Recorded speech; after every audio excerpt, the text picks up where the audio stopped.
tournaments of the World Series just because I've had so many deep runs in them. I feel really confident in my six max game, and even though a lot of those no limit tournaments you have to beat hundreds or even thousands of players, it feels like in those ones, I can do it, kind of thing. Favorite casino? Probably the Crown Casino in Melbourne. It's just really nice. I haven't been there for a few years as well. Yeah, I really like it down there. What do you like listening to when you're grinding? All kinds of terrible music, really. No, my wife comes in and she's like, "What are you listening to now?" Like, it depends. I'll just have a grind playlist that has all kinds of different stuff on it. But then sometimes if I'm on real tilt, I'll have to put on some. I hate to say it, but I'll have to put on some Disney tunes or something. Why is the 6-4 of clubs your favourite hand? I'm not sure it is anymore, to be honest. I think back then it was just I think I won a couple of big hands of it, and I think I hit a straight flush against someone who had the nut flush in a live tournament, so that was a pretty cool feeling.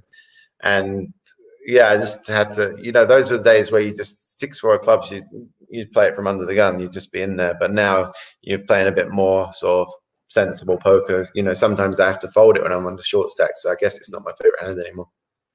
The best player you've ever played against?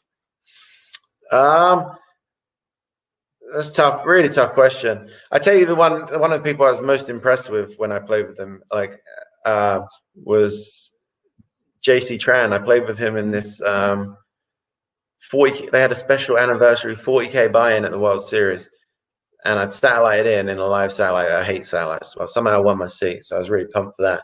Played with him on day one, I think, and it was really deep stack poker, which sometimes I don't play that as much of because I late register a lot and stuff. So I was sort of sitting there learning, playing quite tight, watching the table, and he was in there every hand, and he was taking unconventional lines and just winning every pot without showdowns. So yeah, he really impressed me that day. If you could play and beat anyone heads up for your second bracelet, who would it be? Oh, so many candidates. It'd have to be one of my friends for sure. Just could have bragging rights forever. Toby. Well, Toby would be good because he's never won a bracelet. It's the only thing he's never won. So I almost feel too mean to beat him heads up for a bracelet. I'd draw the line there. Maybe someone who won one before, but I think maybe beating Dempsey would be good. Just because when I lived with him for a while, I'd always win the flips against him. We'd always flip for dinner, and I was 30-0 against him on flips. So just to beat him heads up as well would just be the icing on the cake. Do you still play as much online as you used to, or is it just Sundays? What does the future hold, Chris? Yeah, still playing quite a bit. There's a few American sites to play on. Play maybe three or 4 days a week. Not the full day grinds that I used to. Or I couldn't do them now anyway. Back through the night, and obviously you can't play on all the sites here. But yeah, I don't know. I'll keep playing poker until I don't enjoy it anymore, and then I'll try and find something else that hopefully I can have even 50% of the passion for. So yeah, for now, poker, but you never know. But for the foreseeable future, I think I'll still be playing a decent amount of poker. And finally, would you do anything differently? I mean, I should do so many things differently, but I'm a big believer in sort of as long as you don't do anything too bad, not I wouldn't change the past. You make mistakes and you learn from them, and I had so many backing it cost me a lot of money in the end, but I had so many great experiences from it. I was there on the rail of so many of my players, amazing experiences, traveled the world, stayed at people's houses for free because of it, met so many amazing people from different places and different walks of life. So yeah, no, I wouldn't change anything really. It's all worked out pretty good in the end. So even though thousands of mistakes along the way, but yeah, pretty happy overall. Well, 11 years since the first time we spoke. Well, I got a microphone in my hand. We've done it again. You've done absolutely incredible in the last 15 years, and every credit to you with the books, with everything you do poker-wise. Fingers crossed we get the live Triple Crown. That would just be absolutely amazing. And fingers crossed we see you on the GUKPT circuit once again. If you have to come over to the UK, that will be an amazing time, because we get to speak to you yet again. Other than that, we'd have to come to Vegas. Yeah, I mean, I have to, like, my GUKPT record's really bad, so I do need to, like, at some point, probably the most likely ones, you know, so occasionally I play the London one, so that's probably my most likely one. But yeah, I definitely, like, one-on-one day, even final table GUKPT I've never done, so yeah, gotta mix it with the UK guys for sure. Chris Moment, thanks for spending an hour with the Tower. You're an absolute superstar. Cheers, buddy. Thanks very much. No worries. Good to chat to you, Phil. It's been too long. Take care. Cheers,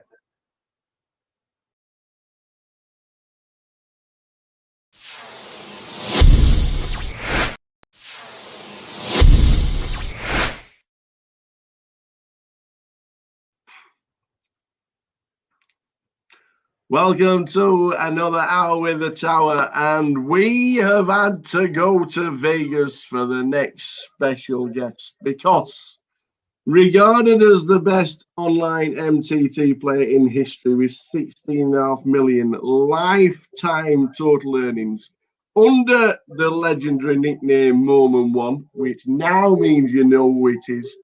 5.9 million in lifetime earnings, holding 2 of the 3 Triple Crown. He's got a World Series bracelet and a WPT. He's 9th on the all-time money list in England, but that doesn't matter, because for an hour with the Tower, it is the one and only Mr. Chris Moment.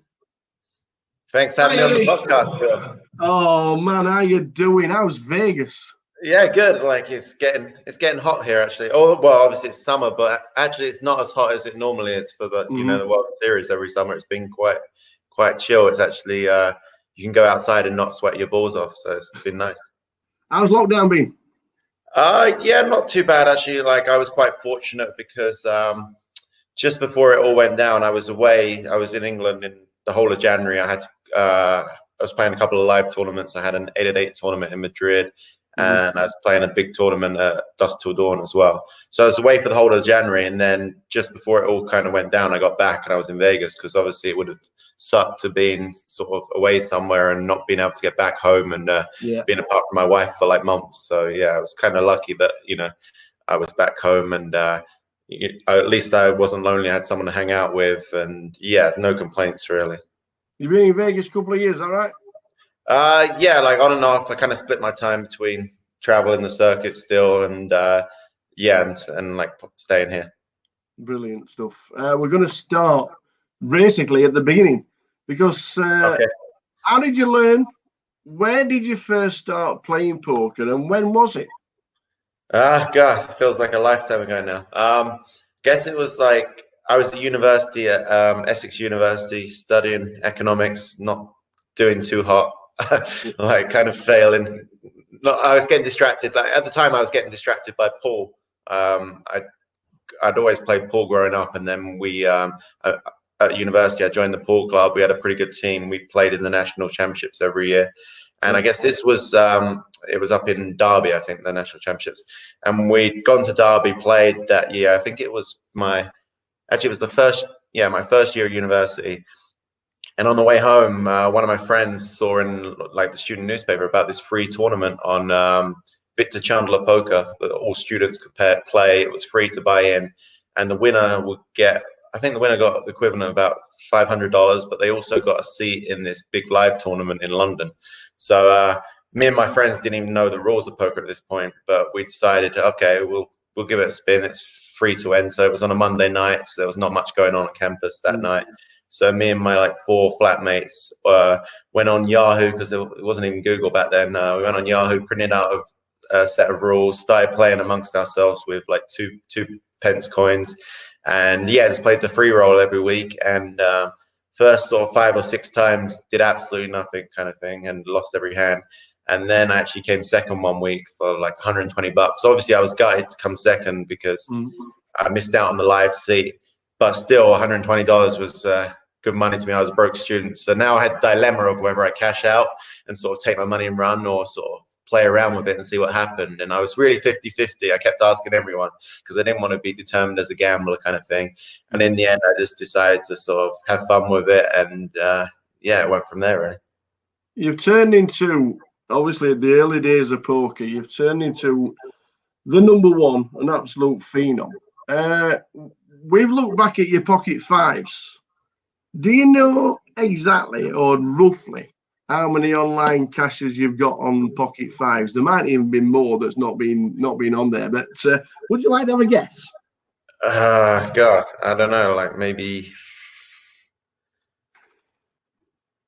10,000. I don't know. It's just 11,594.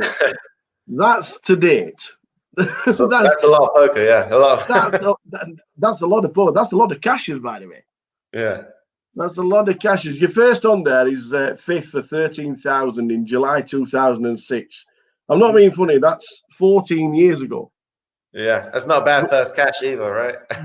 where is it? Apart from the years, where have they gone? 13,000 as a first cash. Was it instantly, this is going to be bankroll, or are we just going to squander it? Well, actually, it's kind of funny because I'd been playing poker for quite a long time at that point, and I was playing mainly cash games on the Victor Chandler site. Yeah. And it was the first. The site got shut down. It was I can't remember what the exact act it was called under, but it got shut down. And I only really played on that site at the time. It was quite a small site, but I knew everyone. I had like my all stats on everyone. I was just a cash game player, played a few tournaments on the side. And I was like, okay, I'm going to have to move sites. But I was really reliant on my HUD back in the day, which is kind of funny because I don't really use it anymore. But yeah, so I was like, okay, I can't play on, you know, like the big sites at the time, Full Tilt and PokerStars on the cash games there without having all my database set up. And I didn't really know much how to, you know, do all that kind of stuff. So I had to wait for my friend at university to be free, and he had exams that week. So I was like, okay, what am I going to do? I haven't got, you know, can't take a week off poker. You know, I was addicted to it. So I was like, okay, I'll just dabble in a couple of these tournaments. I played like this Sunday online tournaments that I hadn't really played before on the sites, because I was like, okay, well, I don't need my database for this. And I played them, and I was like shocked at how much worse the players were in the tournaments and the cash games. And obviously I had that 13K score that day. I came 5th, I think, or something like that in the big Full Tilt Sunday tournament. And from there, I was kind of hooked on the tournaments. I really enjoyed just the different dynamics, different stages of the tournament.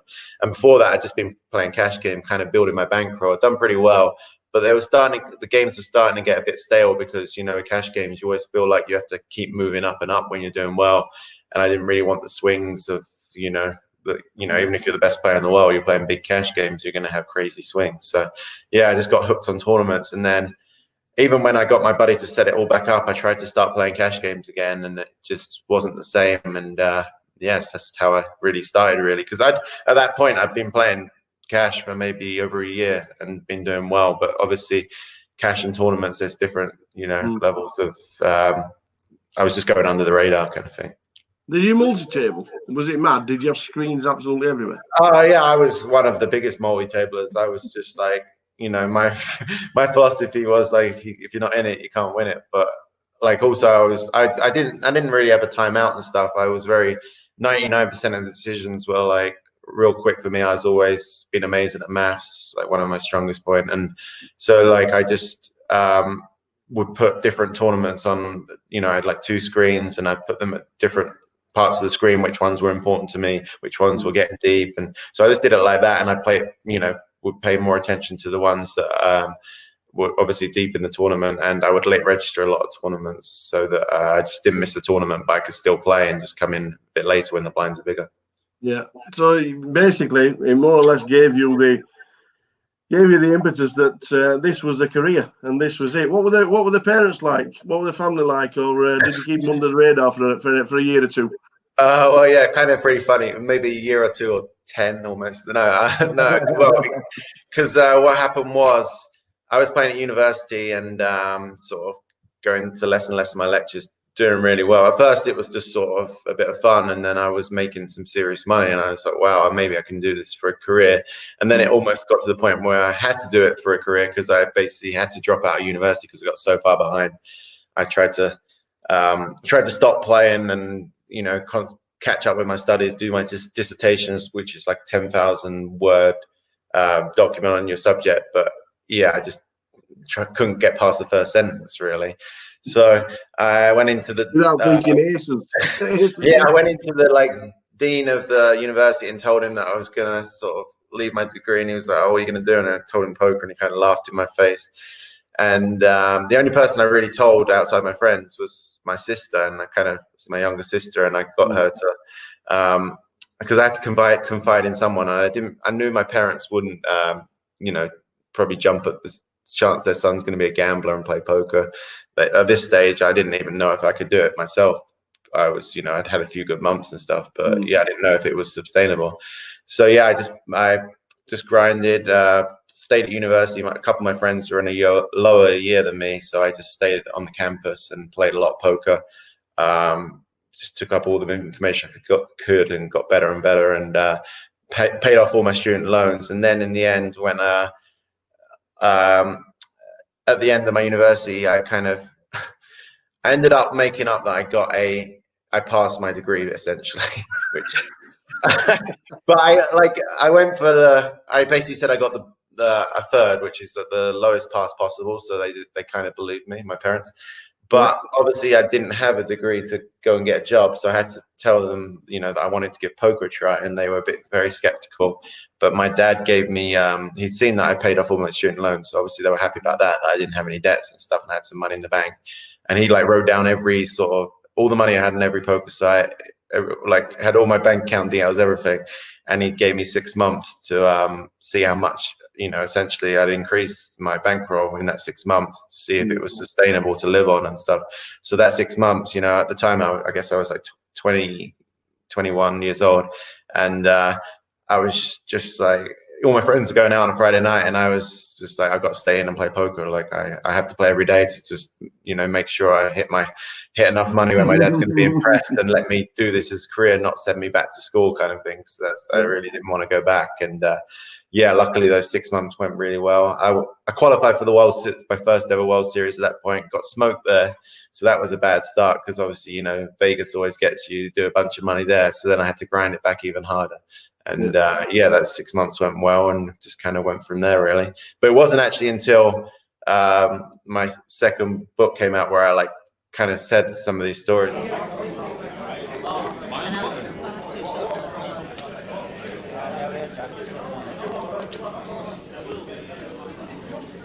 you're not actually putting in show. I can't remember. Yeah, I don't remember.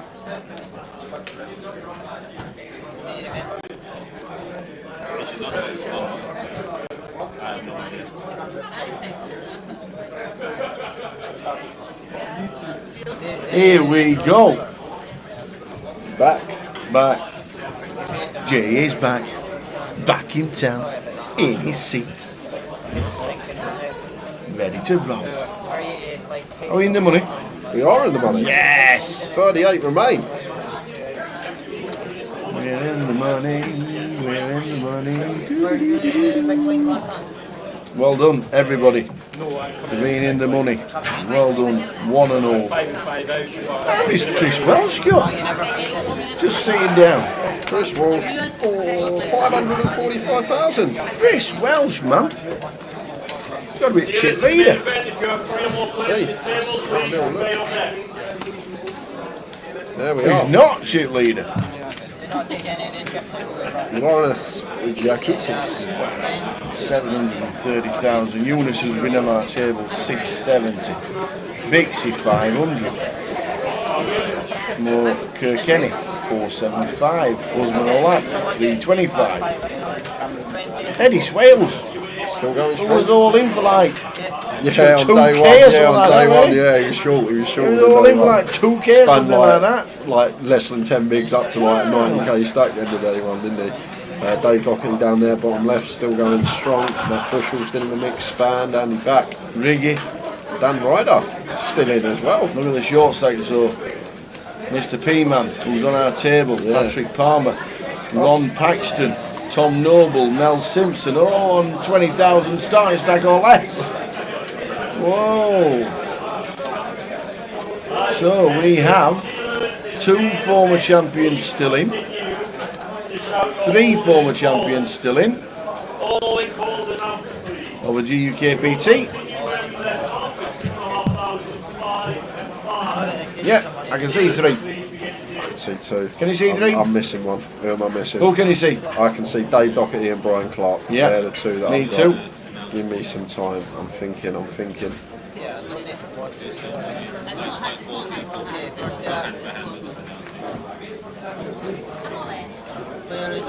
MI won it last year. Correct. The old and on. Heads up versus Ludo. There you go. So, we're in it, we're on it, we're off it, let's go. We're in the money. Woo-hoo.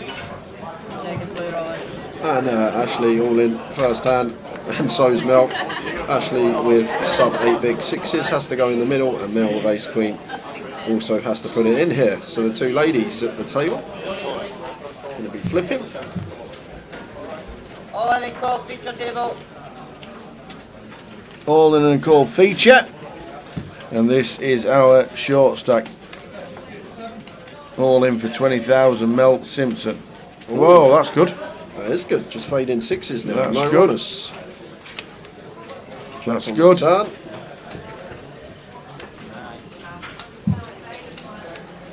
Oh, here we go. Have another one of them.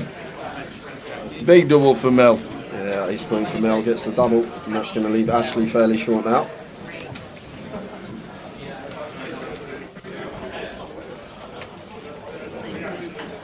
So Mel gets a nice double.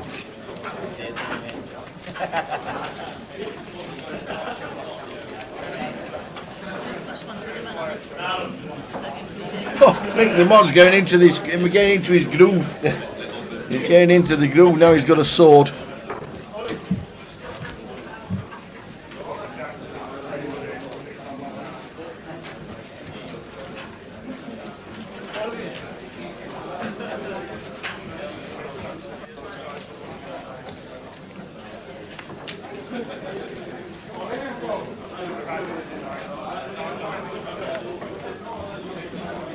Instead, all in the court.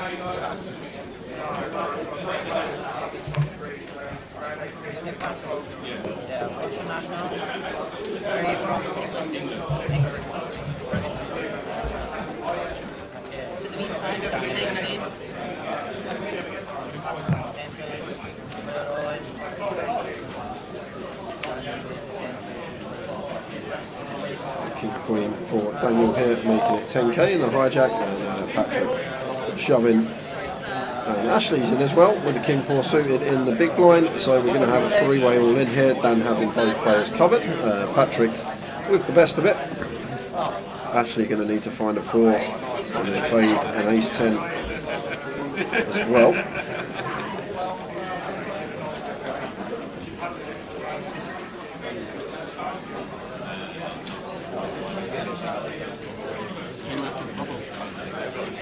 Any, well, Ash.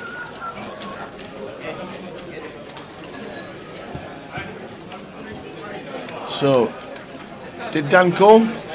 Yep. Yes. So a 3-way. And the ace 10 holding at the moment. 3-way. But Ashley can now find a 5 as well as a 4. And 8 on the turn, changing nothing. So ace 10 of Patrick still out in front. And ace 10's going to win. Ace 10's going to win. So treble up for Patrick Palmer. We are going to lose Ashley from the tournament. And But- that means, But not in last place because Madge Madge is gone. is gone. Last year's champion. Madge has gone. And then Ashley was in 37th, which means Same money. we are down to not 36, because on an outer table, What? Bernard McGinley has gone at the same time, so we're down to 35 Oi, points. oi, oi.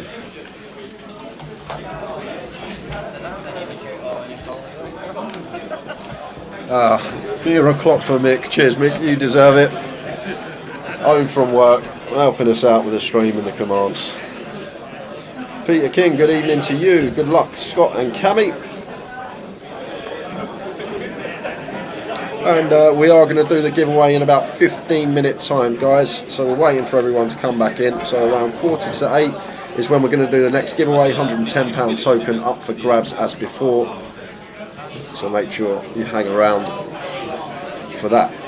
So Cameron here, pocket 10s, going to be opening.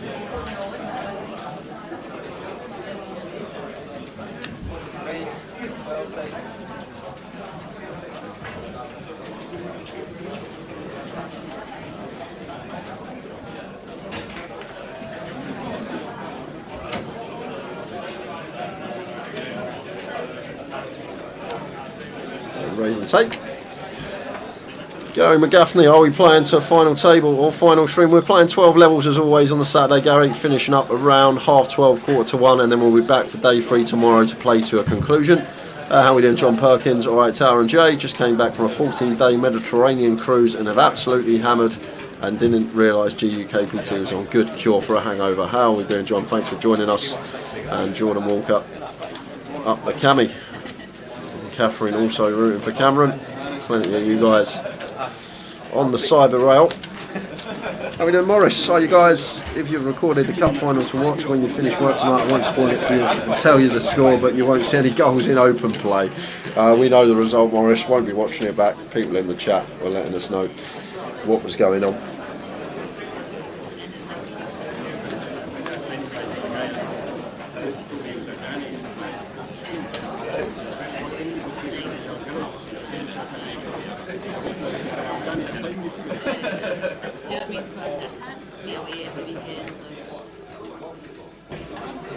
So Cameron, King Jack suited under the gun. Definitely want to be opening this one.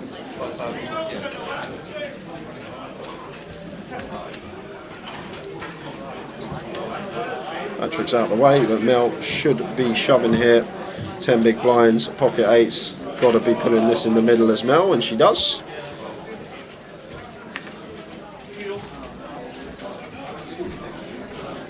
Rob looks like has a decision here in the big blind off of his 92k stack. Ace Queen of Hearts, so Rob's just going to shove here. Has to shove here. I know Cameron's open under the gun, but Ace Queen of Hearts suit is still going to be well ahead of Ranger Hands. Cameron should open there, so Rob shoving himself, and now Cameron got an easy fold with the King Jack. Nothing to think about. Into the muck, and once more, guys, another all in straight after the break. Mel, the player at risk, does have the best of it at the moment. Can she hold?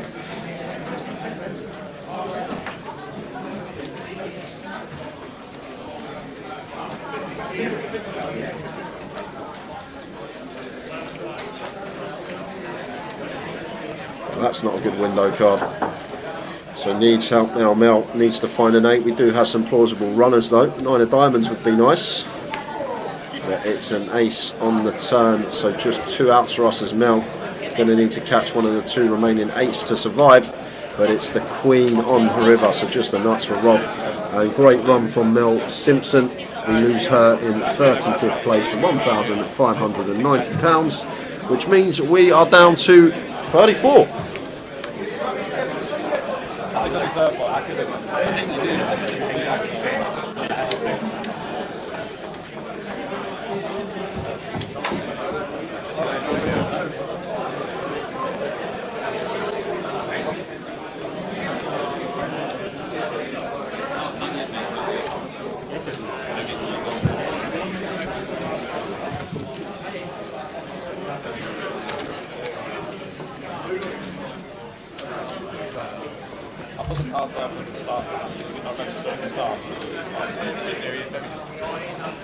They're on top of each other, they do tell you.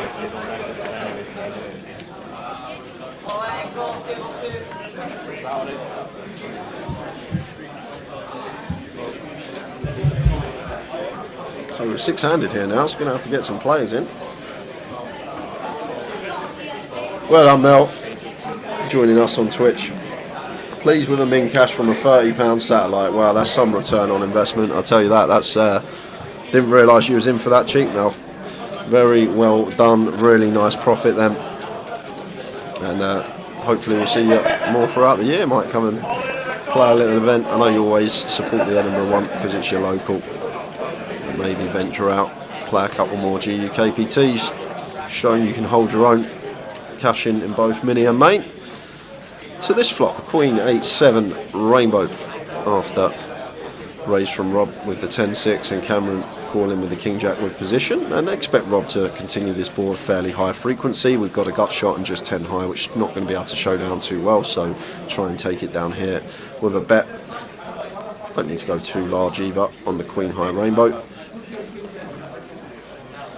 8.5 from Rob, so just north of 20% there.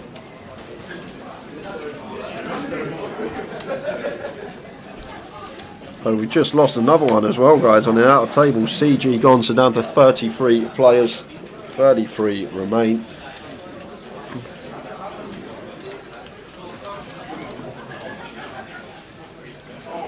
So dealer clubs on the turn. Now Rob weighing up his options here, thinking about potentially double barreling the spot after Cameron floating the flop with a King Jack, and looks like Rob is going to take initiative on this deuce of clubs turn, getting Cameron off the best hand. Nice little semi bluff there, getting it through.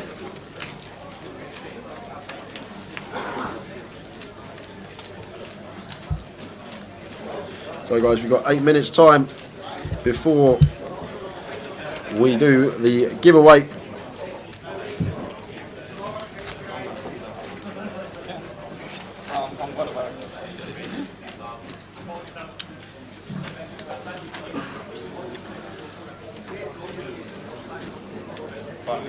And we'll probably run it for 20 minutes as well, so we'll get the prize given out at 5 past. We'll do the question. Tower's just having some grub, so he should be back in about 5 minutes, and then when he is back, that's when we are going to run the giveaway for the £110 closer ticket. As Patrick here, Jack 10 suited under the gun, decides to raise off of 9 big blinds here. Much prefer to just see a shove here from Patrick, that wants to raise here off of his 9 BBs, makes it 10k. And that's why Scott's got a reason way with the King Queen. This looks super strong here from Patrick. And Danny Ryder in the big blind. I'm sure he's going to be thinking, what on earth is this raise about here? Raising off of the 9 big blind stack. Dan gonna call as he should with Jack 10 suited, and both players flop a Jack here. Check from Dan. Patrick gonna be happy with this one, flopping top pair.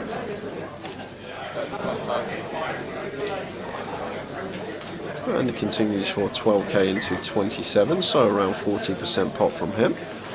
And Dan just choosing to set him in, get snap called, and they're both going to see they got the same hand. So going to chop this one up. Dan does have the little 4% free roll, but should end up in a chop 24 out of 25 times this one. Dan with the little smidge of equity. No one would want to see someone bust like this. So just the brick on. Oh, there it is. It's never easy, is it? It's just never easy. So needs to fade a diamond, and it's a 10 of hearts on the end, thank God. So never easy. But Patrick makes a big line that hand up to 50, and we should be getting some players over here soon. Should be balancing fairly soon, I think.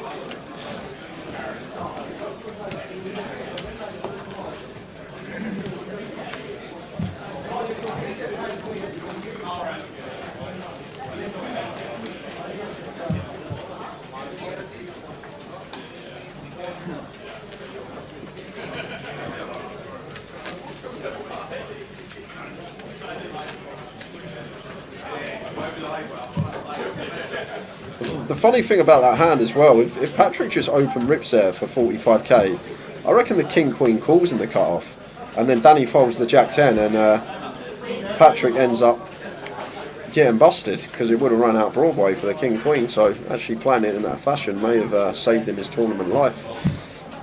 He's still in the mix as we see Scott with the ladies here in the hijack.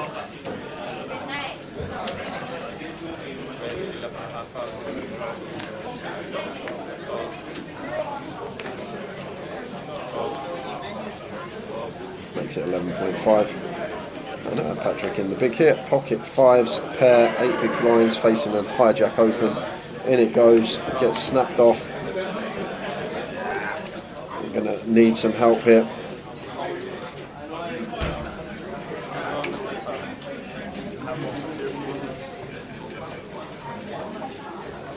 For Patrick here with the fives. No help there. That is a disaster flop. Now we're down to just a single out. 5 of spades is the requisite here. No help on the turn. We saw a 1-outer yesterday. Can Patrick find one here to survive? No, it's the 8 of clubs on the river. So we do lose Patrick Palmer in 33rd, which means we're down to 32, which should mean we should have some players coming in very soon. As we are down to 4 tables, should be 4 tables of 8. There should be some table consolidation going on very shortly.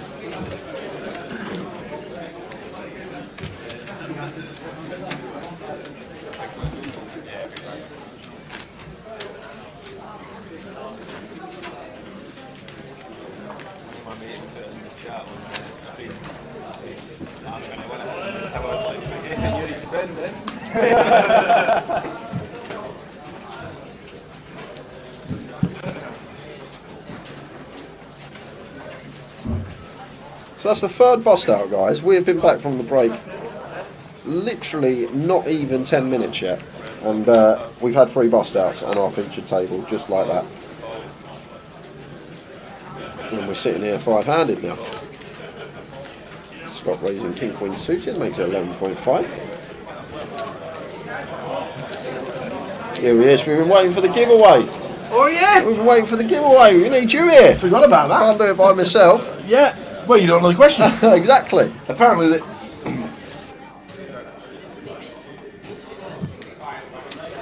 forgot about that. Are they all back? Yeah, most people are back. Everyone seems, numbers-wise, viewers, seems like everyone's back, and we will do it after this hand. Okay then. Barnesy, is Brian Clark still in, Jay? Yes, he is still in. I think he's got around 300k at the moment.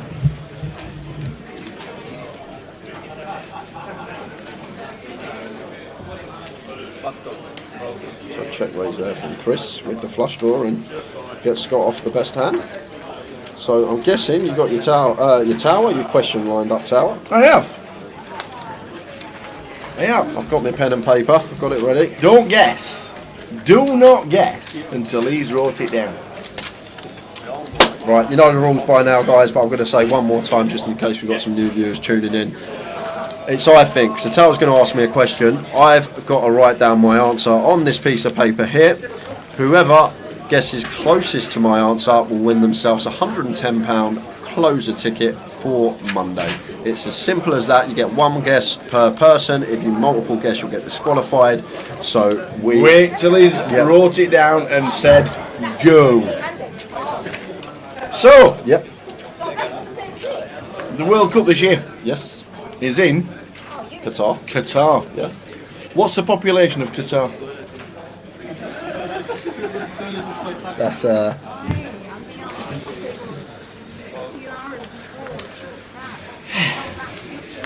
It's not the correct answer we're looking for. It's what's on this piece of paper as soon as he wrote it down. Don't guess. No guessing. No guessing. The countdown clock is on. I have no idea how big Qatar is, by the way, guys. So I could be well off here because I don't even know how big that country is. Have you done it? Yeah, I've done it. Go! I'm in. I've made me guess. We have got now until 9 p.m. I'll leave it there. The guess is in.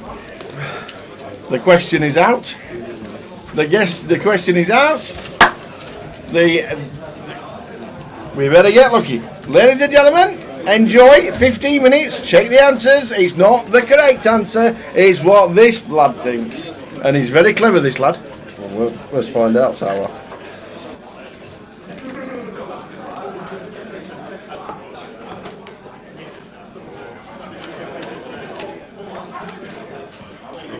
So we're on. Ladies and gentlemen, we are on. It's not the correct answer, don't forget, it's not the correct answer. You can't Google the correct answer and then go, that's the answer. Because it's not. It's what Jay thinks. Yep, it's what I think, guys. 9 o'clock.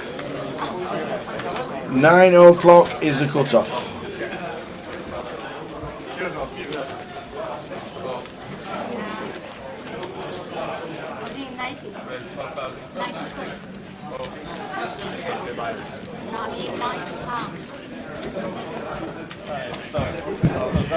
Actually, we've had a money jump as well, so it's got more than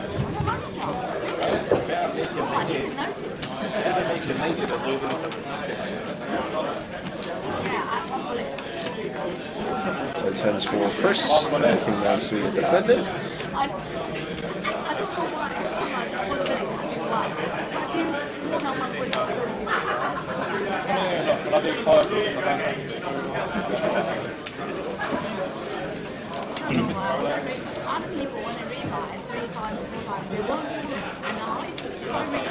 So the guesses are coming in.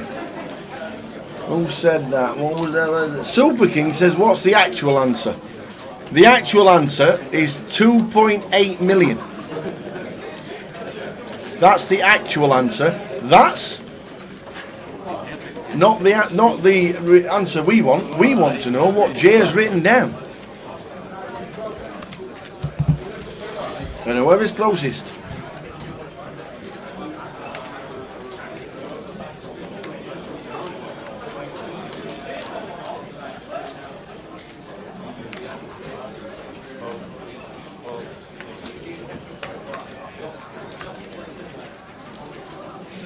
And obviously, Jay's got like 10 seconds to think about it. Rennie is in. Rennie is in. She's got in the money.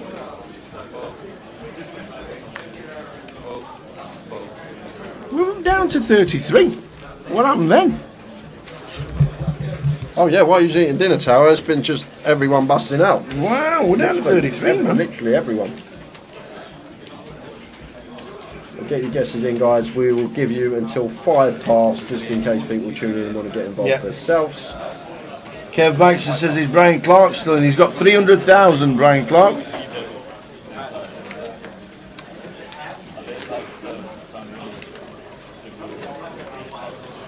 Oh, I missed Mel Simpson going out.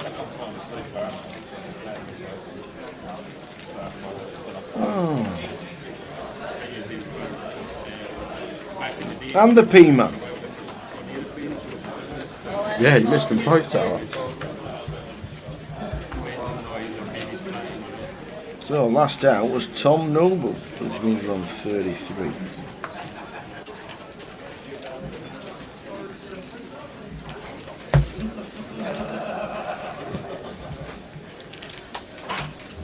So the question for £110 closer token. Qatar are hosting the World Cup in November. Jay had 20 seconds to write down the population of Qatar. He wrote it down, and it's not the correct answer what we want, it's Jay's answer. Not saying that I can't get the correct answer. No, that's true. That is true. If you get the correct answer, I think I'll buy you in. That should be a bonus for us. Yeah. So Renee here with the pocket sevens.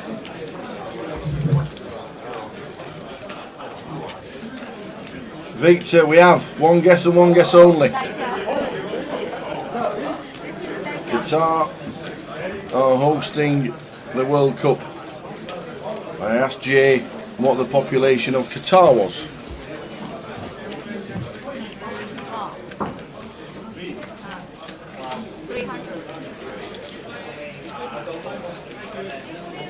So Scott free bet on the ace queen here versus Renee's under the gun +2 open with the pocket sevens.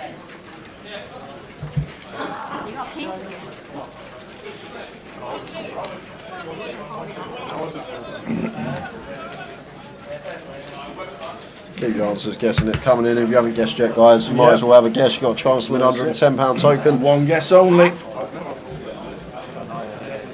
And after we lost Patrick Tower, we lost Tom Noble, so we're actually down to 31 now. 31? 31, sorry, not 31, because Kevin O'Neill's just busted. What? 30 players remaining. Wowzers, wowzers, wowzers. Where's everyone going? Pub.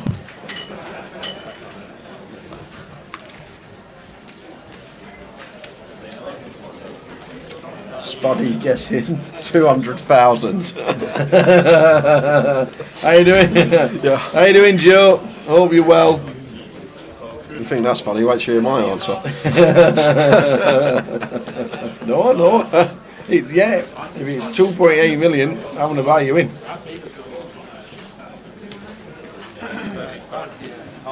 I knew the answer because obviously I said the question. So I knew the answer. I set the question. We've had some different guesses. Spuddy guessed 200,000. We've got 6.6 million from Josh. We've got 17 million from Manish. Yeah, so Rob here, hopefully this is a free bet. It is a free bet, makes it 38k. Really nice hand to do it with, especially versus cut-off open. Really nice this from Rob. Just suited ace-x, very good hands to incorporate some light free bets in with, free betting to 38k.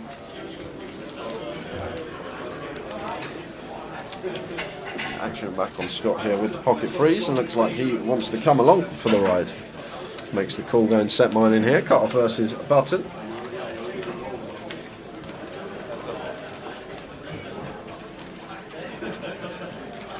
Queen, queen, 2. It's a great flop for Scott really here with the pocket freeze when we don't flop a set. Still can have the best hand a lot of the time here with queen, queen, deuce.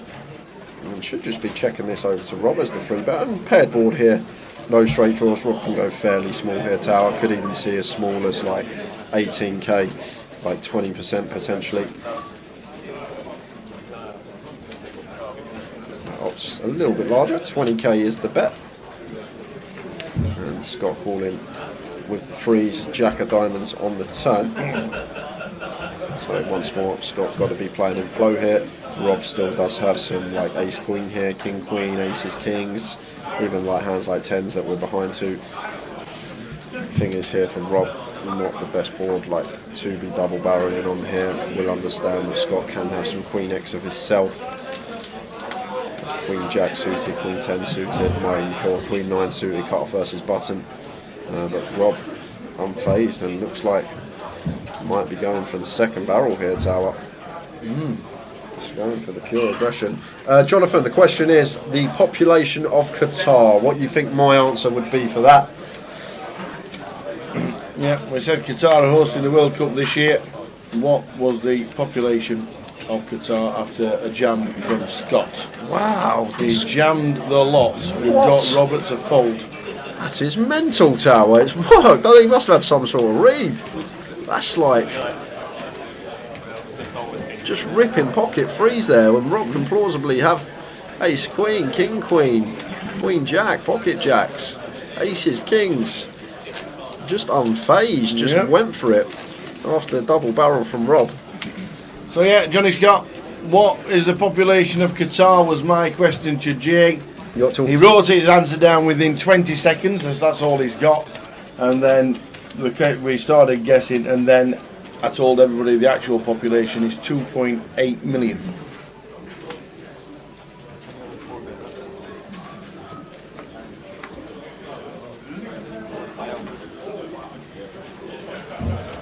What do you think of Kelty Hearts? It used to be a non-league team, but in 6 years they made it to the 3rd tier of Scottish football. That's impressive.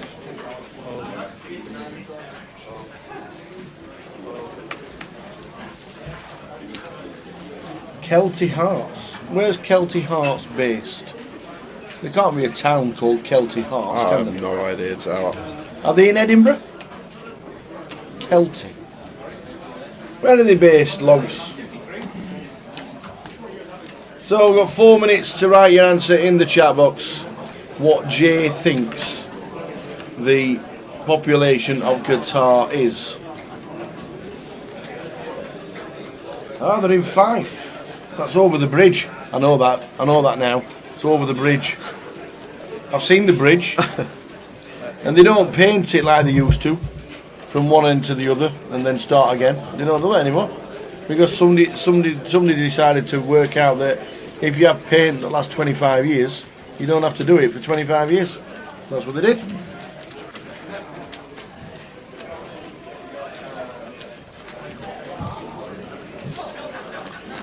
Ah, Kelty is the town, and Kelty Hearts is the team. That's amazing.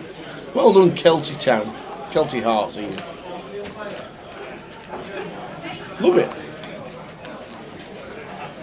The third tier, so is that the Premiership, the Championship, and then League One, I think. So the guests are still coming in for 3 minutes for £110 token to the closer on Monday at 7 PM.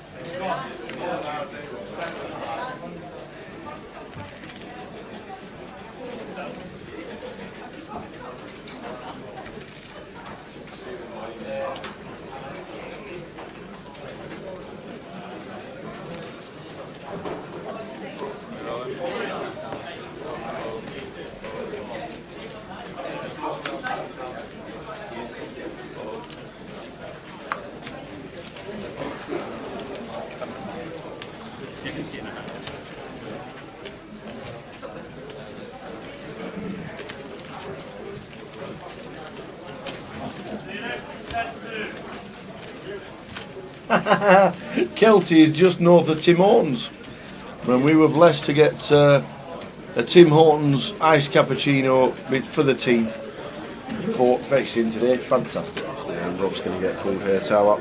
Ah. He is by Chris in C number 1. We've got 600k just shy. 17 bigs. Rob's good enough to shove Yeah. some 7s, 8s here, so He will be calling. 4 of them red ones.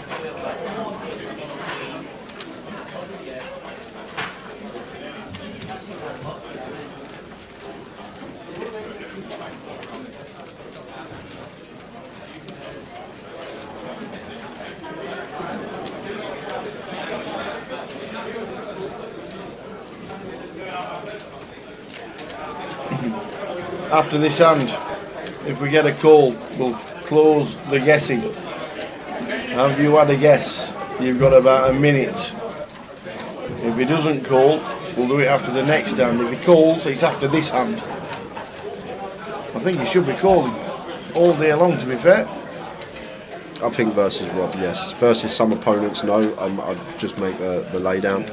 But I think versus Rob, we have to call here because Rob's good enough to shove the right range of hands, and if that's the case, he'll have some 7s and 8s in here that we dominate. Obviously can be flipping a lot of the time, most of the time.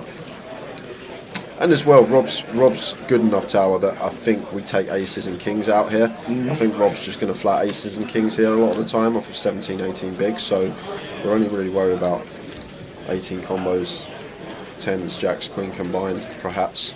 And then a lot of the time we flip him, we can still sometimes have him in the dominated spot if he does have a bluff here, like suited real ace, 7s and 8s are probably going to be in there as well.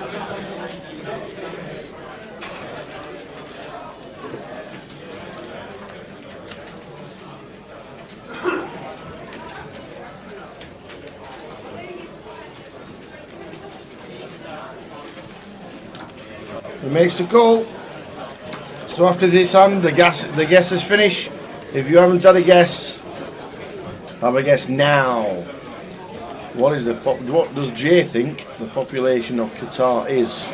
You've got about 30 seconds. Robert is at risk.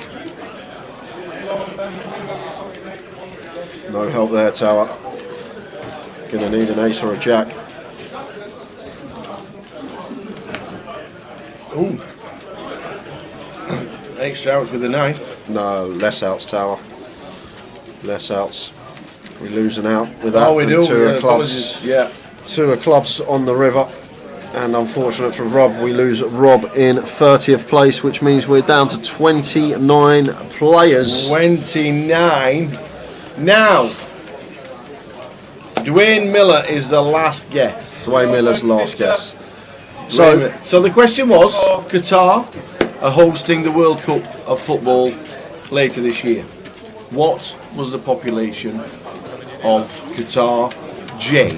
So, thought process. First thing off the bat, it's a World Cup. Yep. I thought you have to be a pretty big country to hold the World Cup because when Qatar's massive.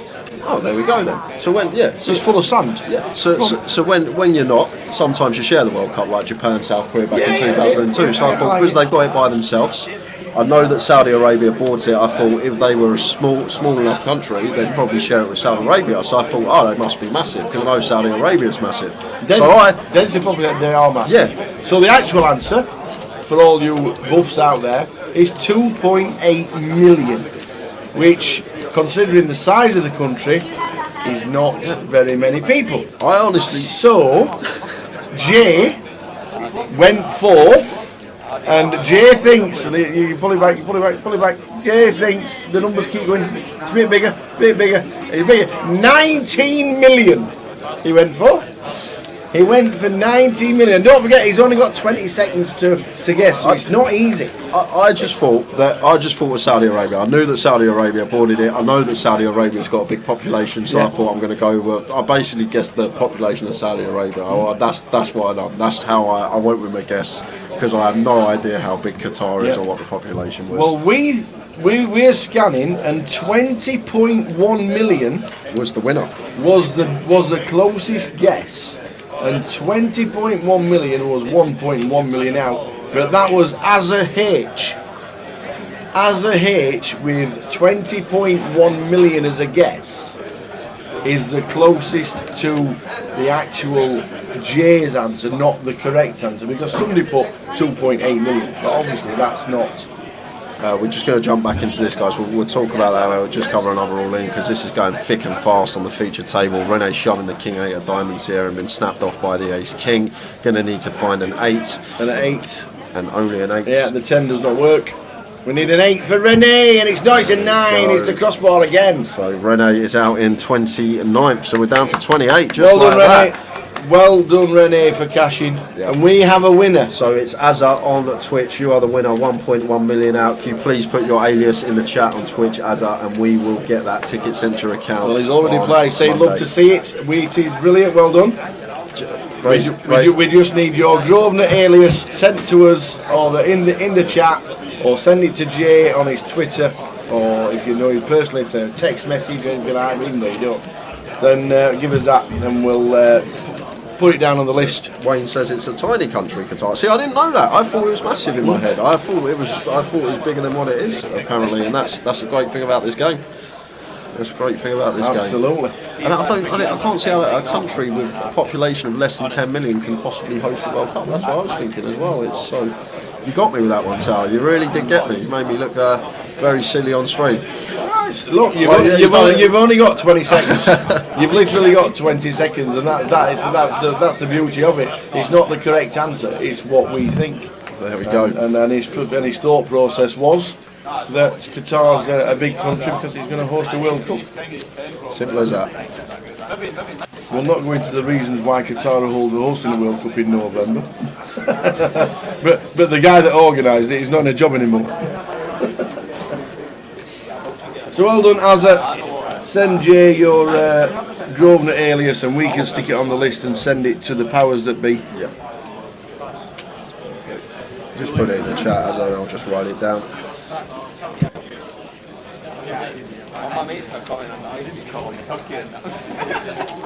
Azza H is his alias. Brilliant. Nice and easy. Nice one, Azza. Well done, young man.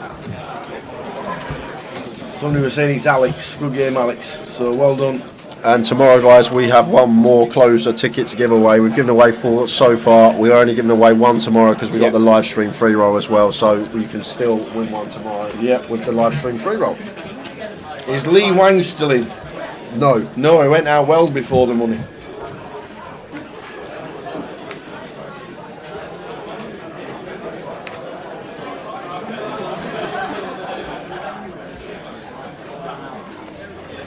Raise 12,000.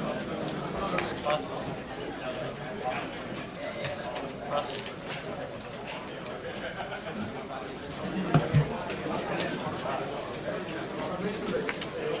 You learn something new every day.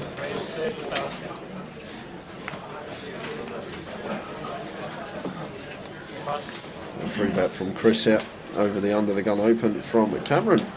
Going to mix this one in small frequency versus gun, I guess. Actually, we're six-handed here. Five-handed, in fact, after just losing Rene. So even more reason to free bet here as Chris. And Cameron going to call. And let's see a flop.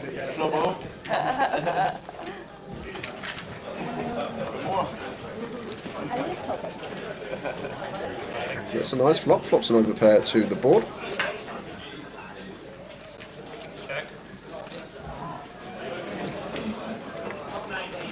And Bixie comes to grace us with her presence. Oi, oi, Bixie. Well, she did have £500,000. Yeah, still looks like she's got £500,000 tower. And the rest, I think she's even got more than that now.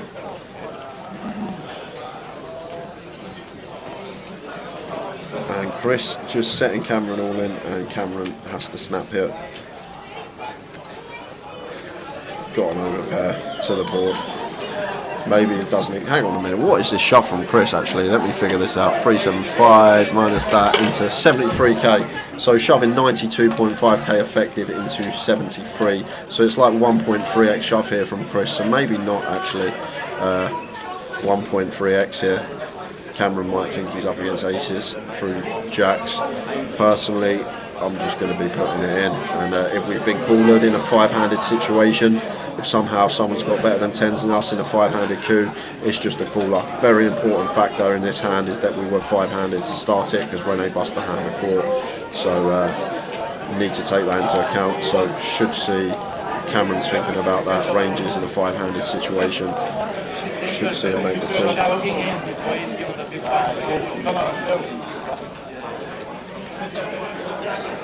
I just can't see how we can possibly fold this in a five-handed coup tower. Wow. Wow. Does just let it go. And we're going to live to fight another day.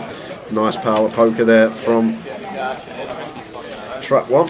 Chris Welsh chipping up nicely. Look at that stack tower. Nearly 800k power poker from Chris Welsh there.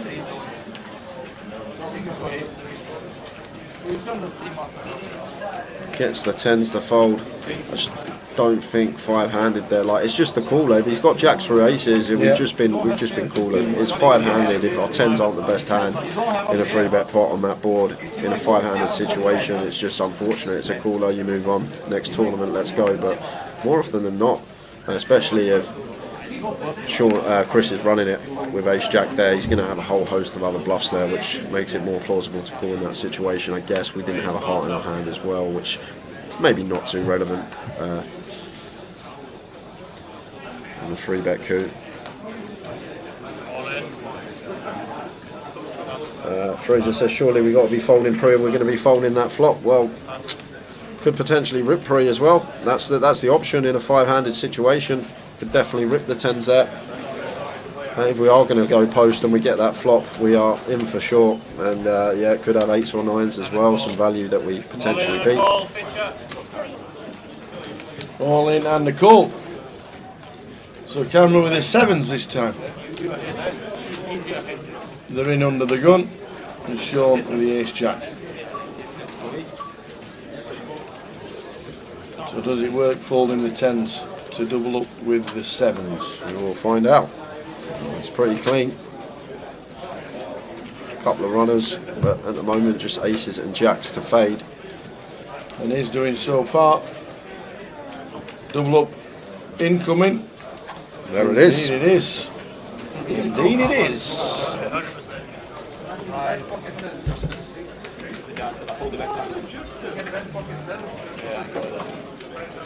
92.5. I was going to what was the 6? No, yeah. And ace jack. 5, 6, 7, yeah. 5, 6, 7. And I want it. Yeah. You go back more now. Back in the game. You could have a lot more. Can I be doing that again? I'll have it next time. Or I'll get here. I'm clear of it to think through. You hear when he thanks for 9, it's like thanking for 70 at 5k with 9, it's 3 better than happy to put 100k in the middle with no hand. Yeah? That's too quick, yeah. Anyway, 5 and 5, 3.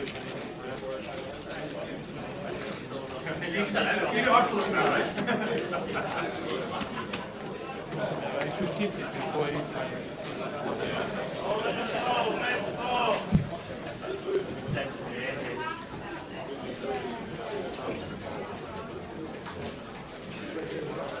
so if you won the previous game with teams, you're not going to go and say once again.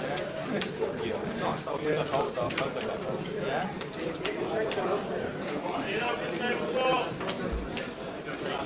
Where's 11,000?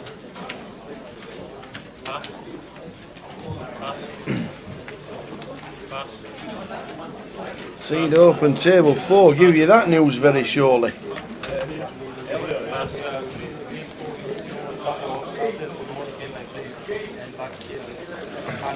So in 2 hands, we have lost Cal Morial in 28th, and in 27th we've lost Cyprian Gersimescu, which means we're down to 26. Wowzers.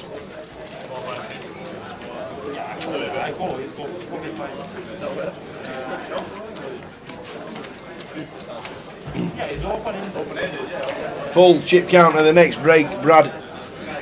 If you want a couple of names, shout them out and I'll let you know who they are, if they're still in.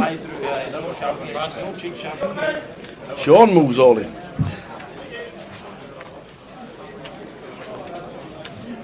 Sean moves all in. All in a call table 4. It's all going off.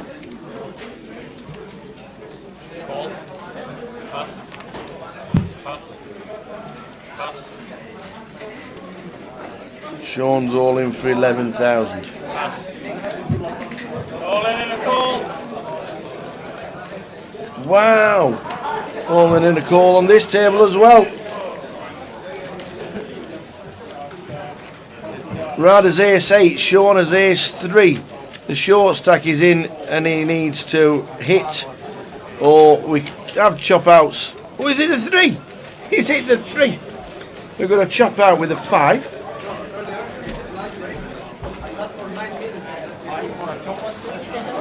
He's hit the 3 to double.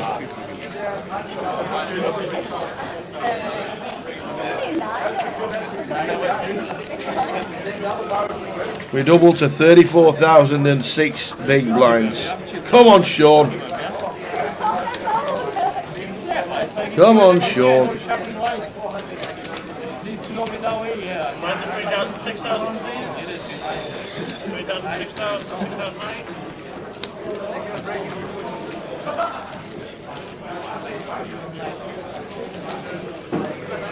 Sorry guys, I just literally popped out to get some water. I'm just catching up on the chat, talking about the 10 hand still. I see. Yeah, like I didn't even realise when we went post that it was 5-handed pre. 24 bigs pre should have just gone in. 120k stack has to go in pre. 4-bet rip the 10s, and then if we do flat them, we just can never fold on a 7-high board. And I would have said the exact same thing if I could see Chris sitting there with aces. I would have been like, it's a cooler, but we can't fold. But somehow Cameron found the fold there, which was pretty mental, but would have had his reasons, I'm sure. Obviously deep in a big comp. Don't know if someone satellited in, as I always say, or if it's like a big comp to them. Maybe just over folding spots because of that, or maybe he just had a read that was incorrect. A lot of different things you can say about it. Well, he's on the big, he's got an ace, he's all in again. Sean Mills. Scott in scene number 3.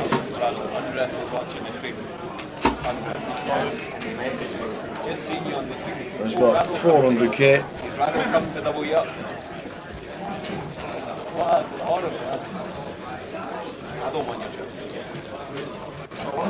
7, 9, 10. Needs to fade plenty of outs. Oh, he's hit the jack. So now we need an ace to survive, an 8 to chop. It's a 7. Sean Mills is out, but he's not out in 26th. Andy Back is out in 26th. That was a shout on the outer table of all in on table 4. Andy Back's out, and Sean Mills is out in 25th for £1,920, which means we're down to 24.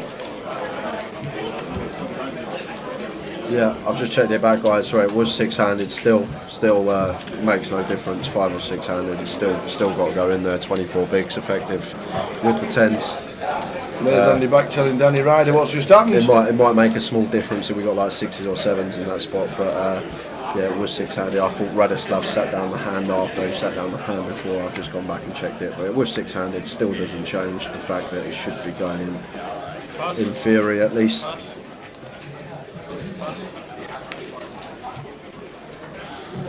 Where's everyone going to? Everyone's got somewhere to be. Yep, 24 we're now on. Last one out. Sean Mills on our table. Oh, we lost Cal. Callegro The went. one out just before that, he stood there talking to Danny Ryder. He's had his parting done for the camera. There's Andy Back, as you can see.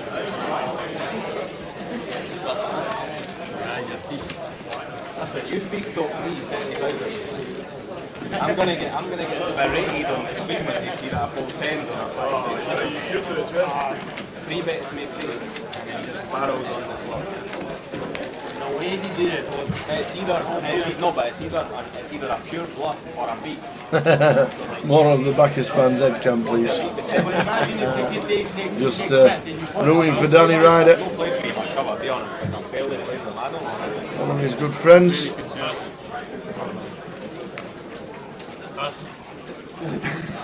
So I'm not gonna say it. Come on.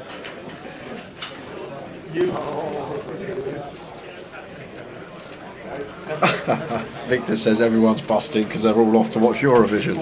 Oh, is that on tonight? I don't know. Eurovision, well, Ukraine's got to win, haven't they? Surely Ukraine are 1 to 10. 2 to 9. 2 to 9. It could be the first year ever that somebody gets 12 points from everybody. Has Danny Ryder won the last longest now? I don't actually know who's in it. I've not seen Simon this weekend since early Thursday morning.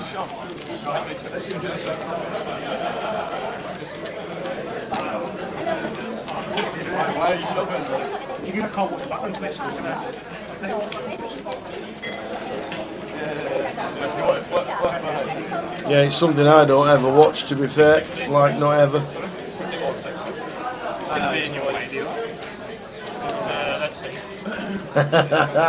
Remember Eurotrash? That was great. Was it Antoine de Caunes, wasn't it? Who did Eurotrash back in the 90s probably?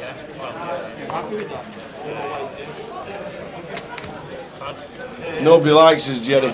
We won't be winning it.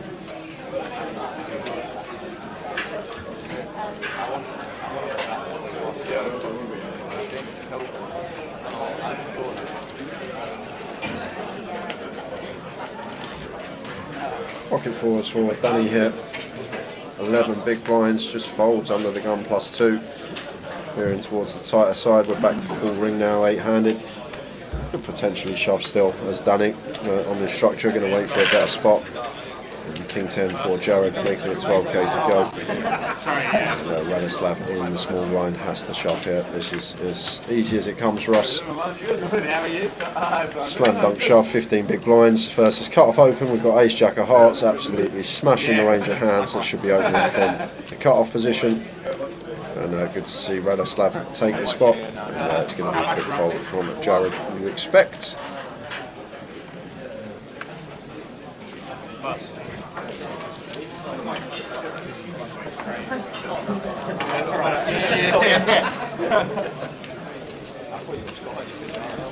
I know, I think they're doing that just in case. So we're on 24.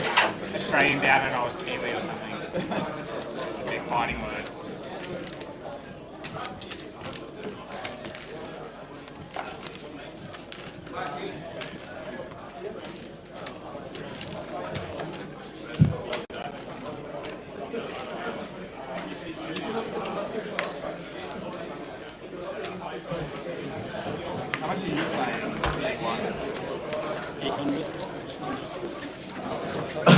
couldn't even tell you who's singing the UK entry for Eurovision this year if I sat here until the next event in Edinburgh. Would I get it? How do you even get that role? Do you have to like apply for it or something? To sing the song? Yeah. Yeah, there's some kind of auditions where you, and then I think the country pick the songs. I don't know how it's chosen in the old days when like Bucks Fizz won it and people like that.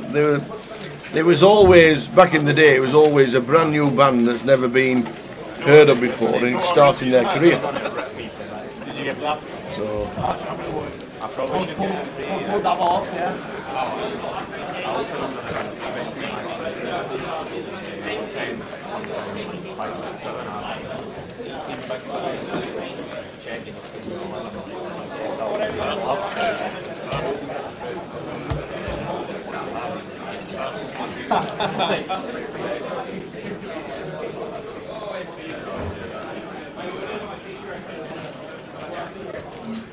Jerry Paul says Sam Ryder. He was invited to sing. I went to school with someone called Sam Ryder. Did you really? Yeah, I'm just checking it's not the same bloke. Yeah. No, definitely not. Definitely not. Yeah. I used to ride a bike to school.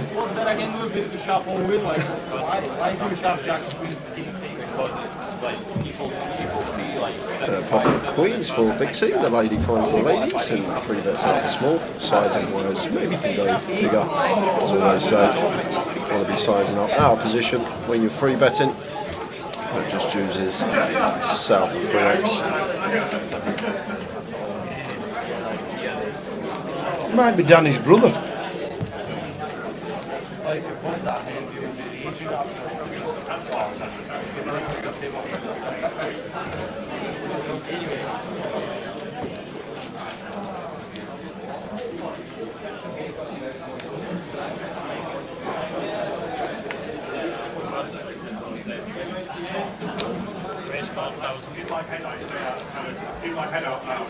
Get out of that one.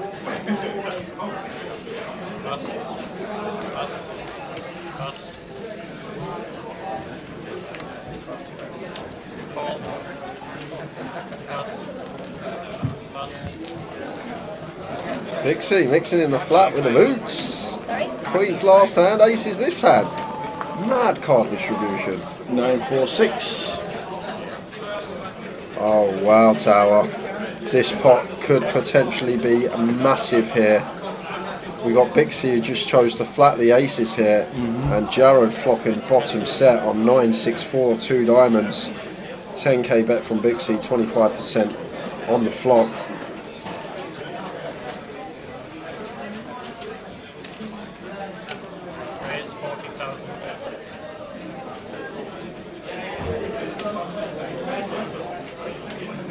Jared raising to 40k. And Big C gonna have to call. We got no other option here. Just gonna call, take turns in position.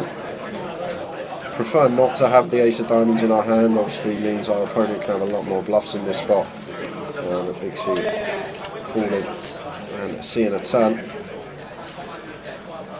Just deuce of spades. That is a terrible turn for her. Just going to do another street at least here now, and then the decision's going to occur on the river. Wow, now Jared actually checking. She's going to go for the double check raise. Are we going to see the double check raise from Jared here? Yeah. Don't see it very often, Tower. It's a rarity at the poker table, but double check raise could be incoming here from Jared.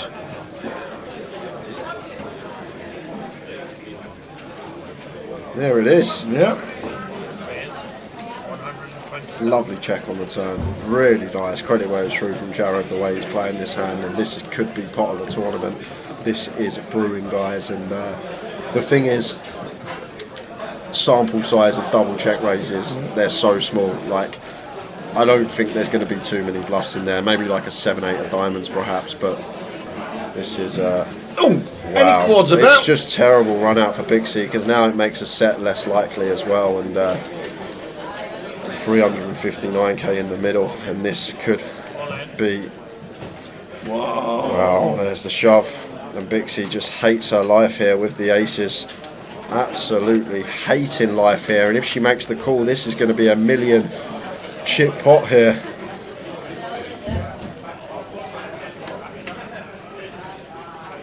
Let's have a look from her perspective here. So basically all we lose to, Tower, is 9 sixes and quad fours, 7 combos combined.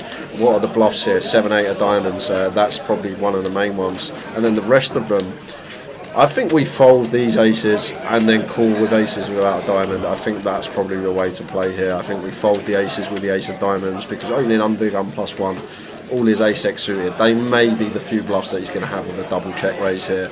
So if that's the case, that a lot of his bluffs should contain a card that we hold in our hand, maybe we can just give him credit for the 9 sixes or 4s. But this is gross for Bixie. She is going to be in the tank for some time here, Tower. This is a horrible, horrible spot here. And like, Jared's never doing this with kings or queens or jacks, because Bixie can obviously also have a set herself here, the way this is played, and this is gross. You say it's easy to get away, guys, but how, like, we lose to 7 combinations of hands. We lose the 1 combo of 4s, we lose the 3 combos of 6s, and we lose the 3 combos of 9s. The way this hand's played, for value, the only hands Jared can have is 9s full, 6s full, or quad 4s. That's all he can have for value. However, for bluffs, 7, 8 of diamonds, obviously the main one, and then the rest of them are going to include the ace of diamonds. So that's why I'm saying with these aces, I think Bixie should get out of the way. But with maybe black aces or aces with the ace of hearts, ace of spades, ace of hearts, then I think Bixie should be making the call, because then all those like ace-x suited hands are going to be in there that could potentially be some of the bluffs that are in a double check raise range as a bluff. So I think with these particular aces, Bixie is going to potentially figure this one out. That ace of diamonds, we do not want that card in our hand if we're calling.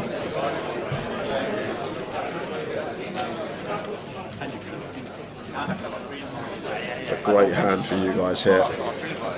And I think she folds, Tower. I think Bixie makes the correct decision, and she gets out of the way here with the boots.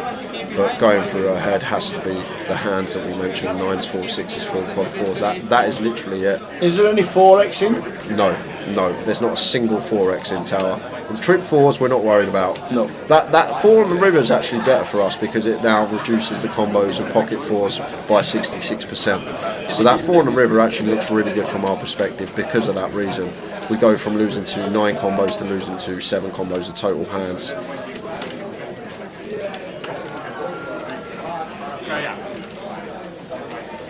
Yeah, it's a really gross spot from Bixie. Highlight reel this one for sure. This is biggest pot of the tournament, and it'll be 1,000,000 chips going the way of Jared if Bixie does come to the wrong decision. But I think she's going to come to the correct decision, Tower.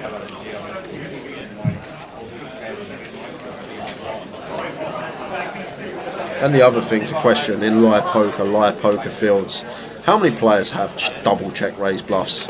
Like, if someone like check raises 7, 8 of diamonds, fair enough, but then are they really going to check raise turn, or are they just going to check call? Like, the brain most of the time is just going to veer towards check call, and that's something else to take into account, that sort of factor of it. That the double check raise, how often is that a bluff? It's hard to say, because you see it so rarely that the sample sizes on double check raises are just so small. But I just think more often than not it's going to be weighted towards value, and then if it is a bluff, it needs to be some sort of big combo draw, like 7, 8 of diamonds or ace-x of diamonds. So the ace of diamonds here, really key card to have for us as Bixie, and I think it's actually fair that she's taken this long. It's a huge pot. It's potentially a 166 big blind pot at this stage of the day, and this stage of the tournament. It's Clock's on. Huge. So Bixie, clock has been called. Clock is on, and she's now got hold of a card, so she's going to fold.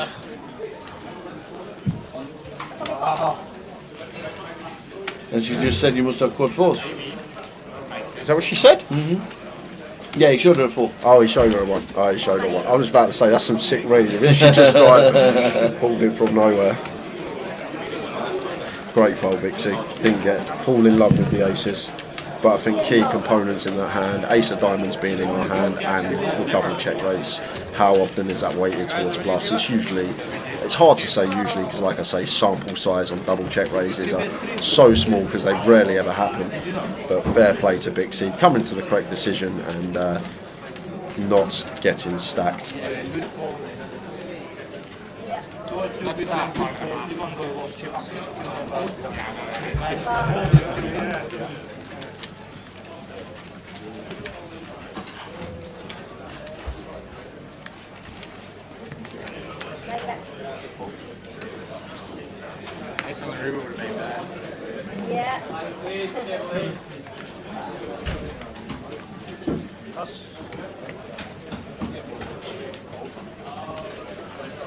Yeah, I think so for sure, yeah. I just have to sharpen home a lot.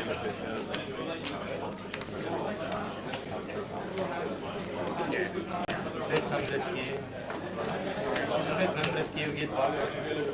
I can't bet 100k. I'm gonna hopefully cooler on it. Yeah.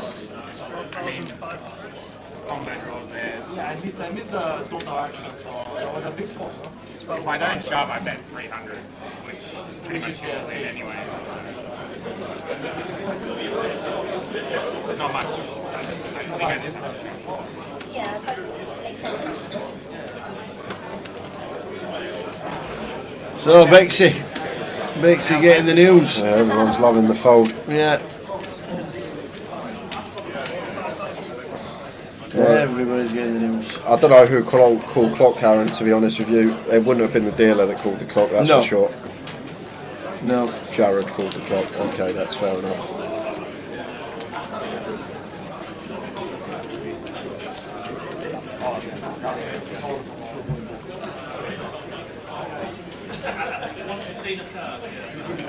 Nicola Griffiths said his span's still in. No. Andy Back finished in 26th place for 1,790. He came to tell Danny Ryder that he just bust, just as Sean Mills was leaving our feature table. Quite obvious then about 4 pairs, isn't it? And if you just keep check the rates, that's sort of or do not set at least. Or a really, really good draw. Jim Marlowe, I've just seen your comment why that hand was going on. What's that called, Jay? The Dizzle check rizzle.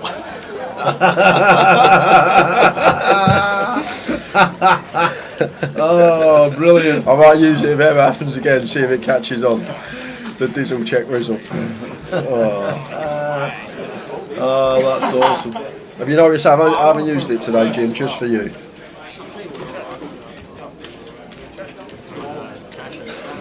$866 2 hard board, checks through 4 diamonds on the turn.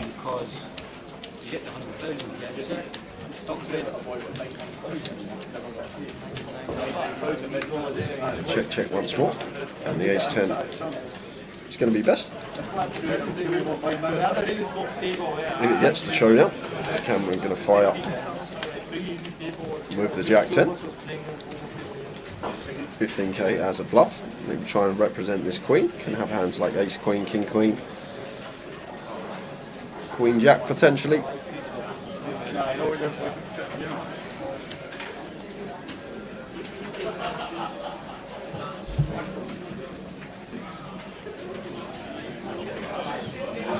And gets a nice little one through.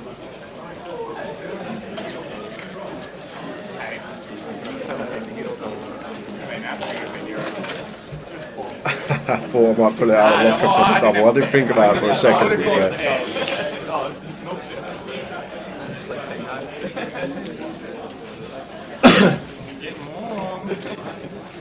So we're on 20. Oh, we're on 23. Riggy's gone.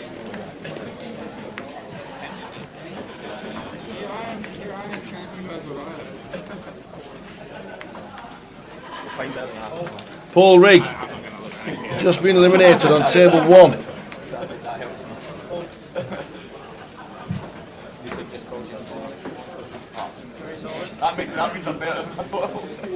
Unlucky Riggy, well done for the cash. More points to the NPL.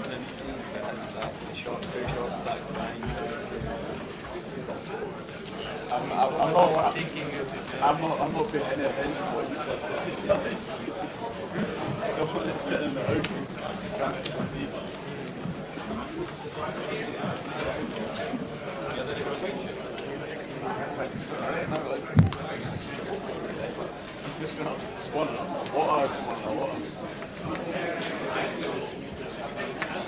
Why else you got jammed all the freeze, mate? Get what he actually said.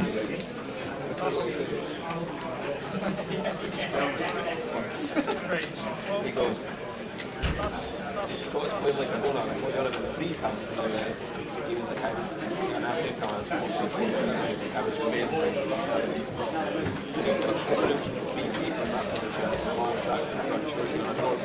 Next message. Which events count towards the MPL? All the Grosvenor presents events, the 25-25, you got the deep stack, you got the 30-30s, all the GUKPT events, so that's including sides, as well as the main event as well, the Go Live counts, and for online the closer counts as well, which is actually on Monday. I've got one more ticket to give away tomorrow, as well as a live stream free roll tomorrow as well, which first place prize is a closer seat in that. So those are the events counting towards the MPL Pro Keo on Twitch.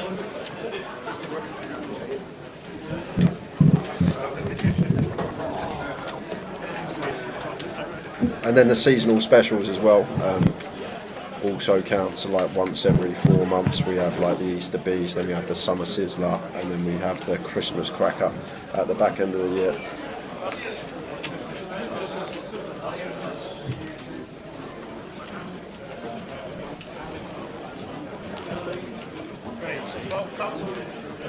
So Jared now stacking mountains over there.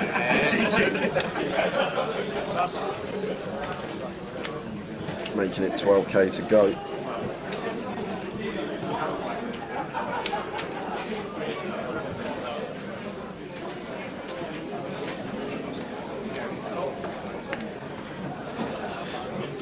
How much are you playing now, man?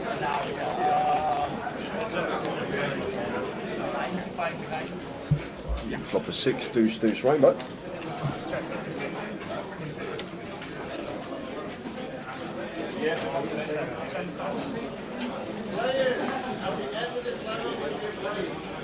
Yeah, and Radislav just has to splat this spot, 6, deuce, rainbow. Facing this C-bet, got to think about it for a bit, make it look like he's got more of a decision, but just wants to be check called in here. Like we can have a complete equity lock on this hand against some higher cards like King Queen, Queen Jack, these type of holdings draw into 1% equity. So I want to keep all these type of holdings in from our opponent. So just flatten and a 6 on the river. So boating up. And now once turn goes check, might lead small in this spot. Don't think we want to go big because we want to try and at least get some heroes from ace highs. I don't think we need to go no more than half. And there we go, there's the bet, and ace high snaps it off, and Jared sees the bad news, he was up against the boat. And it was a smallish bet, 17k. 17 into 36. 800,000 for Chris, Danny down to 11 bigs.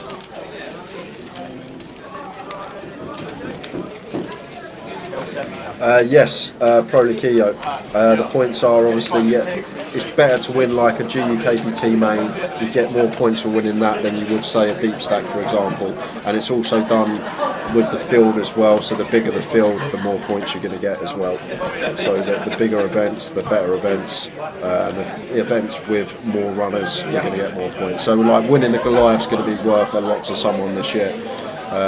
Definitely shoot them up the leaderboard if we're in contention.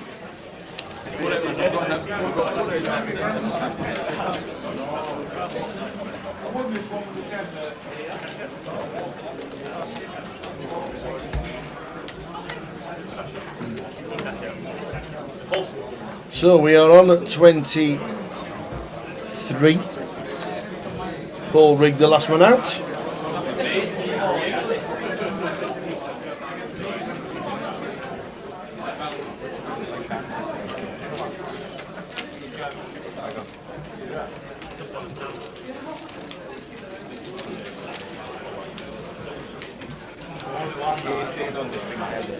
We've got just over half hour left on the clock, about 35 minutes or so until we head out on the final break of the day, guys.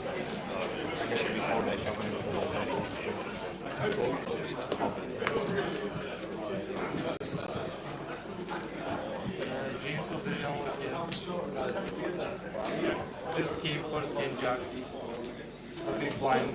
I was carded for an hour and a half. I used to win the call, beat him, and then against Jonas, he focused it.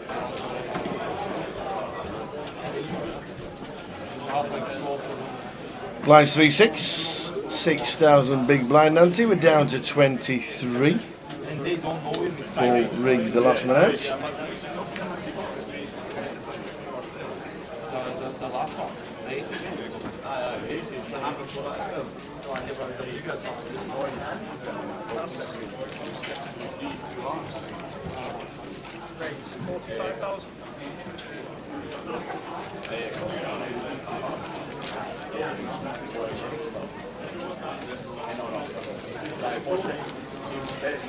Yeah, talking about upcoming events, just while Jay's looked out to get the waters. Edinburgh is where we are now. The blue ones are where we're going to be live streaming. Luton, the next live stream for us, the 26th of May until the 5th of June. That is at 12:50 main, as it says there. And then next weekend you've got London, Coventry, Leeds and Liverpool, all different events. The G400, 25-25s and a deep stack. Luton is where we're going. And then Manchester, Birmingham, Reading and Glasgow the weekend after, and then Coventry, Luton, Edinburgh and Blackpool the middle of June, and then we're back in London for the GUKPT. Plenty going on.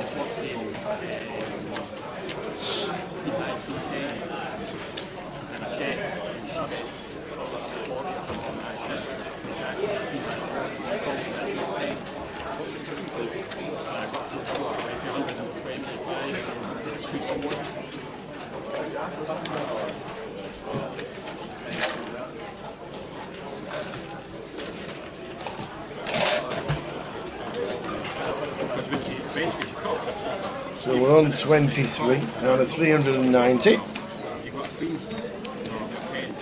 Next payout will be 1,920. Scrolling across the bottom of the screen.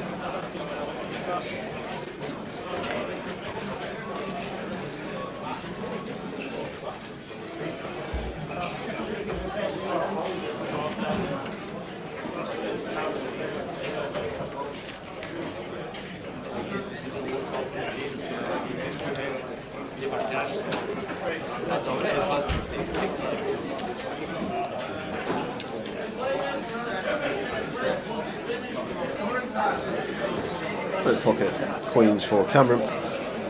Makes it 13 to go. Raise and take.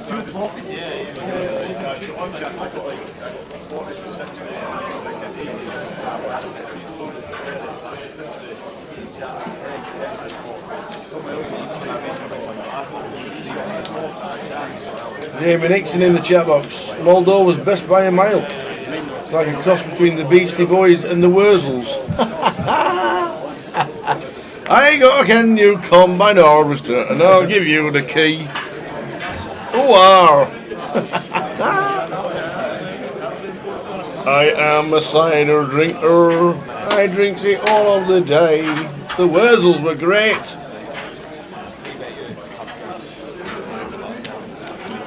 How are we doing, Jamie? Unlucky this week.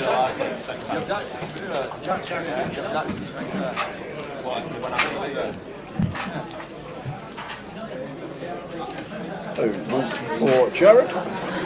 Mark could have potentially completed the 9D suit there, but just thinks better of it.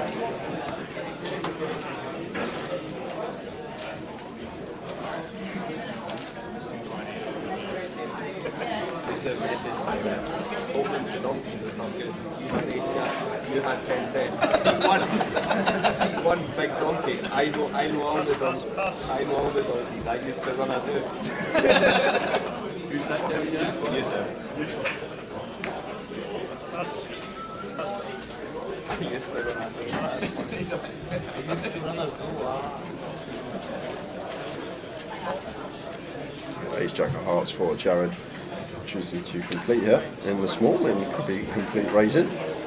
After Chris raises with the Ace-9, bit of a setup. Minor cold deck blind on blind Ace Jack versus Ace-9, especially if it comes Ace High board.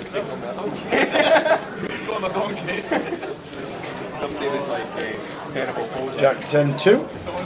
I'm going to love to see this popping top pair, top kicker.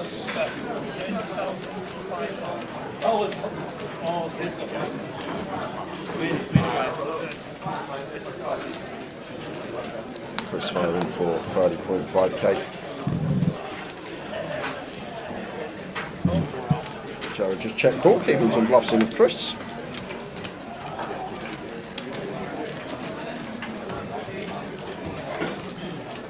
Queen of Spades on the turn. Interesting card because picking up and down now, Chris, for a gut shot to Broadway, up and down to the 8, 5 of Hearts on the river. Didn't choose to double barrel here, and Jared feel comfortable. He's going to have the best hand more often than not here, especially when it goes check check and the Ace Jack. But Jared is good.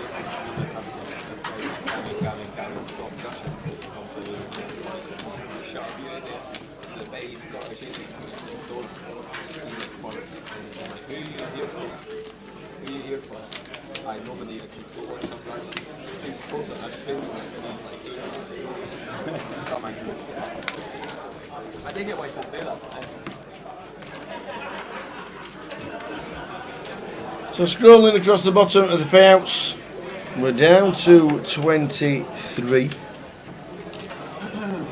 So 23rd will get 1,920.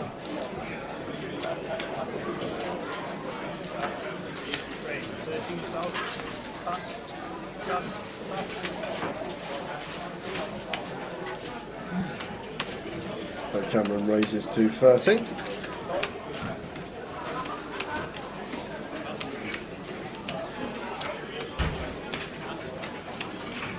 Chris pinning 4s in the small blind, and Radislav 6-5 off. Expect him to defend this one out the big.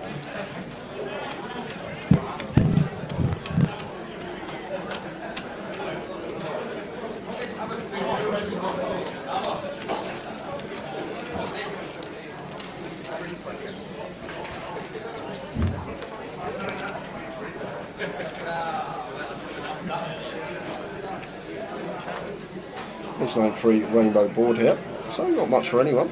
Cameron should be continuing this even in a three-way situation with this particular hand. Want to see bet the Ace High board as the opener. Going to be better for us than the callers. As well as that, this particular candidate, Queen 10 suited, there's some really nice backdoor possibilities for us to potentially double barrel on. So Chris with the pocket 4s just getting out of the way, and so does Radislav.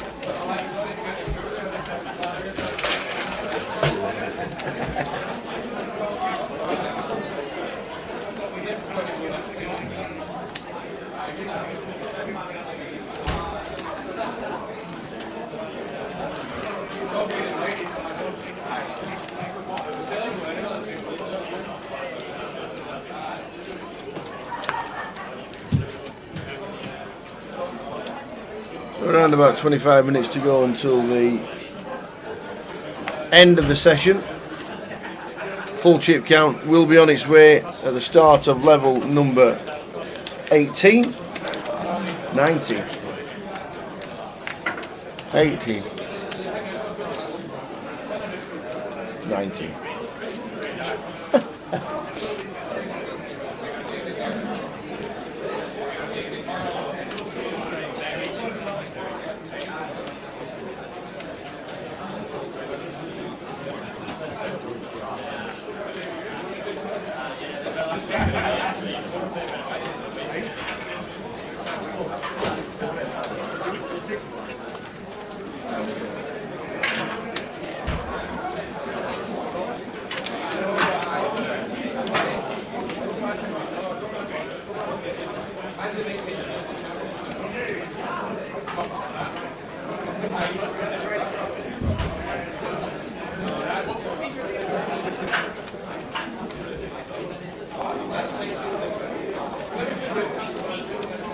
So we're adding 2. That looks like a raise.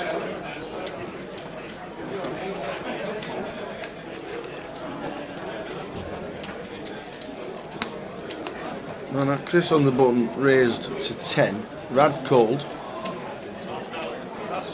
Scott's 3-bet and he goes full fold.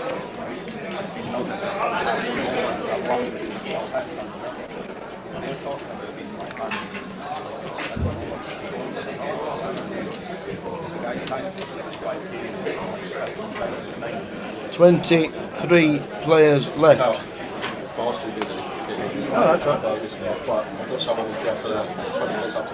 Aye. Here he comes. He's going to sit down. You've got to guess who it is. You've got to guess who it is before he sits down. Any guesses? Any guesses before we stick the camera on who's just come in for 20 minutes while Jay grabs his burger? Not Dave. No, we play 10 levels tonight, or we get to a final table, whichever comes first. So we play till the end of level. It's not Riggy, it's not Jack. I think Jack's steaming. It is the Spand himself. The Spand, another cash. Yes, another cash. Another cash, well done. Well done, sir. I was very short earlier, so I'm happy just to grind my way through. And what was the exit? The cut-off opens, I jam A7, he has pocket jacks, and I didn't get lucky for once. You didn't get It's a rare thing. Run like Spand is a common thing online, apparently. It is, it's a common thing live as well.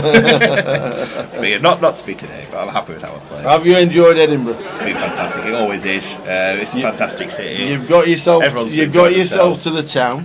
You've been out, you've enjoyed the sights. It's always great to do, isn't it? Yeah, absolutely. As well as sat in the poker room. Obviously, that's why you're here mainly. But yeah, but to get out with a few mates and have a good time, that also helps as well. Yeah, it's brilliant just to see Edinburgh. We had a day off yesterday, so so I went out with a few of the lads around Edinburgh, and it was it was great just to see some of it. Yeah, has it been a profitable week? Just about. Let's say yes. That'll do. Let's say yes. Nice one. Nice one. So Andy back, gonna stop in with us for the next 20 minutes or so till we hit the final break of the day. So this is an interesting. And of course, you've got one of your best buddies on the table. Yes, so Mr. Danny Ryder. So those of you who watch Jamie Dixon's stream, he has a Discord group, and seats 6 and 7 actually. I got to know quite well from the Discord group, so we actually all arranged to come up together and meet each other. So it's good to see them running deep as well. It's fantastic. So we'll see how they get on. Dennis's claim to fame is that he bust you in the cash out. In the cash out satellite, Dennis was the man. Well, which bully? If you go to the cash out, which bully was that then? Yeah, well, you have to tell me which night and what the hand was. So I played with Jared in the on the outer tables, and we had a couple of funky hands against each other. I saw the hand he played. He's had a funky hand against Bixie. Yes. I was watching that one out there. That was very funky. So interesting to hear the thoughts of Bixie as well on that one. Yes, yeah, it was very interesting from both their perspectives. So could have some action here with. Jared raised it to 12 with the threes. That should be 3-betting. Yeah, I imagine they should be going all in with 22 big blinds, is it, effective? So they should just all be going all in. He's going for a smaller 3-bet by the looks of it. Yeah, he's just gone for a small 3-bet to 32. And Jared sees straight through it. He does, yeah. That's the only problem with betting that size. He does look very strong. He's like he wants action. You know, some people do that with aces and kings. You know, they clearly want action, and obviously he saw it. And, just decided to fold the threes, which is a very good decision. No. Do you have a poker calendar that you stick to, or do you just look and see what's on and then think, well, this is where we're going this week? Well, it more or less revolves around the GUKPT, to be honest. Yeah. So that's how I plan it, because I work full time as well. So it's planning my work and things around the GUKPT calendar, and then whatever else I can fit in, really. So obviously there's going to be more choices this year with things. So I may be doing other things as well. But yeah, it's mainly the GUKPT, so it's a fantastic tour, the structures and the dealers and everything. All fantastic, so that's what I'm happy doing. Yeah, we obviously know everything's just about opened up as normal now, which is a great thing after the 2 years that we had. Is there a plan to travel abroad and play? Would there be somewhere where you think, I really, really want to play this event? So I'm heading off to Vegas shortly, and I'm hoping to go back out for the World Series as well. So hoping to do that, and maybe some of the everyone says how brilliant Barcelona is, things like that. And yeah, it would be nice to go around and do some of the all the stops on some of the tours as well, just to travel a little bit. And that's the great thing about poker. I think the Aussie Millions is one I'd like to go to. Yes, never been. Yeah. Never been to Melbourne. I'd like to. Well, hopefully it happens again, because it's not happened. No, it hasn't. You know, they've literally one of the last countries to come out of lockdown. Yes, I'm sure the appetite will still be there. So and they used to get the numbers. Absolutely. Chatting about it with Dave Doherty yesterday quite a bit, because he's been a couple of times to Melbourne, and he said how fantastic it was. So yeah, somewhere I'd definitely like to go. So we've got Danny's very short, 6 big blinds. It's kind of short, but he's done. He was an A2 binder with Mark, so he's span it up very well. Nice one. Because he bust 10 minutes to go, I think, on day 1B. So it's one of those where you grind the whole day and then bust. Well, we are balancing the tables, so we do lose Ricky Kebabs. To balance the tables and not be eliminated. Oh no, it's a 1500 and 6.5 million. And that's 15 minutes to go until the end of this session.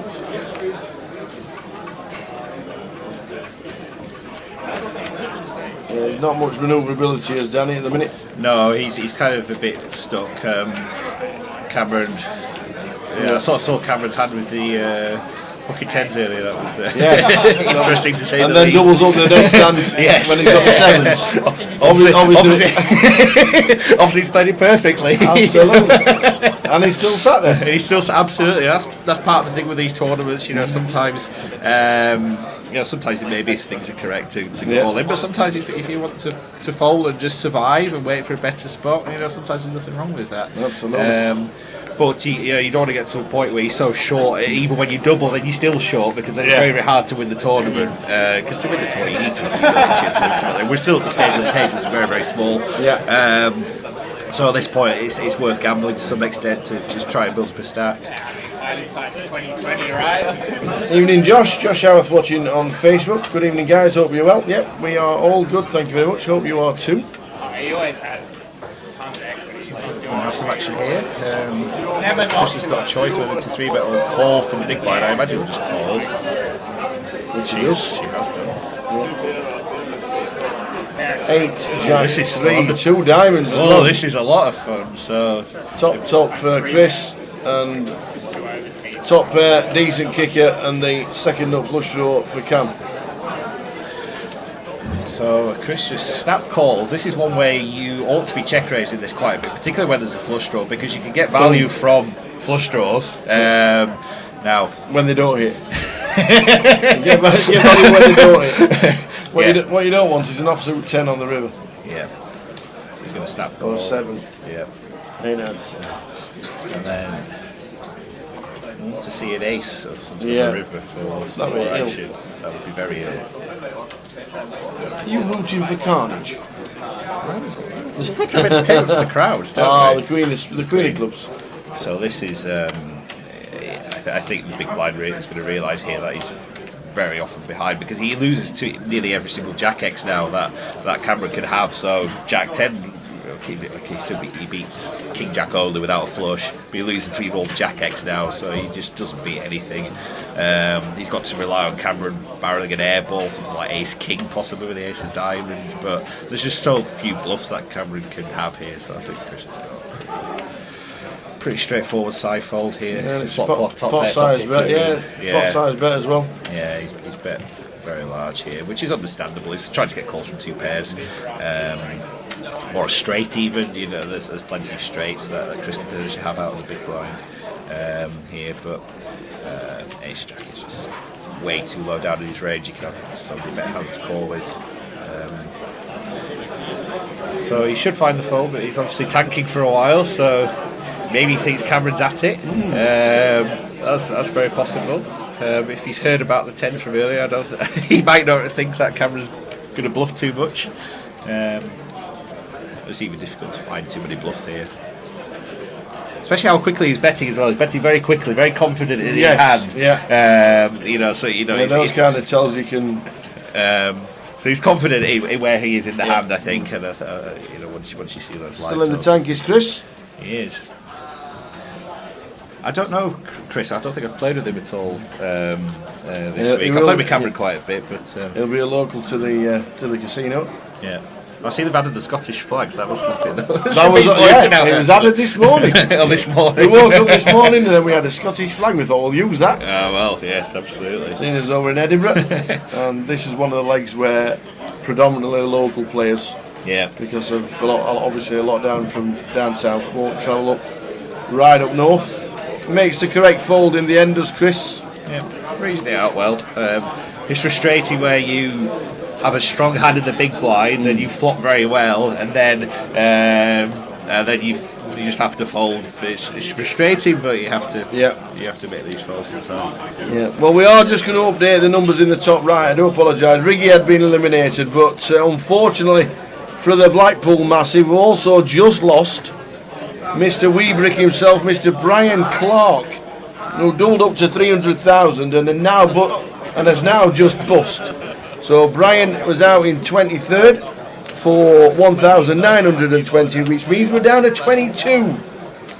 Unlucky the Weebrick, GUKPT former champion from Blackpool. Have you heard about Riggy's bust out? No, tell. I don't know the exact action, but it was his kings against Ace King, all in pre. Ouch. Brick, Ace on the river. So very unfortunate for Riggy, but these things happen. And he's now drinking his. You're a big favourite when he gets to the river and he can only get an ace. Yes, yeah. So. Because by that time somebody's already said, I folded an ace. Absolutely, yeah.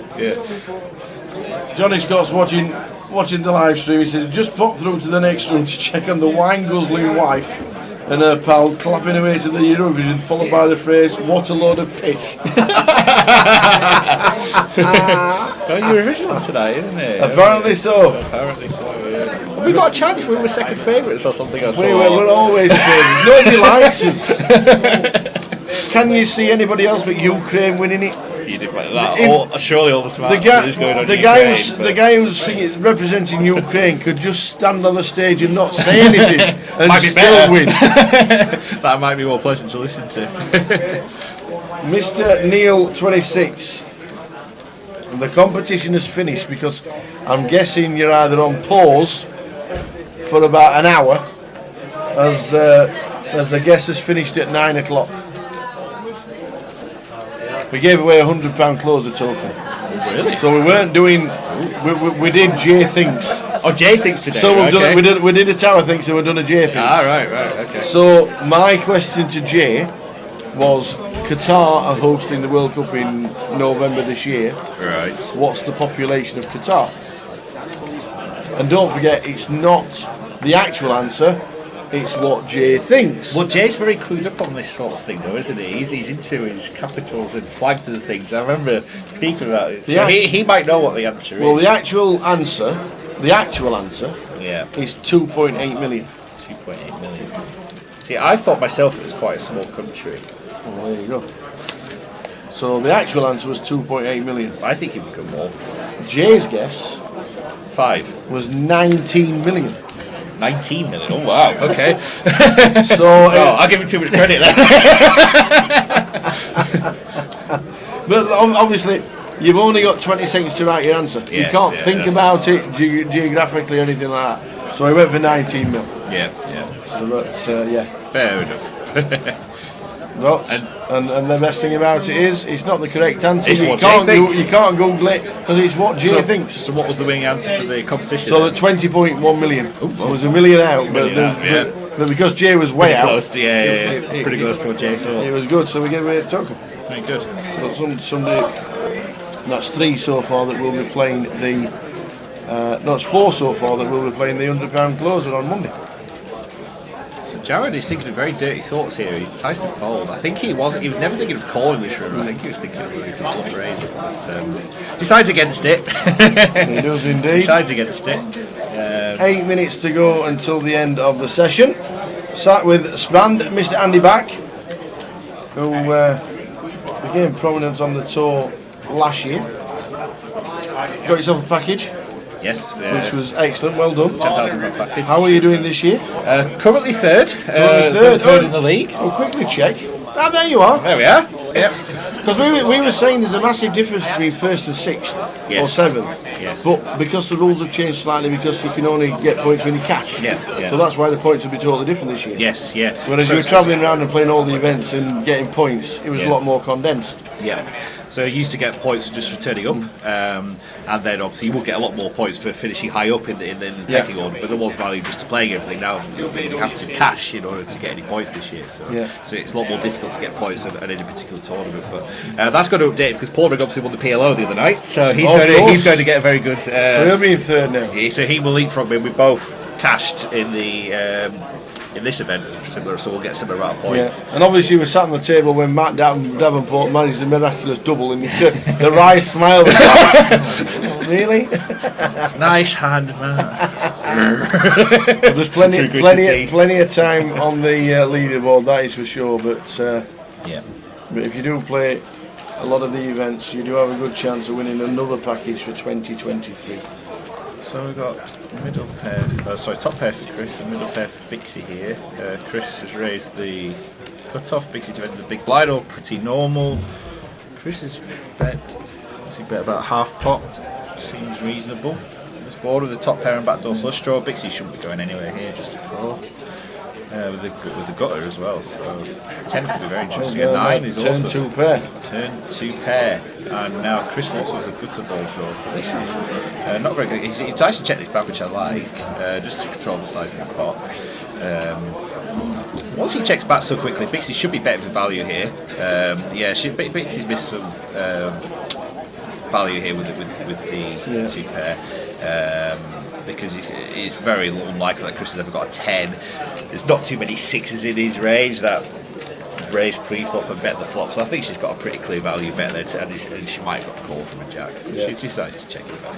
Apocalypse says, what would 243 points equate to, results-wise? That's how many points Matt Davenport's got at the minute. Well, he's FT'd nearly every single comp all year, essentially. That certainly helps. He's had an incredible run this year. Even if you don't win the comp, because the more players in the tournament, the bigger point distribution is. So last weekend we were at Didsbury for the deep stack, and that's local to both me and Matt, so we both played it, and I had a very good run. I went the FT. Of course, who's there? Matt. Matt's there. So you know, did Matt finish second? Matt finished second. He gave Ali Malou the best battle. Ali Malou just cleaned everybody else out. And the winning hand apparently was 2-3 off. Yes, so I can't remember what Matt had, but Ace King. Ace King was it. So Matt had, I think from how he told it to me, I think Ali looked at one card, which was the deuce, and went all in. I think the story when Matt opened, Ali looked at the deuce, says I'm in for 6.2 million, and Matt went, I call, I've got Ace King, and the flop was 3-2-9. And that was the end of the tournament. Absolutely. So Jared opens 5-4 suited from the position and folds to the relatively small 3-bet. seems reasonable.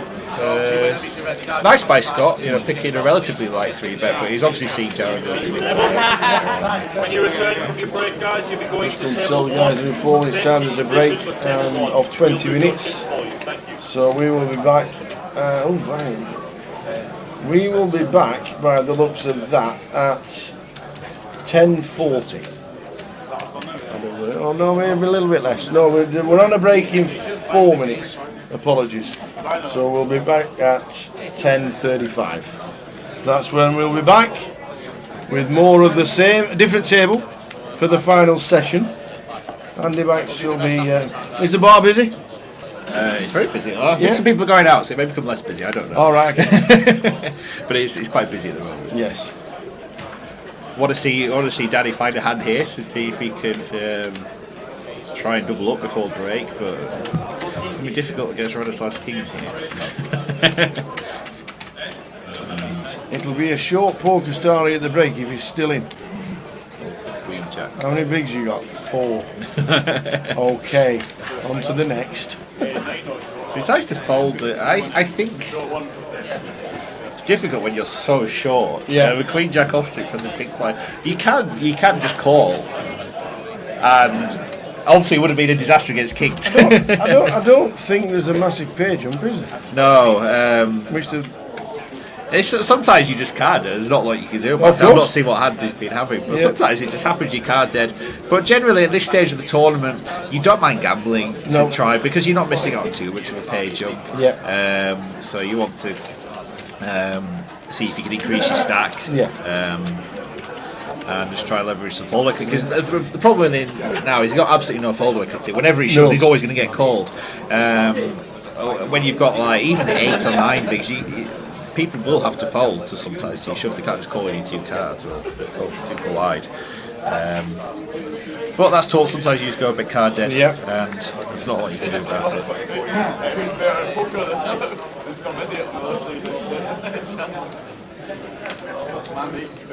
For the last 2 or 3 minutes of this session.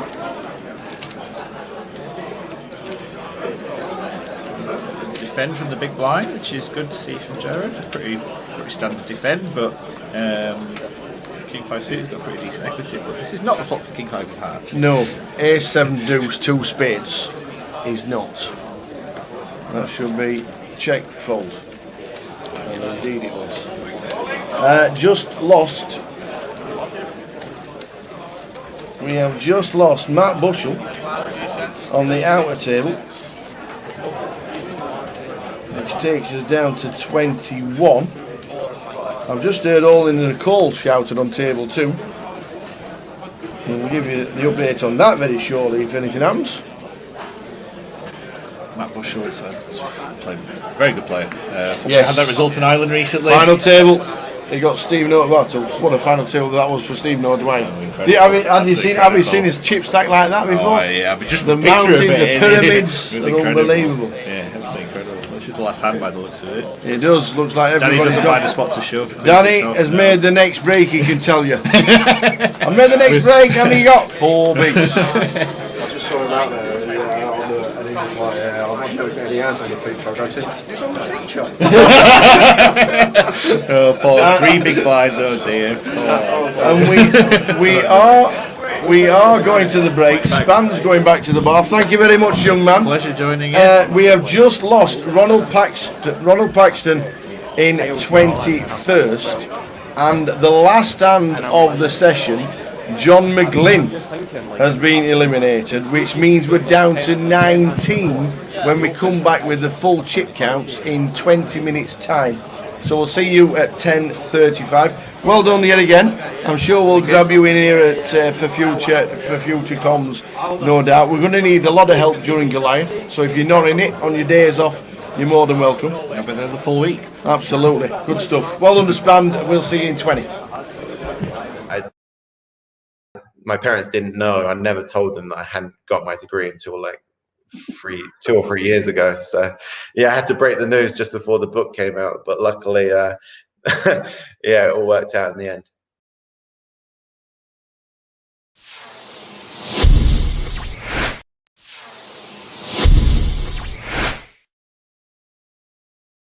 Your first few live tournaments, your first Ender Mob, 124th in the World Series 2K for 4,056. That was June 2008. Right. What was it like playing in Vegas for the first time? And how did you find it good at Vegas? Because obviously you played a lot online. So playing live to playing online, did you just have the complete contrast and thought this is just as easy as playing online? No, far from it. And to be fair, that that's my first tournament cash, but I'd played quite a few tournaments before that and not even cashed. As I said, I'd gone to I think it was it 2000, maybe the 2007 World Series, or maybe it was 2006, which was the one that Jamie Gold won. That was that one. It was 2000. That was 2006. Okay, so I played that one, and obviously you just said that my first cash was in 2008, so I'd obviously played a few tournaments in between as well. But I was sticking, mainly I stuck to sort of what was my bread and butter, playing online, and if I satellited into a tournament online, I'd go and play the live tournament. But yeah, I didn't have much live experience, and it was quite a different game to me, just like dealing, just so many differences. So it definitely took a lot of time for me to get used to it, even like the first sort of 3 years after I cashed, I never really cashed anything big, like compared to what the buy-ins were. I was definitely a losing player at live poker to begin with. And just trial and error really, and like just perseverance. And then, I think it was 2011, it all kind of clicked for me. And it wasn't even that I was doing anything that different compared to before in live poker, but I was just winning the key flips, winning the key hands, had a little bit of extra confidence to go with my read and stuff. And yeah, I think in 2011, I sort of had a breakout year in live poker and actually started showing that I could be a winning player live as well as online, rather than before, where I was just sort of winning online. And then every time I played a live tournament, never cash in or min cash in, never make the final table. So yeah, it was quite a transformation. Well, the first time we ever met, was a long time ago. It was the same year, 2008. It was Luton, the GUKPT. You finished 17th out of 376 entries. Can you remember who won it? Yeah, of course, cricket. Yeah, I gave him all the chips as well. With like 17 left, I started his career for sure. No, it was funny because the night before we'd met, I think we'd been staying at the same hotel, and they had a pool table, and he's really good at pool, and I play a lot of pool, as I already said. So we played a few games of pool. I was chatting to him, and actually he's and his friend, who actually I knew more than Sam at the time, Pete Linden. And then we happened to both go deep in the tournament, and we played a huge hand. And my friends still make fun of me for this hand to this day. And you were actually in the background. I could hear you in the middle of the hand with your loud, booming voice. And it was like, I think it was a 3-bet pot, and I had a pair of queens, and I think it came like 2, 3, 4. So like pretty safe flop. And Sam check called, and then turn was a 5, so pretty bad card for me. Obviously, any ace makes a straight now, but then the river was a queen, and so I now made top set, and Sam shoved all into me, and in my head I was like, like in this spot, he never really, he either has an ace or he's turning like pair of 9s or pair of 8s into a bluff, and I thought he was capable enough to do it, so I ended up calling. I didn't like, it was back in the day when people didn't really call 3-bets out of position very much. I was, especially when online, like I was used to people just folding or 4-betting. Maybe live poker, was quite different. But I basically thought if he had ace king, he would have been all in before the flop. So I didn't put him on an ace king. And if he had ace queen, I blocked. And there wasn't many combinations left of that because I had 2 queens. And so ace jack offsuit, I thought he would fold before flop. And so yeah, I ended up calling him because I thought he was turning like a 6s, 7s, 8s, 9s, 10s all into a bluff. And yeah, he just had ace jack, and I looked very silly, and it was a huge pot. And I just remember behind me, you were saying something about, Chris Moore has called and he can't even beat an ace. Oh wow, Nido as well. As I'm walking up. Yeah, that was my first big sort of deep run in a good tournament. So it was exciting for sure. But yeah, it was definitely very memorable as well. Sam got the trophy. He did indeed. Yeah, I used to use my chips wisely. But in 2008, it wasn't all bad because he became the world's #1 for the very first time. Had you been chasing it? Was this something that you obviously you're keeping control of what you were doing online? You were knowing you were there. You were top 10, top 5, #1. What did it mean? At the time, it meant everything to me. It's like what I'd sort of devoted the last sort of few years of my life to. I was playing poker at that stage way more than even now. Like I was playing 6, 7, sometimes 7 days a week, every week, all day, long days. But like to me, it didn't feel long, you know, like the hours went so fast. I was really enjoying it. I loved the game. I was just learning all the time, getting better. And so it wasn't like, to me, it wasn't a job. I was just doing what I loved doing. So, but yeah, once I discovered Pocket Fives and saw the rankings, obviously you start at the bottom in the thousands, and I was like always wanted to get into the top 100, so I could start talking. Like my thing was like I wanted to talk strategy with the other sort of top players, but I didn't want to message them before they were while they were ranked higher than me, because I thought they wouldn't accept talking to me, kind of thing. So I was like, okay, once I'm in the top 100, I can chat to this guy and message him. And so I kept like moving up, and it gave me incentives to keep moving up.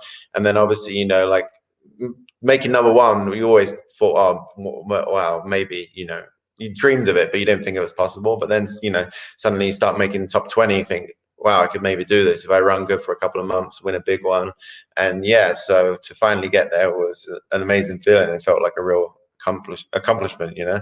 And like at the end of the day, like the rankings, a lot of it was playing. You had to play a lot to get up there because of the volume thing. But normally, if you were, you know, it was like to get #1, you had to be doing well as well. So it was definitely a sign that I sort of was being successful as well. Yeah, I think one of the first videos we'd done, and we've obviously, because we've been in lockdown, we've been rerunning some of the videos on Grosvenor and the GUKPT. You were sat talking with Adam Clark from Blackpool, Clarkatroid. Yeah, I remember him. Yeah, good guy. Yeah, I think you said in the interview you just dropped away from #1, but you were going to get it back. So it was a fantastic interview. There were no chin hair. Yeah, no. We'll try and dig it out for you and send a link, because it was a fantastic video. You and Clark were just bouncing off each other, because obviously you knew a lot about him playing so much volume online. Yeah, I think that was the first time I met him as well. So I sort of played him online. So that's always exciting when you got to meet people in real life after you played a lot against them online and stuff. And you know, it was weird. Like even though you sort of didn't know each other that well, like you kind of, if you felt like you knew each other for years, kind of thing. Like I met a few of, even at my wedding, like a couple of guys who were like in my groomsmen party. I met them through, you know, I met them 10 plus years ago through poker, and we've stayed close friends ever since. Yeah. Now we can't not have an interview with Chris Moorman and talking about the father in the GUKPT circuit. Yeah, he'll be like, why are you in Manchester? This is one of the greatest little stories of a GUKPT title.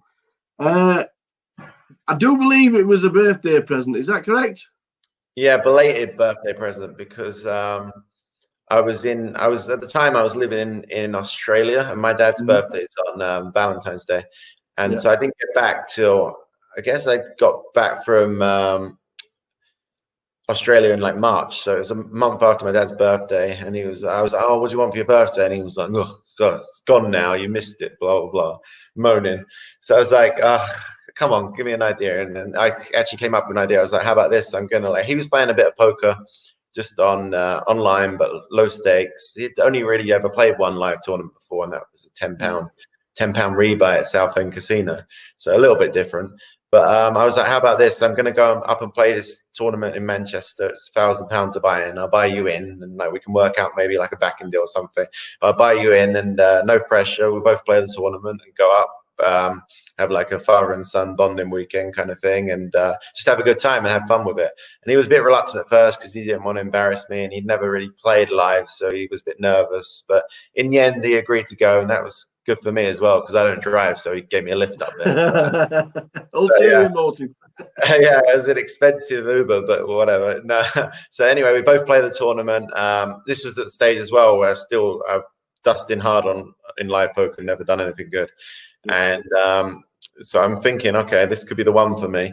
And anyway, we get to first break, and he's enjoying meeting everyone. He's meeting all the lads, kind of thing that he's sort of followed online because he really enjoyed railing me and stuff like that. So he met Trig, a few of the other boys, and on first break, we were all chatting, you know, how everyone does. Oh, I'm up to this chip stack or whatever, and he's tripled up. I don't even know how. He must have been getting out of line for sure. But I was like, okay, you need to chill out. Like, you've got some chips now. Play patient. It's a long tournament. It's a marathon, not a sprint. So I was trying to coach him on breaks, and yeah, after day one, we both made it through, and we were both actually top 10 in chips. So that was really kind of exciting. So like, we're up for a few hours at night, sort of chatting like two mates, kind of thing, adrenaline's pumping, trying to get some sleep before day two.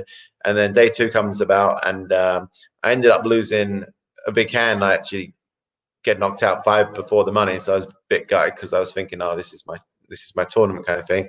But I regrouped, went to the bar, got a few beers with a few of the guys, and then went to rail my dad because he was still in.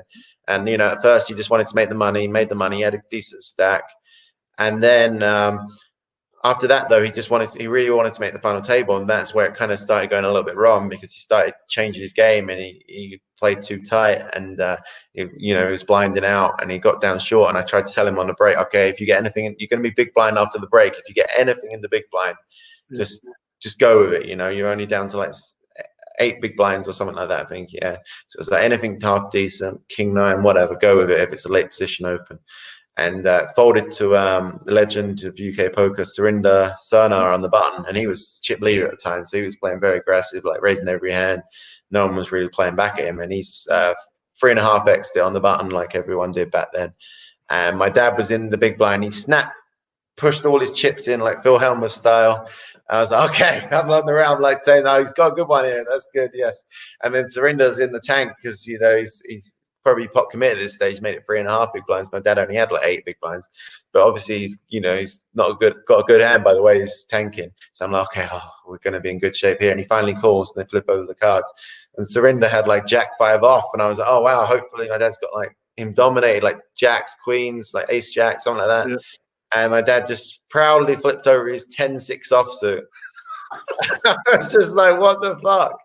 And then before I knew it, they just dealt the flop, and it came 7-8-9. He just flopped the straight. He was like, "Yeah, I told you, I knew." He's like, and then he doubled up there, and he just like turned into a new person. He just like went back to his old self, just going like playing every hand, and got to the final table, and everyone else was trying to ladder up, play ICM, and my dad was just going for it, putting them in a coffin, and ended up getting heads up, and yeah, the rest is history. Like, it was crazy because I was watching. It was so weird watching on the rail because it was out of my control. I couldn't, it was down to him, and I was so nervous for him. But yeah, for him to get the win was just really a fairy tale. And then it kind of like the reality sunk in, because then he started giving me shit for having a bigger cash for the next year of my life. I had to like focus more on live poker because I was like, I can't have this for forever. Everyone in me is to tell them that I was a professional poker player, but he had a bigger cash than me. So well, he finished 13th in the Champion of Champions as well, and that's his only 2 Ender mob. Like that's the only 2 cash he's got on the Ender mob. The Champion of Champions are winning the GUKPT. No, he always says, I've probably got one of the highest ROIs in live poker, like, because he didn't really start playing much. He played like 1 World Series poker event, like a 1500. He got some of the boys to buy a piece of him when he came over to see me in Vegas one year. And I think that's about it, really. So he's played like 3 or 4 live tournaments ever, cashed 2 of them and won 1. I was like, must be nice. And then he always tells me, whenever I go and see him, I go to his house and play online or whatever, and he's playing online as well. And he'll be moaning about all these bad beats he's getting. He's saying, I'm the unluckiest poker player ever. And I'm just like, you do realize how good you ran to win that tournament. Like the tournament was like 100 times to buy him, but yeah. Brilliant. It was a fantastic story, and something we have actually mentioned it quite a few times whenever you do pop up and we're on the live stream, and we do mention yourself and you've won something big, and we just have to quickly mention that the story of your dad is just, to me, it is one of the nicest and best stories of while we've done the GUKPTs. It really is. Yeah, it was amazing. Like even all the highs and lows that I've had in poker, like it's still like my most memorable moment. It wasn't even involving me directly. Like it was just surreal. It was such a great day.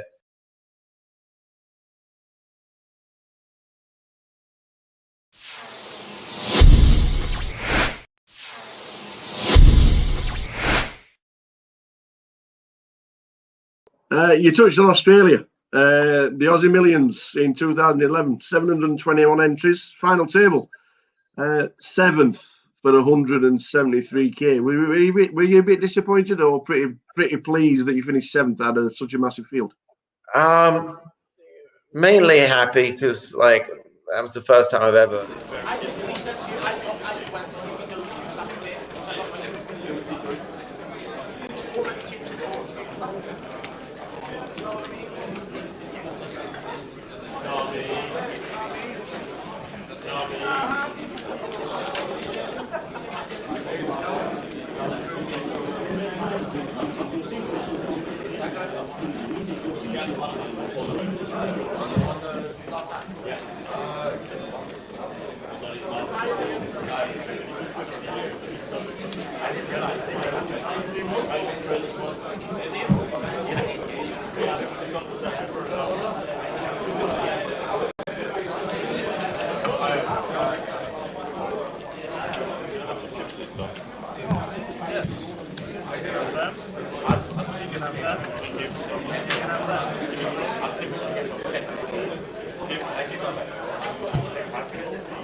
That's your nationality. Lithuanian.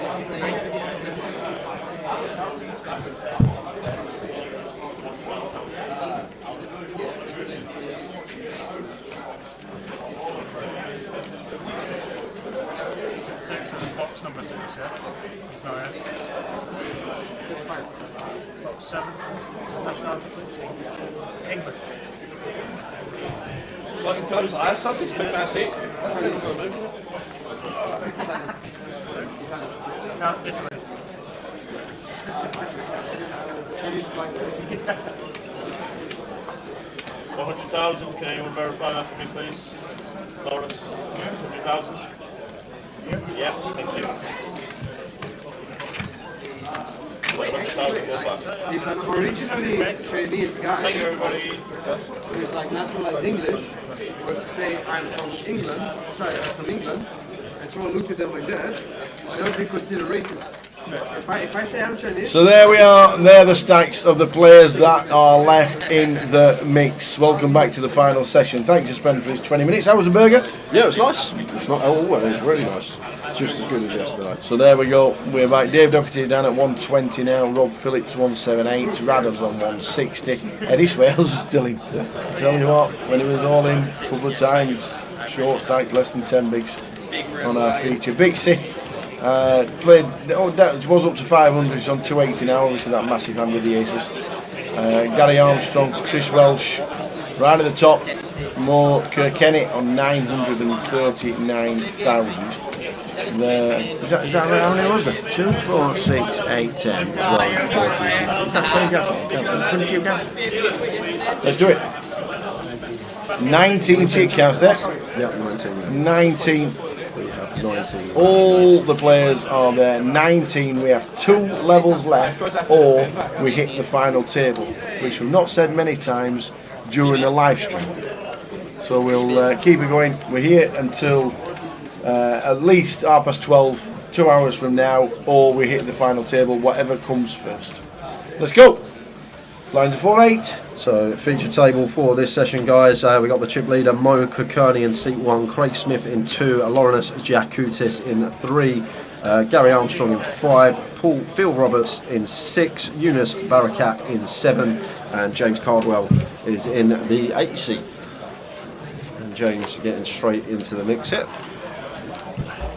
raising it up with the ace-10 of clubs under the gun +1 off of just north of 30 big blinds.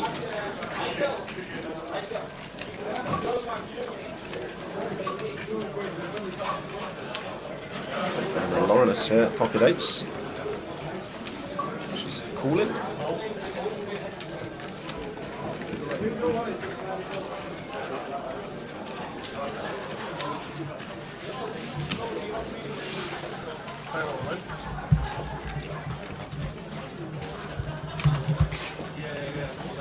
And Phil finds the pocket kings. 22 big blinds in the go. Is that Ricky? Ricky Kebabs? It is. It is Ricky Kebabs. Yeah.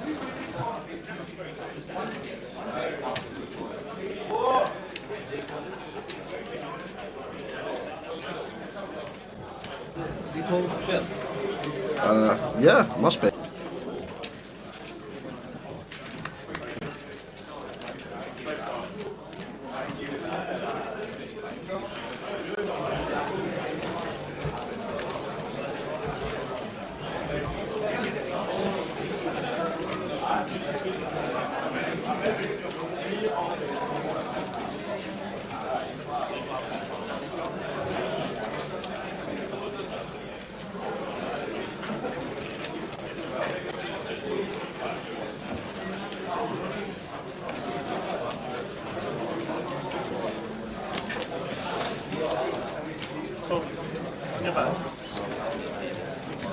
It is Mark. Might have to get that changed. Okay. Just a query here about Phil's name. We know as Ricky Kebabs watching the stream. Laurenus calls this one off with the pocket 8 sit and in great shape to get the double.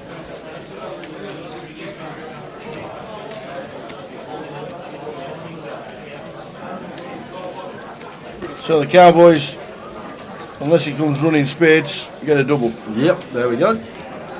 Double up straight off the bat.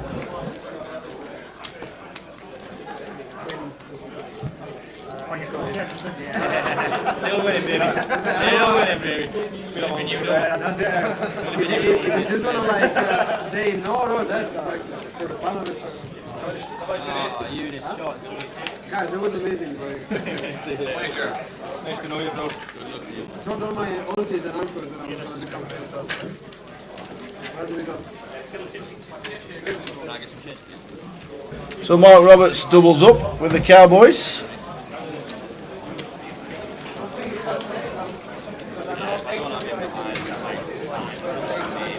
Last one. Who we lost? The guy that had 4 bigs. Danny Ryder. Danny Ryder. Eliminated.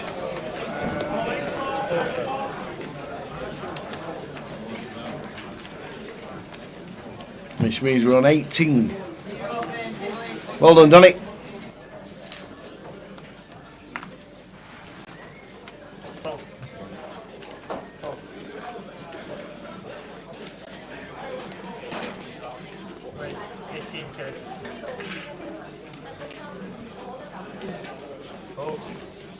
Ace Queen for Laurenus now.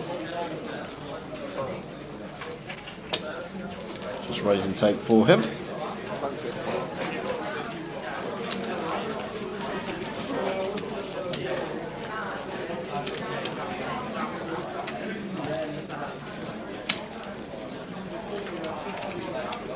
So well done to Danny Ryder.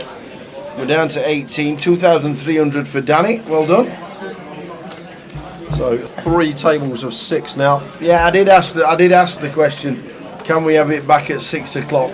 Unfortunately, I didn't get a reply. I hope if Tom's listening or watching, then it's 6 o'clock will be advantageous for us because 8, I think, is too late. We'll see what they say and see what they do for us. I was going to have Simon, but Simon, I didn't see Simon for the rest of the week. The online marketing guy. Phil Mark Roberts, his name. There we go. So on his passport when he signed into the club for the first time ever, it was Philip Mark Roberts. Okay. But he's known as Mark. 50k. That's what we thought. Yeah. We're going free bet in the Ace Queen here, facing the Hijack Open from Lawrence. Hang on a minute. Come on. What's wrong with Philip?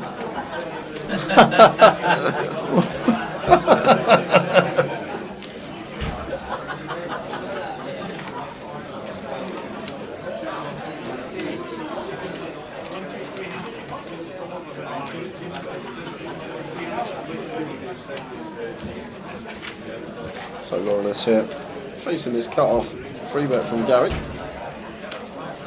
Not insta-folding here, might be thinking about taking his price and peeling, but much prefer this decision, just letting it go, waiting for a better spot, getting out of the way.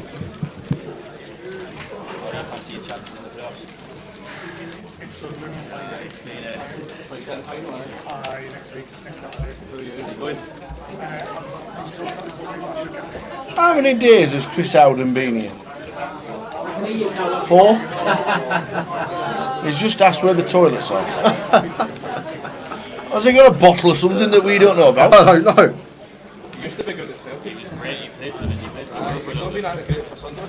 I haven't seen much of Chris, to be fair. Played a lot of cash, to be fair.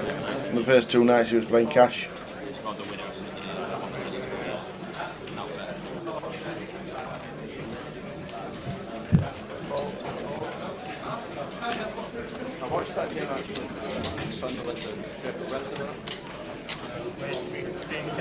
Folks to James on the button here. Raising up with the Queen Jack as he should. Leaving off for 25 bigs. Want to be opening this one, and Mo in the small blind here. 7-6 suited out the way. Craig going to fold as well, so raise and take there for James.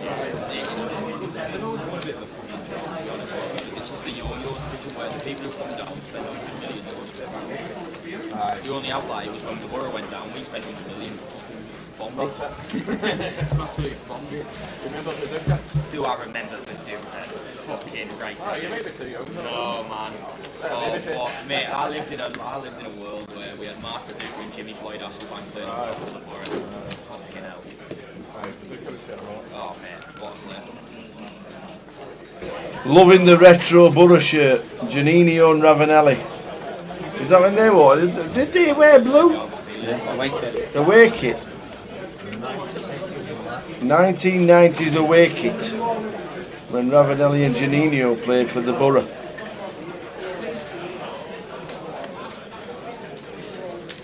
Amazing when you got Giannino and Ravanelli who used to play for you. Next year you're playing Rotherham United. Isn't that when are Rotherham going to play Spurs? That's what I want to know. Soon, hopefully, Tower. Hopefully next season. Next season when you're up in the Prem.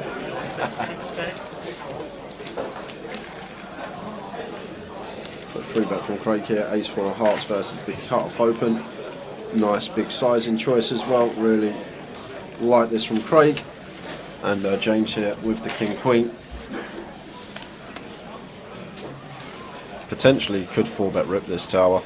Cut-off versus small blind dynamic. We want to have some lighter 4-bet rips in there. This isn't the worst hand to do it with. I don't think we're going to see him flat off his particular stack size, but if we think that Craig is capable, which we know he is, and he's going to incorporate some nice bluffs in there, then potentially at some frequency could be ripping this one. But nice large near 3.5, 4x sizing from Craig, and gets the King-Queen out of the way. Nice little pickup from Craig there. Same seat as he was earlier when he was on our featured table. Amazing to think Borough got to a UEFA Cup final this century. We had some good players, didn't they? Downing, Stuart Downing was there, Mark Viduka was there, weren't he? Didn't Woodgate play in centre half for one bit? Frank Quadreau, I remember him as well. When Brian Robson was manager, is that when that was? Yeah, you used to have a tidy little team, Borough. They also had Johnny Howson.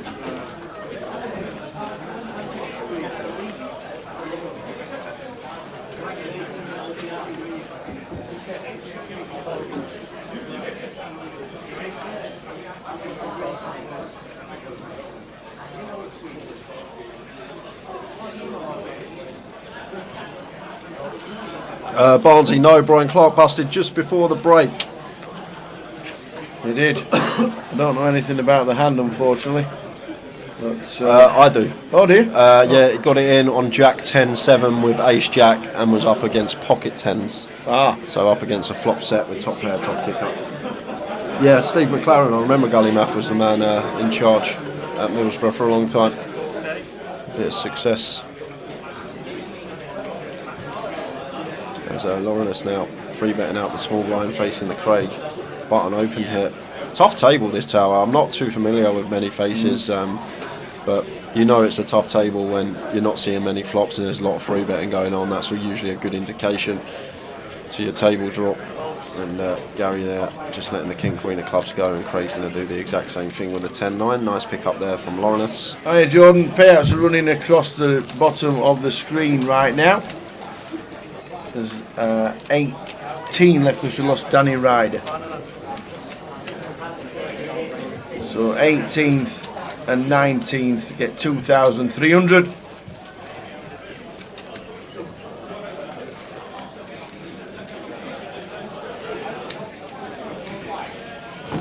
So the next person out will get 2.3.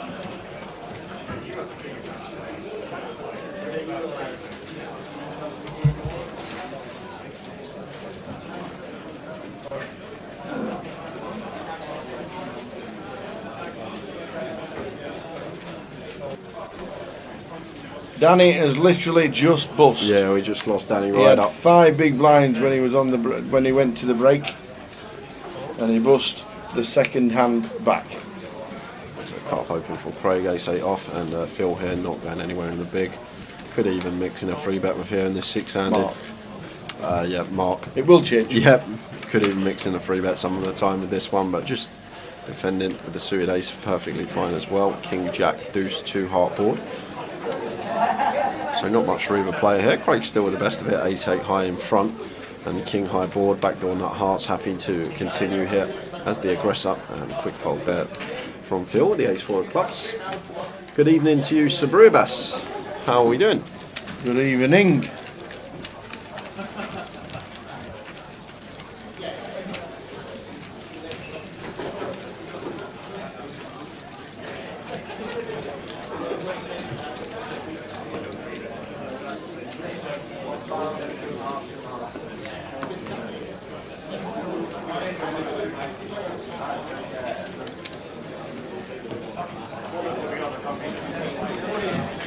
When we get to 16, you know we'll be down to 18. 2 tables of 8.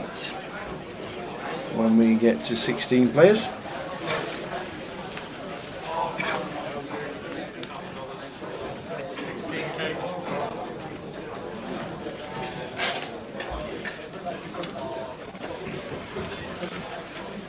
We'll get it sorted soon, Mick. PK's just on the floor. Yeah.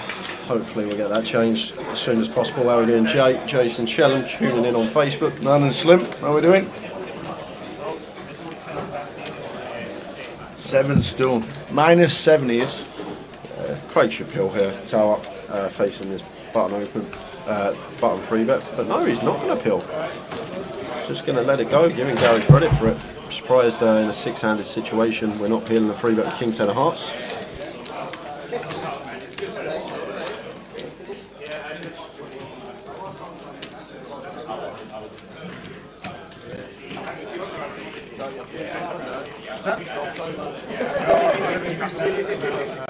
You want my table? 25. I need it cash like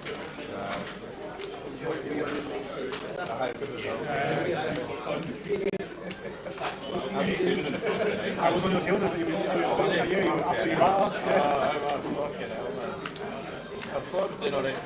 absolutely right. If you still do 5 minutes. No, I know, I still see it there. I don't know how it is. Remember this guy? Yes. I've seen it, yeah. No, I've seen walk out, yeah. Ace Queen for Craig, raises to 16. Raise and take. So what's happening in the Eurovision? Have they won it yet? What's happening in Eurovision? Is it hello, this is Malta calling. This is Valletta. This is with the points for the Eurovision Song Contest. With 1 point, the United Kingdom. United Kingdom earn points. Is it that time yet?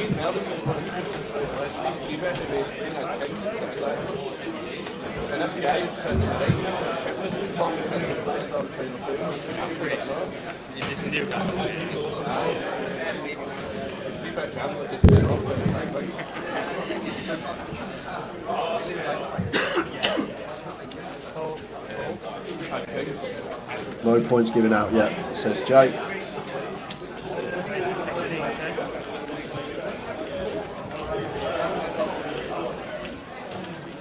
Don't worry, Span, it goes back to Mark very soon. We got him as Phil at the moment, but when it catches up, it will go down as Mark.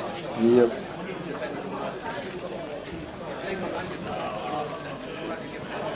The King 9 of Diamonds here for James.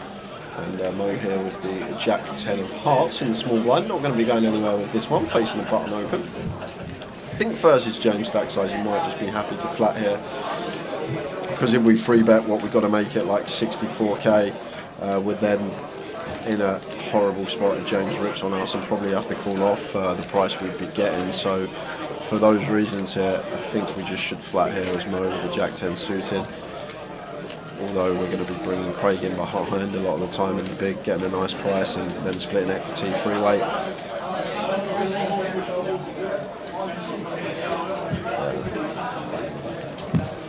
Yeah, I really like that decision from Mo. He thought about the free bet, he understood the stack size in question and then realised it's probably going to be better for us to flat this spot, and 7-8 of Hearts getting involved for Craig as well, as it should be. What a flop this is for the King 9 suited. James flopping second pair, nut flush draw here. Potential nice check candidate for James this one. Definitely can mix in some checks here after catching second pair with the nut flush draw. Obviously betting is never going to be a bad thing either with such a massive draw here. So he does choose to fire. 25k is the bet, so just south of half. And expect Mo to call and Craig to get out of the way. Just think Mo's always going to be flat in this spot. Bottom pair, gut shot, backdoor heart possibilities.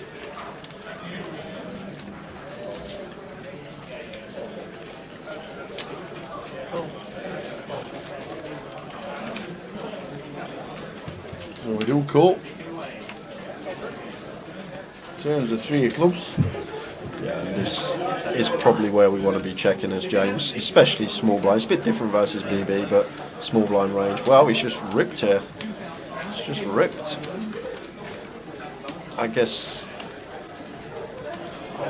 like, we're never getting called by worse. Like, we're never getting called by like a 10x there. So we're only getting called by a better hand, and we can sometimes induce bluffs on rivers. But James was just happy to take what's in the pot, I'm guessing. We're obviously ace-jack, which I guess Mo could have some of the time. Although that's probably going to free bet call us off, could be in there. But I'm just trying to think with that jam from James, what does it actually achieve? What are we trying to achieve with that jam? Are we just trying to take what's in the middle? Are we trying to get Mo to fold a better hand? Because we only really get him to fold the better king, queen, king, jack. That's all we get him to fold there. That's actually in front of us. And then potentially we keep the lower diamond draws in as well if we don't shove, and potential to call a Mo and double up on the river. Just not too sure what that shove on the turn's achieving, but I'm sure James will have his reasons, as I always say. Never know what's going through the mind of the players as they're sitting there. They've also got the information from the players throughout the day, how they've been playing that dynamic. So Jimbo in 9.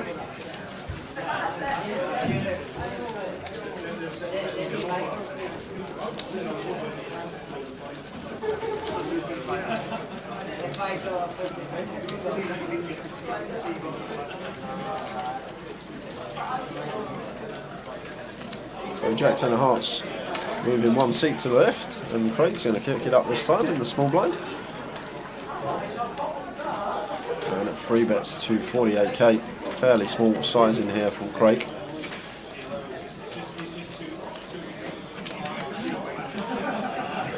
to get the better hand to fold though. That has us in a dominated spot. My eyes are terrible. I keep like getting the reds and the yellows.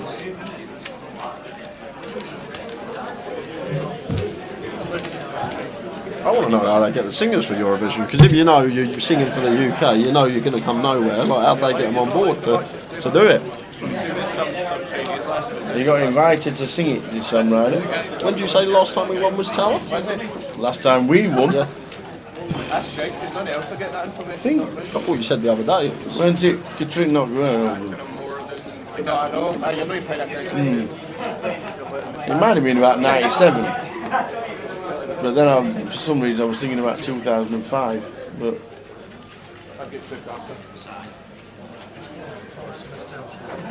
wasn't it Katrina and the Waves? I was sat in the elevator. Are they shoving for everything? That's so expensive. I don't know it. That's true. Gina G. Yeah, it could have been. Sandy Shore. That was 1967.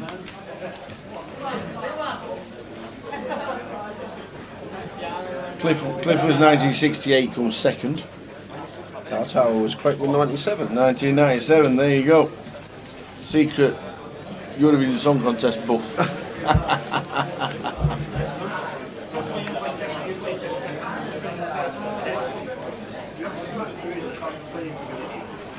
"25 years since we've won it. Unbelievable." But it used to launch careers back in the day.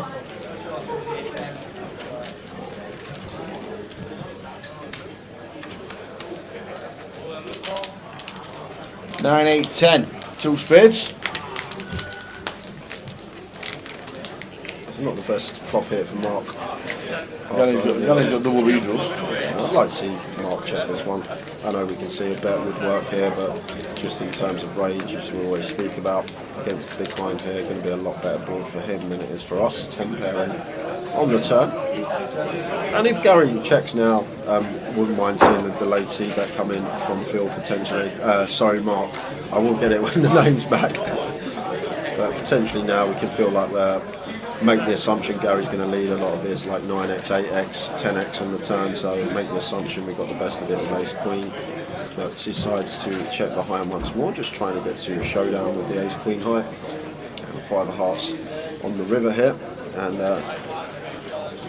Mark's hand looks like what it is from Gary's perspective, but Gary not going to go for it, and it's just going to be an easy check now for Mark. Wow, he's going to bet. This is a value bet with ace high.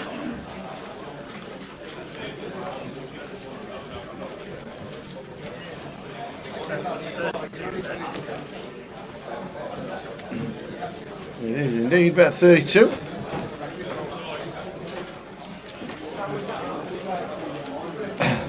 We think Phil's name is Mark, obviously, but we think it's Phil Mark Roberts. So when you enter the tournament, it has to be your name that's on your passport for the first time you join a casino. But yeah, it is Mark Roberts or Ricky Kebabs.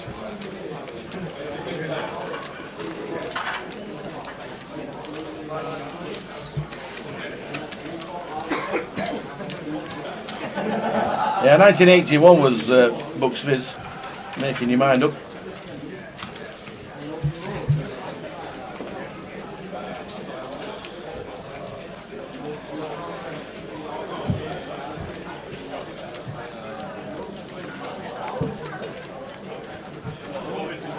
For Mo here with the chip lead, be opening this one with all these chips in front of us. Makes it 19. And Gary in the small suited ace-8. Shouldn't be going anywhere here. No, both options available. I think we're going to be flatting more often than not. They're mixing in a free bet at some frequency. And that is the time right now to free bet. Gary free betting just over 3x here. Mo with 7-6 of hearts and position, getting this price over 2-1 on the call. I could see Mo Peel in this tower potentially with position here, and this is why as well we do need to size up, raising out of the blinds when we do 3-bet. That's why we do try to go towards that 4x remit, even bigger than 4x sometimes, because it gets hands like this that's still going to have decent equity versus our hand pre-flop out of the pot, and it's good for us to fold out hands like this. However, when we start going smaller, these hands are now more inclined to peel and take flops with position. Now we got a flop. 5, 6, 7, 2 diamonds. Mo is loving life here in a 3-bet coup, just praying that Gary's got the overpair now and is actually weighted towards value. Flopping top 2 here, and Gary with the ace-8. This is a board we probably want to check in terms of range, but we are up and down. We're just not going to have the 5, 6s or 7s, and Mo's going to have all these hands, as well as we can see here, he'd have 5, 6 suited, 7, 6 suited, probably even going to peel 7, 5 suited as well. So he's got all these hands and an advantage, as well as that 8, 9 suited is going to be in there for Mo. But Gary firing for 85k here, so it's a bit of a bomb. 85 into 136. Like 65-70% pot here from Gary. It's a big bet in a 3-bet situation, even on this fairly wet board texture.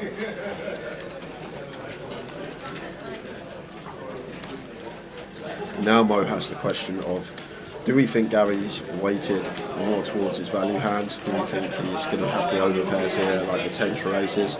Or can he just rock up with an airball? Like even against an ace-queen here, we've got pretty decent equity. Like even ace-queen, they're going to be drawing sub 20%, so we want to keep these hands in, like ace-queen, ace-king potentially. So it's a close one, whether to flat here or jam. Well, he is going to set Gary in with the top 2 pair. Yeah.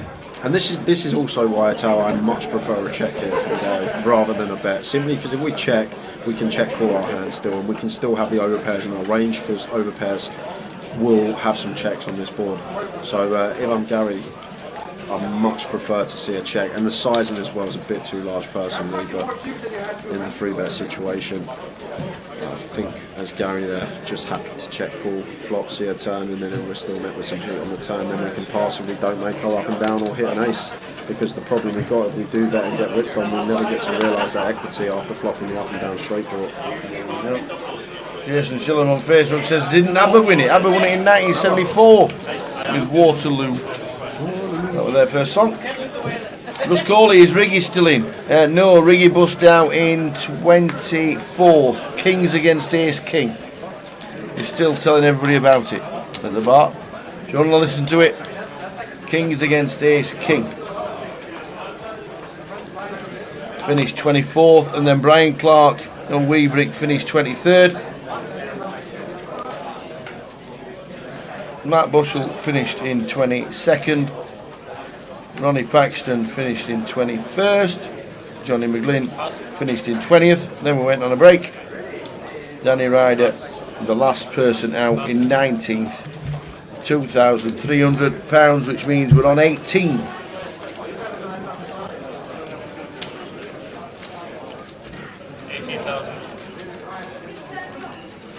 RJ says we just got 4 points from the first country. Yes. Oi, oi. ABBA won it 5 times overall, says Josh. You can only enter it once. Oh, they won it 5 times overall then? They didn't. Oh, they didn't.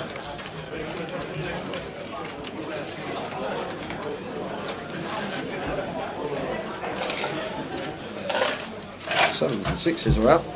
Sorry guys, my laptop's just absolutely crashed. Has it? No chat boxes. Oh. Good job, I'm here. Yeah, good for you. Oh, you got a new laptop today, I've just realised that. I didn't even think about that, Tao. It's taken me all day to realise. Who gave you that? Who was kind enough to find that for you? Ruby. That was in the box. Oh, was it? That's a spare that we don't use. 6 of clubs on the turn, double paired board. Ace 3 of James is best. And Gary here, probably 2 options, check or really small bets. Really small bet to try and fold out the straight draws potentially. Queen of clubs on the river here. Oh, United Kingdom's on 12 points. What? Getting 2 from 2 countries. Oh, is that unheard of? It's more points we've got than in the last 10 Eurovision Song Contests. Oh wow. So James, this is nice. I actually really love this from James versus button opening range here. Value bet in the ace high. Trying to get called by king high specifically, and as well as that, it saves us from heroing a bigger bet if, let's say, Gary's river to king queen, ace queen, queen jack type hand. He's probably going to choose a size larger than 22k, and we might hero with the ace high. So we put this little quarter pot bet in here to particularly target some king highs, and we're not going to get raised here. That's the beauty of this spot, because out of the big blind here we can plausibly have plenty of 7x and 6x in this scenario, and the king high doesn't call. But really big fan of that little block bet from James. 20 now. Is he winding us up? Jay's got to be on the wind up.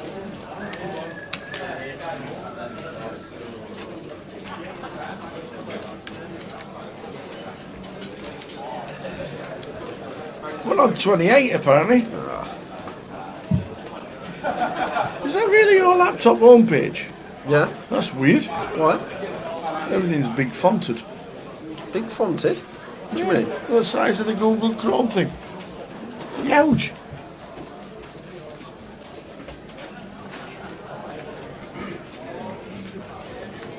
Well, it's not responding, no matter how big it is. Uh-oh.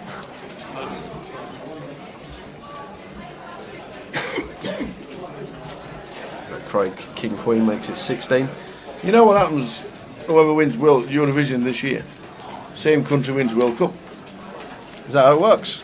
Italy won Eurovision last year. Oh, okay. And then went on to win Euros.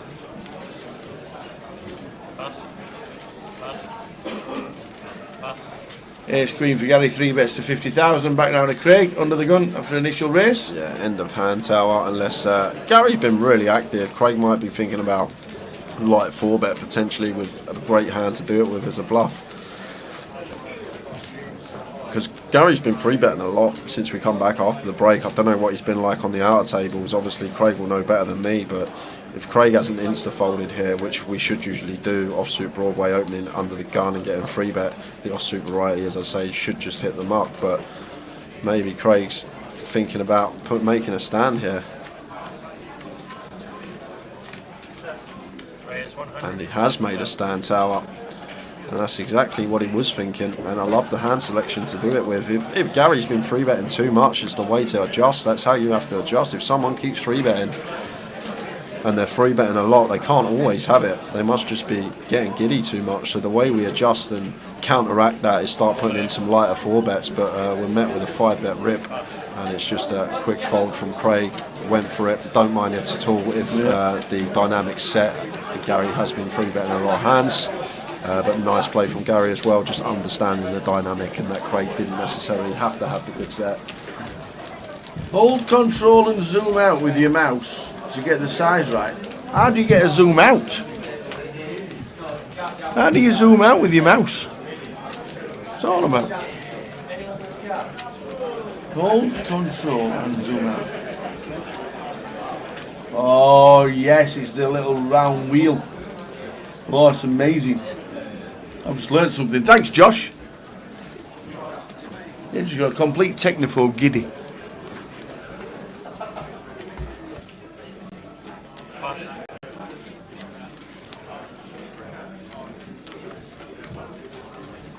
Pass. 18,000. Pass. Pass. Just CDK. Spin the wheel! Spin the wheel! How is that even a program? Spin the wheel!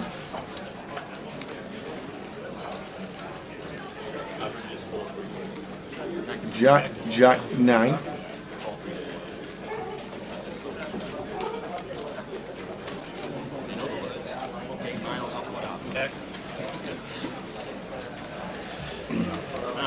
Checked 8 downs on the turn.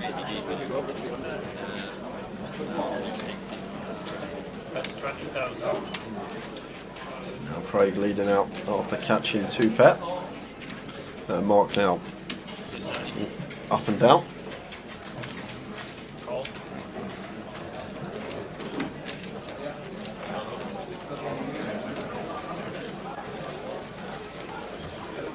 ace of clubs on the river here. Clear check for Craig, and Mark here with just king high. Will know it's not good. I'd love to see him take this spot tower. Yeah, this is good.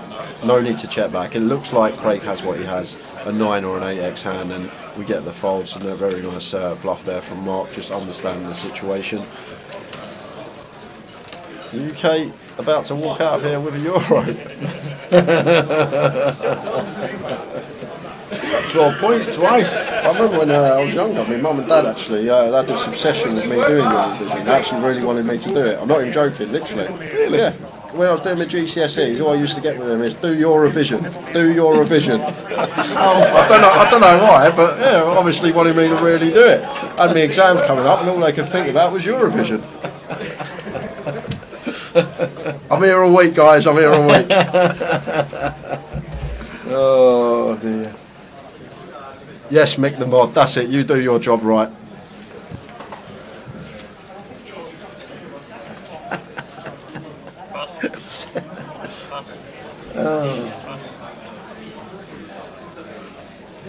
I might have to listen to this song now. When we finish, that's it. Thank God the week's nearly over. I got tower. I don't usually get tower that much. He usually looks at me in disgust when one of them come out of my mouth. A6 of spades for Mo makes it 19k.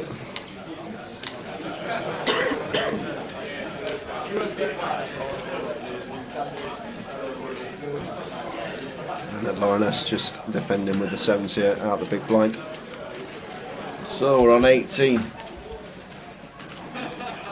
Bottom set, what a sight to see at this stage of the tournament. Yeah, we've got the king of spades for a redraw.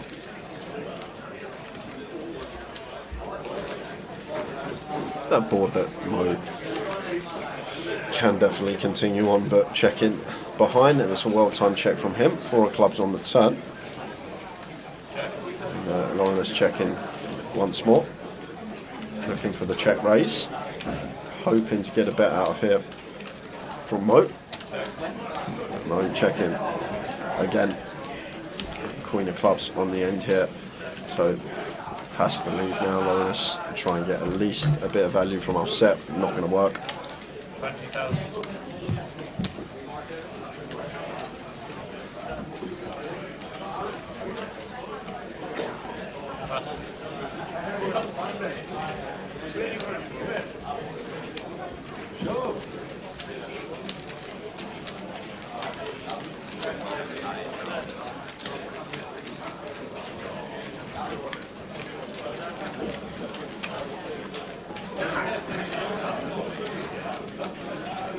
Neil Jilts comes for the ride and says another 12. What's happening?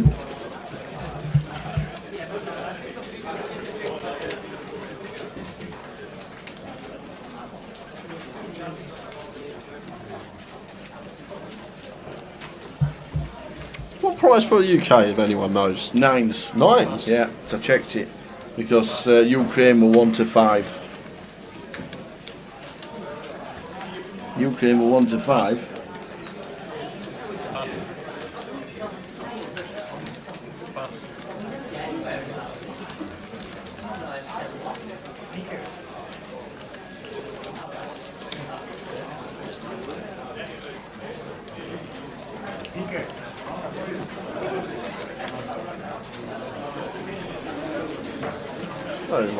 Gary raising it up out of big.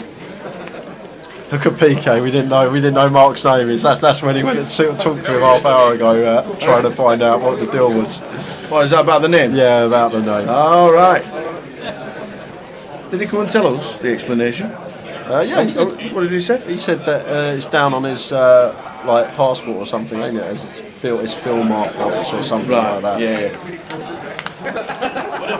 UK killing it. It looks.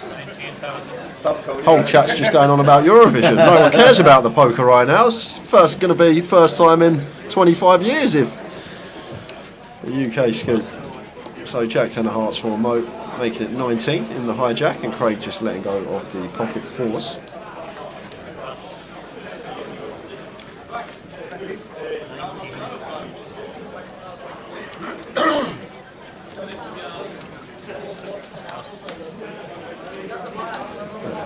It's going to go up in 20 minutes time, guys, taking us into the final level of the day. Going to be finishing up about 1:45, 1 o'clock. As there were some extended breaks today, just to give all the dealers the breaks.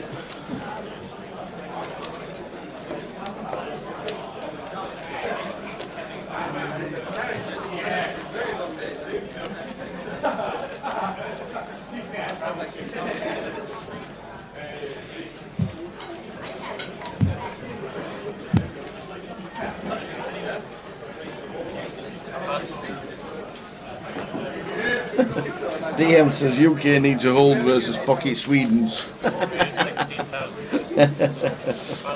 So Craig, ace 7 of hearts makes it 16k. And raise and take once more. 2 hands without a flop.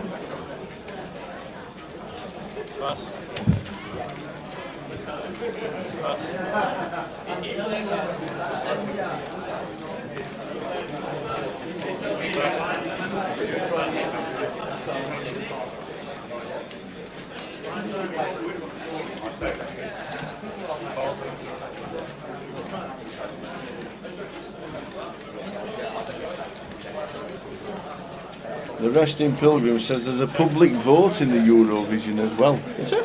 What's that all about? I don't know.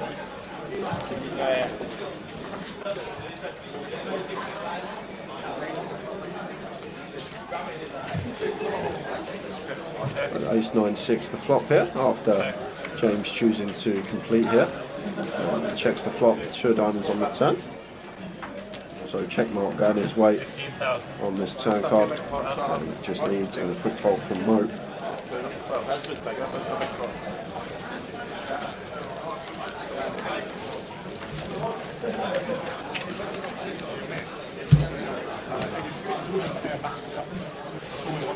I think this is the longest we've gone without losing a player in a while, or ever, since the elimination started. That's because we have lost one out. What? Oh. At 14 past 11. Big C out. No way. Big C out. Oh, she didn't go on in a tilt with losing with the aces. No, I don't think she would have. No. But Big C is our 18th place finisher, which means we're down to 17 players. Well done, Bixie. Another cash. Well done. Another cash. £2,300 for Bixie. Well done. Which means we're on 17.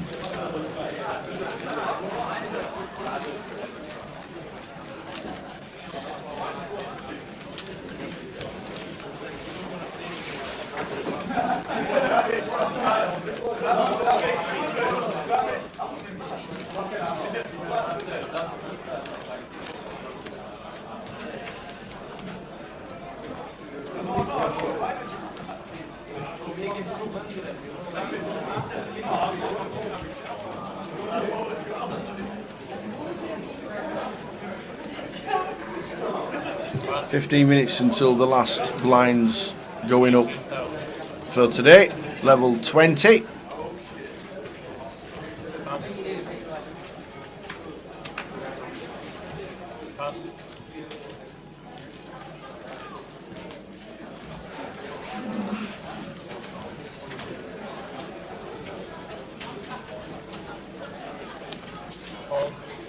A6 for Mark.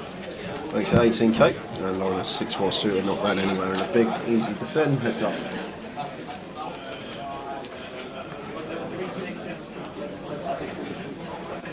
Ace Queen 5, 2 heart board. So top pair for Mark. Not much going on here for Lawrence. Definitely one we can mix in a check with as Mark. but choosing to just fire straight out. And just going to be a quick fold from Lawrence. That one going the way of Mark. No redraw. There's no 2-table redraw at 16 Apocalypse. No. We've never done that in GUKPT, have we? However, if we do finish with 16, then yes, there will be a 2-table redraw for tomorrow. There will.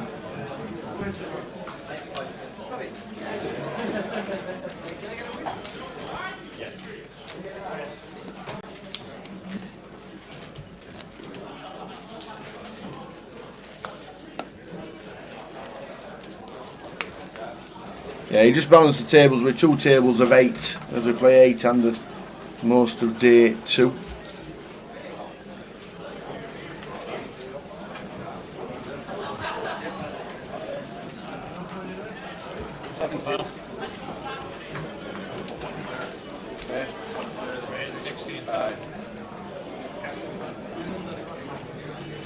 A7 of spades for James, making it 16, and Mo with pocket 7s in the cut-off. Not going to be going anywhere here. Effective stack is James on around 33 big blinds here. So probably just going to call this one as Mo. Same sort of reason as last time. If we 3-bet and get 4-bet ripped on, we're going to have to fold. So probably best to just pill here with position on the opener and see a flop. Praying that there's a 7 there. Does. 3-bet actually. Does 3-bet to 55. Makes it 55 to go.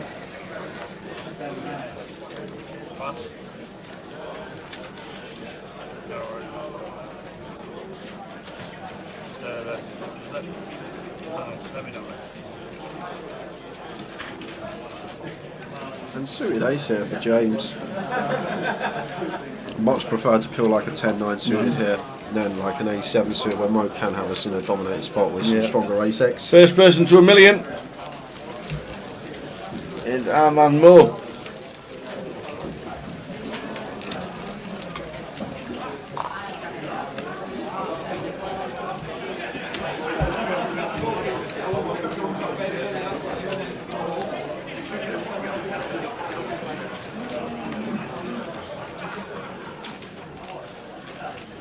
Ukraine 70 points behind the UK and still favourite to win with the bookies.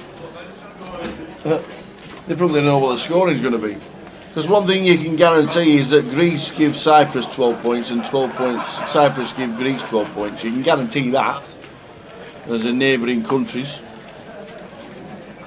We're into 4s though, Tower.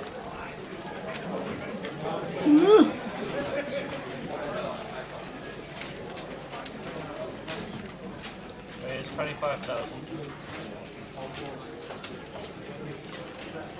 Raised to 25,000. Gary A7 off. Mark in 7.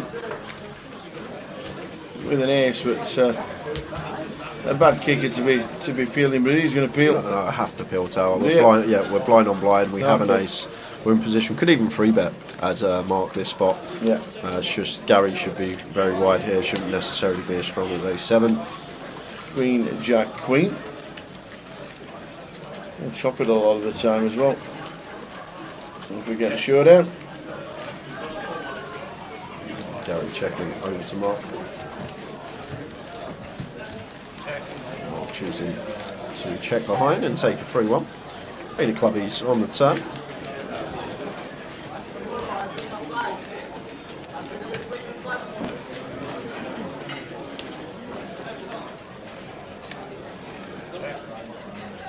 Gary checking once more. So this will end up in a chop unless the river is a 7 or a 3 or someone wants to take the initiative. But I think both players are just happy to get to showdown and show down their ace-high holdings.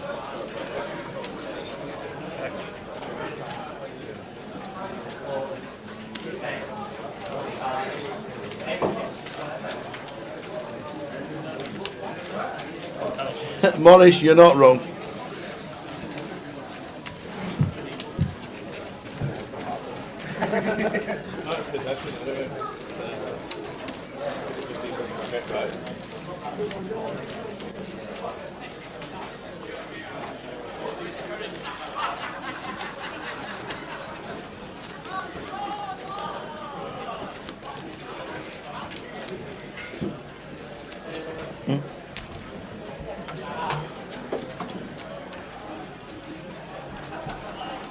So last person out was Bixie.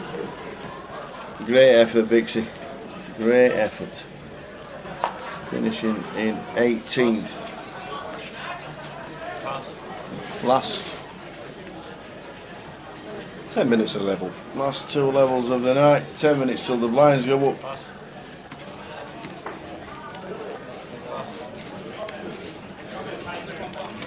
Yeah, Bixie was out in 18th. Apocalypse.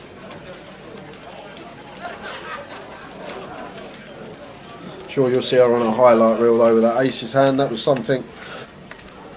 Double check raise, making an appearance.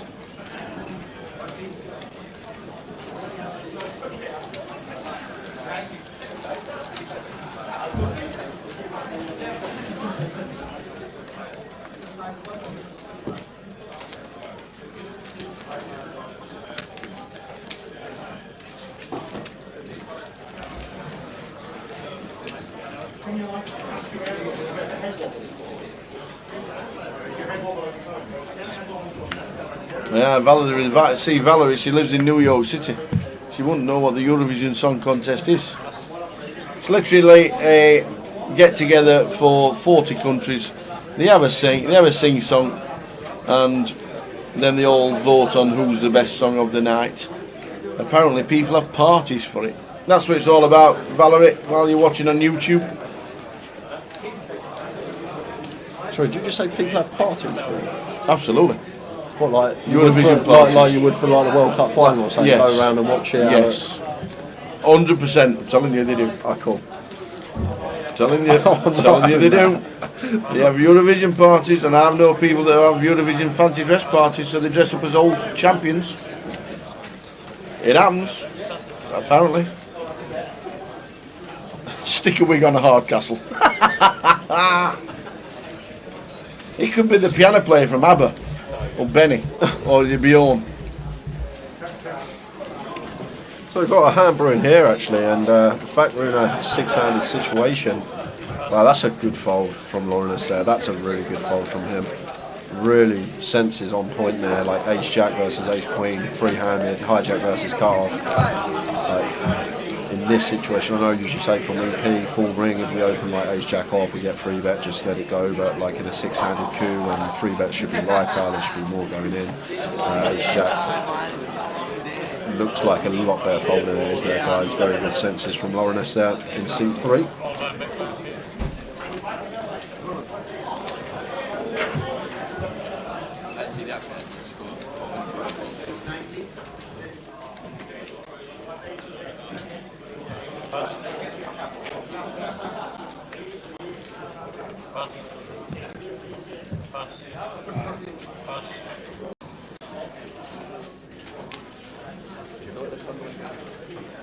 Not as much as I used to. First person on a million is Mo in C number 1.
Jay would look good as Claudia Rogers singing Boom Bang Bang. Wasn't that Lulu who sang Boom Bang Bang? No? Just under 5 minutes to go until the last increase in blinds of the day.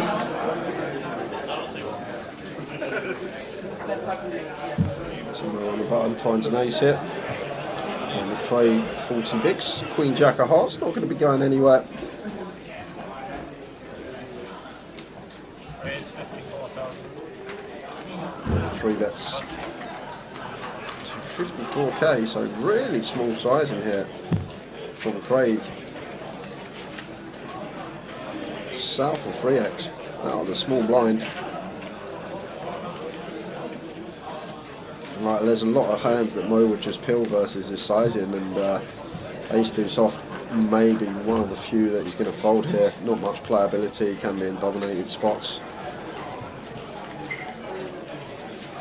So there is the fold from Mo.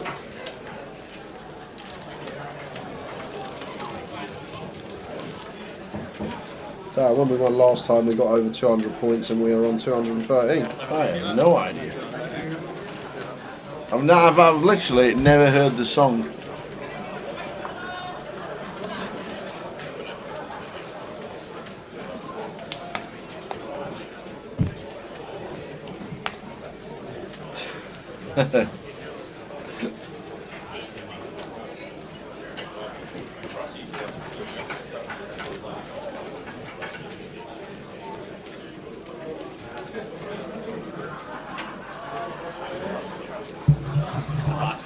Classic Crazzle.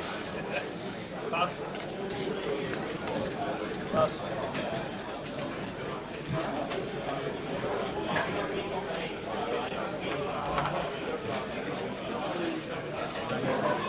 More in the cut-off. Breaks it 19,000 with King 8 off.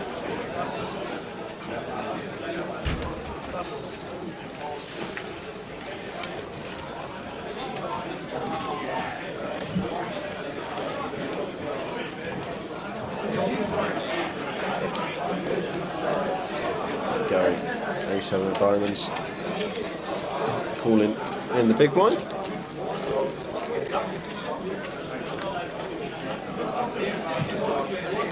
Ace is 4 flop. Yeah, Mo can go tiny here, Tower. He could literally go 8k here. He could go one big blind if he wanted to. I like that idea. That's probably what I'd do. That looks hefty. Oh no, it is 8k. Must some whites in there. I thought there's a few yellows. So it does try for 8k, and Gary just calling as he should be. He wants to keep some bluffs in. The king on the turn as well. The thing is, it's still going to go check now though. Once we river this, turn this king as Mo, just going to be a clear check for us because Gary's range is going to be 4x, ace-x or will draws. So we're well behind the ace-x, we're well in front of the 4x. There's no 2 pair outs, one of the 2 aces on board. So we just want to check this one behind us, Mo. And Gary now checking on the river here. So Gary putting in a check here. And does Mo think he can ever get called by a 4? That's the question Mo's got to ask himself. Like 5-3, 5 deuce and suited type hands are definitely going to be in there. And then you've got 4x as well. So Mo's come to the conclusion that Gary's not going to check an ace. We can see he has, but Mo thinks he's good here and gets the bad news that he's up against an ace here, trip aces, but thought that he could potentially get called by 4x type holding. He's not betting that river as a bluff, he's betting it for value. That has valued on himself, as they say.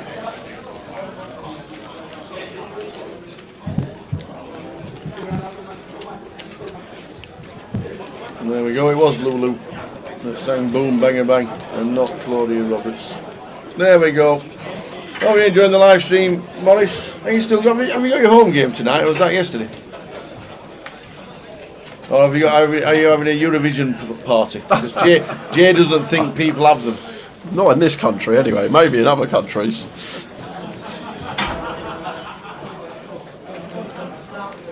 I didn't realise they were a thing, Tower. Yeah, I can slowly run through the players who are left, if you'd like me to.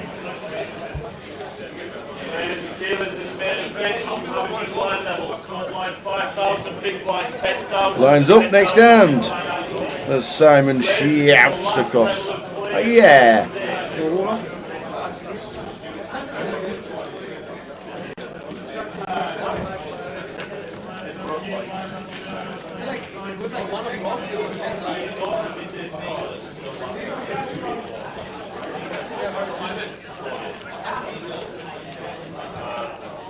Ace Jack on a 9-9 tempo. Now Weabrick was out Brian Clark was out in 23rd place. Ace Jack against tens on a Jack high flop. Jack 10-7, I think it was.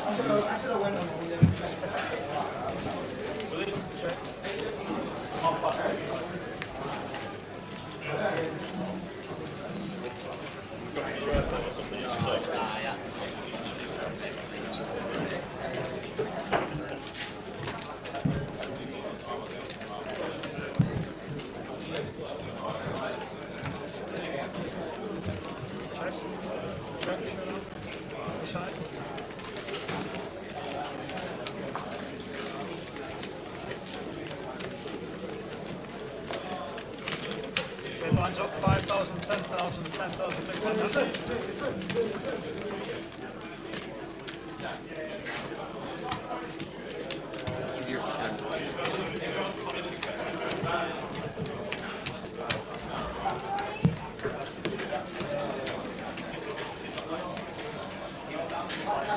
Morris's home game was yesterday, watching the live stream on TV. See you tomorrow for the seniors. Absolutely, the seniors starts at 1 PM and the bounty starts at 4.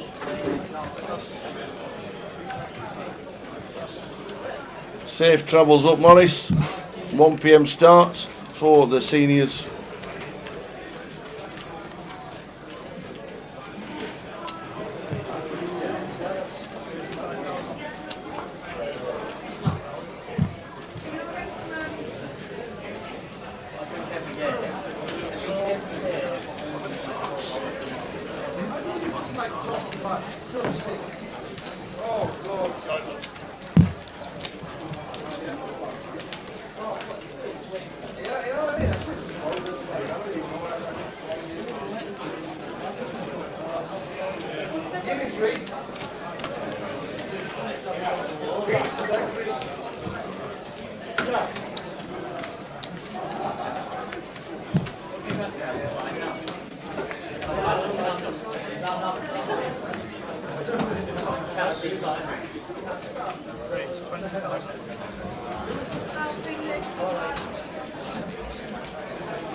There we go.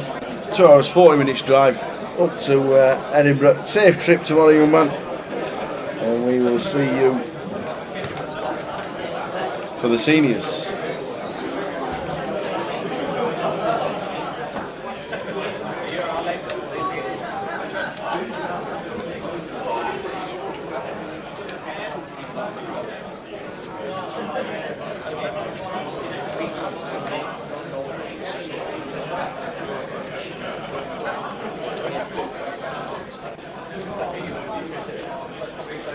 Five, 7, 10 flops checked. King of spades is checked. Ace shed probably going to be checked again. And the fours have the showdown value and win the hand.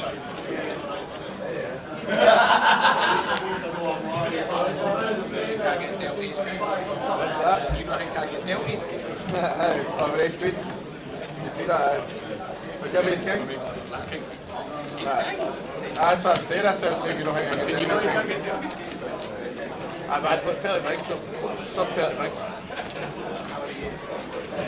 Suited.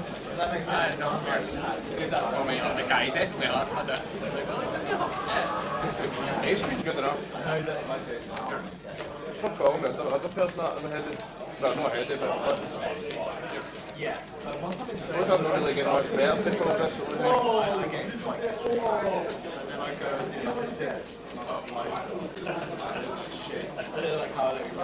I might know what he had. Well, Jay's just gone out to get the waters and the coffee. He's got a bit of a story. Yeah, little bit of a story. So bit of a story on the outer tables that we've not seen just yet. So Dave Doherty was in a hand. He ran a bluff, got hero called on the river, stood up, said good game. The dealer counted his stack, and he thought he was out, and he was left with 5k. So what were the blinds? Blinds 4K, 8K. Oh, right. So he was left with 5K, and we've just gone out there now, and he's sitting on 350k. So he spanned a 5k up to 350k. He thought he was out. He got up out of his chair, dealer counted the stack, he had 5k left, and he spanned a 5k up to 350k, and Dave Doherty is making a run. So a little story for you guys there. Chipping a chair, you're never out until you're out in this game. It's crazy how you can spin it back up so quickly. Unbelievable. Yeah, it's madness. What a story this could be. And we're about to jump back into the action because we've got a hand at brewing here. Middle set versus top pair.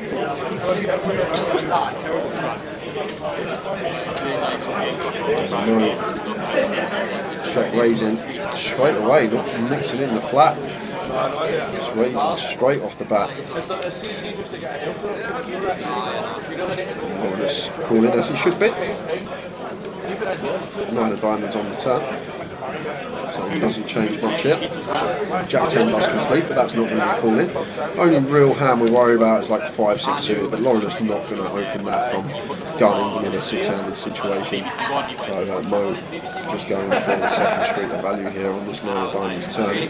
125 into 160, so 80% sizing choice from Mo. And Lawrence has picked up gut shot to go with his top pair here.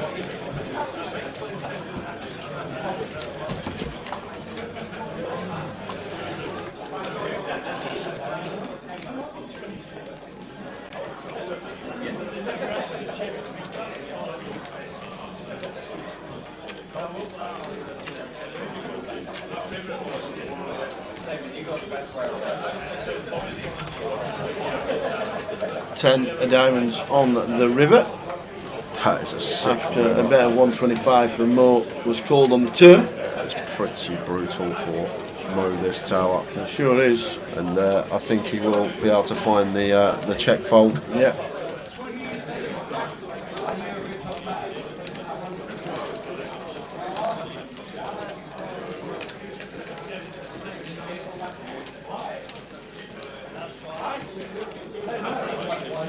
So we flop a set of 8s, we check raise, we get called, we bet the turn, we get called, and we get rivered. Yeah, but he's blocking here, Mo, 75 into 410, so really small sizing choice, south of 20%, and Lawrence here is just backdoored 9-10 here. The only way Lawrence could win this hand on the flop was running boat or running 9-10, and somehow he's moonwalked his way out of it, and now just going to be raising it up here, facing this block bet from Mo. Mo's never got Queen Jack here. It is impossible for Mo to ever have Queen Jack in this spot, so we know that we've got the effective nuts, and Lawrence just moves all in, and Mo is hating his life after flopping the set here, and asking for a count. And does he think Lawrence is ever capable of bluffing here, like ripping a hand like King Queen as a bluff perhaps, or Ace King even as a bluff, understanding that now Mo, after he blocks this river, that he's got 2 pair plus or better, and turning like a King Queen or an Ace King into a bluff, is Lawrence capable of doing that? Otherwise we're just never winning this spot. Also, we've got to ask ourselves, Tower, what Jack X gets there on the river this way other than King Jack? King Jack's the only Jack X that should get to the river this way, right? After calling the raise on the flop. He's not calling the raise with Jack 10, so not calling the raise with a gut shot. So it's basically the only Jack that Lawrence can ever have here has to specifically be King Jack, and that's what's going to be going through Mo's head here now. Did we win the Eurovision? Apparently. We won the judges' vote, whatever that means.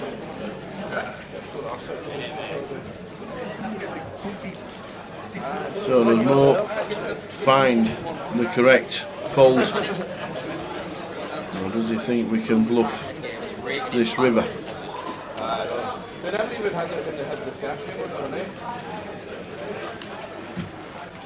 Like personally, I just say he has to have King Jack here, right? Like you have to have King Jack here. There's nothing else you can. Like some beasts may pull the trigger with King Queen Ace King, realising that they can never be ahead now once this river's block bet. So some beasts may be able to do it. Pull a trigger with Ace King, King Queen here perhaps, and trying to get Mo to fold his 2 pair or set. But is Laurinus capable of that? And if it's no, then I think we're just going to have to fold here as Mo, but rightly so, tanking in this spot.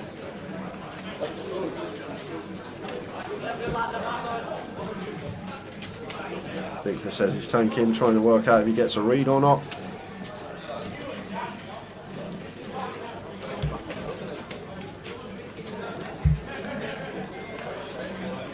Why have an iPhone? Obviously going to be a time.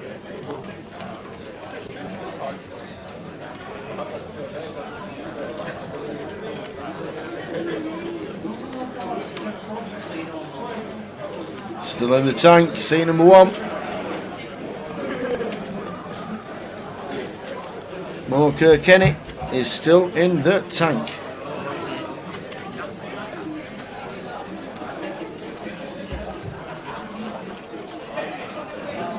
We lose the King Jack, we beat everything else. And Mo does make the correct laydown. And Laurinus going to take that one. Absolutely. Correct laydown. I love the way Mo. I love the way Mo played it though as well. I must say, I love that little sub 20% on the river. So why have we not won the Eurovision if we just won the judges' vote? What's that all about?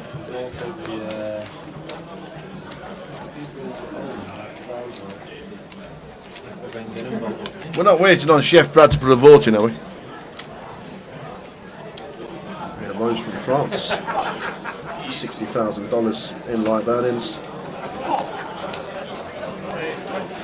There's a people's vote by text. Get texting, Jay. Go on. Get texting. Go on. What do I have to do? The Night Riders sang for us. He's on. Come on.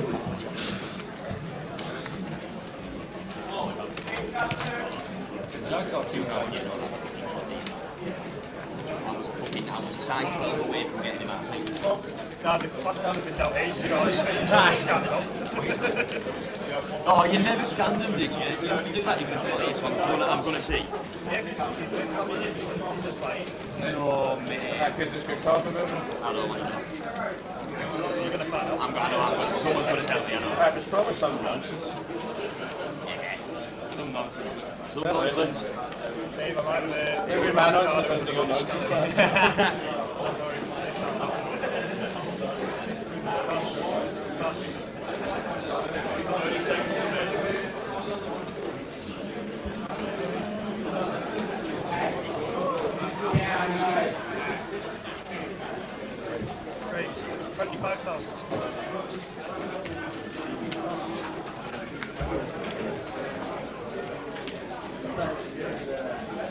Mine the cut-off raises to 25 with the Jack 7 suited.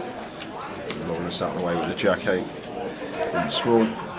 Action on Gary in the big blind.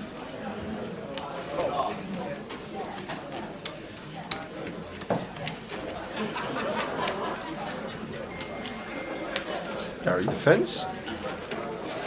Jack 6-6 rainbow. The top pair for Mo and trip 6s. Sweet. Not the Mickey likes, but it's just as good.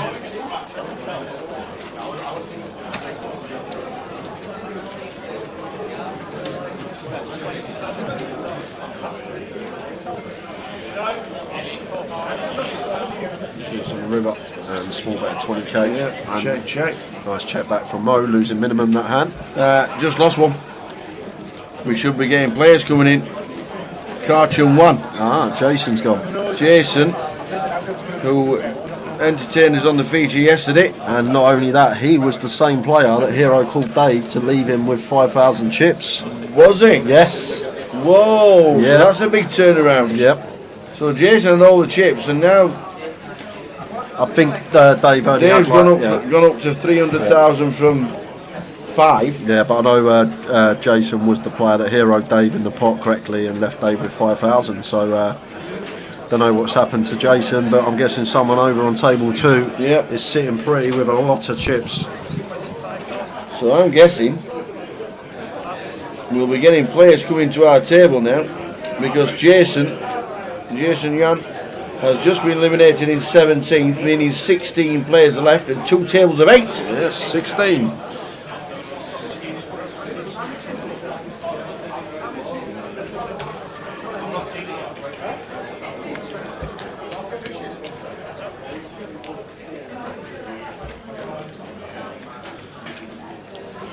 So Ace King Jack, 2-heart board here, and both players with flush draws.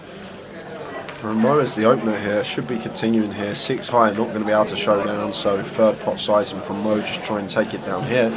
Laurinus with his combo draw, 10 high flush draw, gut shot, just going to call in position. We could see another huge pot between these two going the way of Laurinus if a heart falls off. Well, 8 of clubs on the turn. Really nice turn this for Laurinus, picks up double gut shot now, 9 and queen working as well as hearts. Mo with just 6 high. But the thing is for Mo, he's still got the advantage on this board, so probably a decent spot to potentially double barrel here as Mo.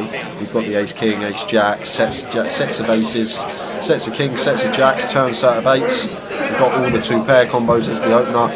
Like, we have hands in this spot that Laurinus can't have. We have the ace king, we have the sets. He should be free betting those hands on the button, so we can rule them out. We still will have queen 10, so will we though. But really big fan of this double barrel from Mo. Not going to work though, because we can see Laurinus' hand here, the 10-7 of hearts, called in with position.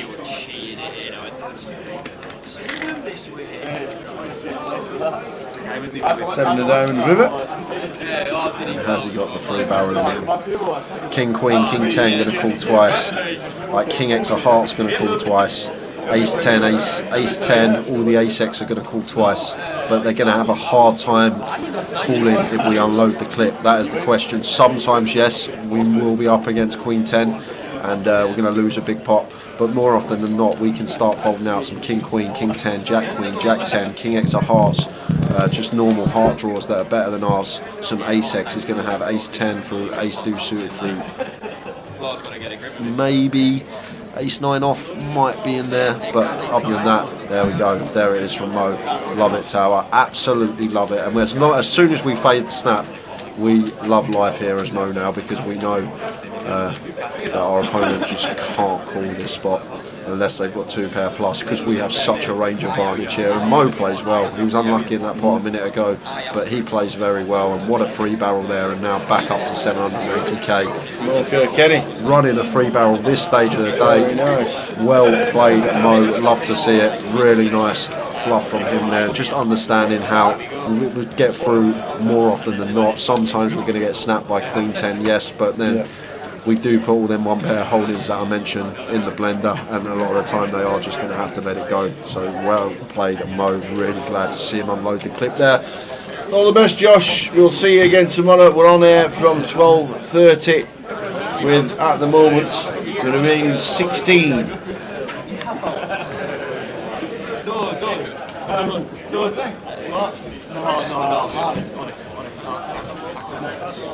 Honestly, I just feel like I barely feel it. I went, I'll just get a pint.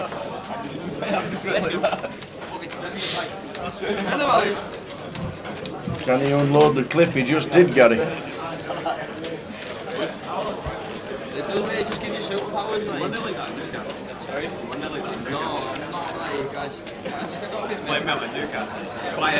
And it takes a lot of heart as well to go. You've got the heart.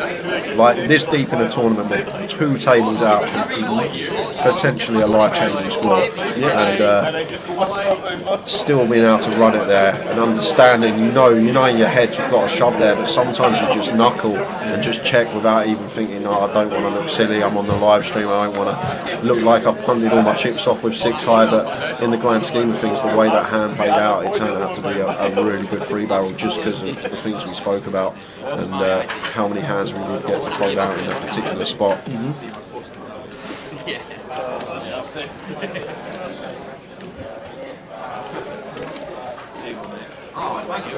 Mo, $60,000 in live earnings on the database. I believe he travels with his missus, always see him with his missus when he's walking around the casino. I think she plays the events as well, so I think they travel together. Saw him in Manchester, so I think Mo is going to be a regular on the tour if he's travelling from Manchester to Edinburgh to support. but I think him and the other half both play a bit of poker. Honestly, I can't wait to get my when will you get it? I bought off, it's a friend of a friend, they've got their bill, so I need to wait and then get the keys to move in. So it'll be like September, October time. But at least I just know it's, at least I know it's bought and it's there. Next 10 for Craig under the gun. Now we're full ring. Tightening up a little, letting that one go. And leaves room for Lawrence with a 10 million space to open. Raises to 20k. Cameron on the button here. Seems like he's had a good session. Cameron didn't have that many chips when he left before the break. Free bet into 75k. Huge free bet in position here. 3.75x. Very rare you see this sort of size tower versus a single open. Veering towards 4x remit. A bit too large when we're in position. Maybe just trying to deter Lawrence, who had us covered, from calling. Always much prefer to see like around the 3x. But Cameron takes the pot nonetheless. Nice pick up from him. Need it. You and the other half too much poker, Jay, considering it's worked for both of you. Well, we do. She's actually started playing a bit more now, and she's playing some smaller stakes online. I'm hopefully going to guide her over the next couple of years, and she might be playing some bigger stuff hopefully next year. But we don't really talk hands. Usually if I'm at a session, she'll text me how you getting on and whatnot, but that's usually about it. Gully, I don't really go into the breakdown or depth of the hands, it's just how you getting on. Yeah, she is a dealer. Gully, she'll be dealing Luton if you're there.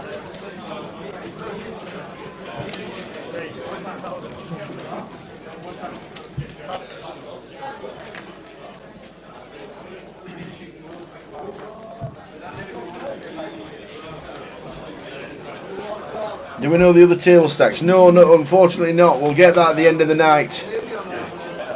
Unfortunately, we'll get that at the end of the night.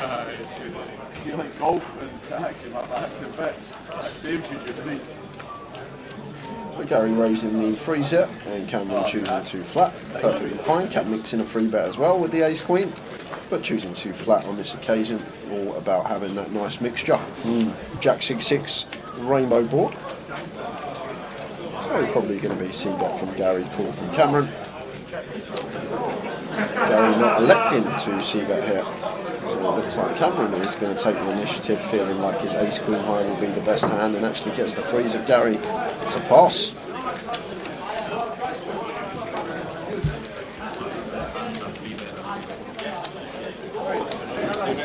We have about 45 minutes an hour. hour. Yeah, about 40 minutes.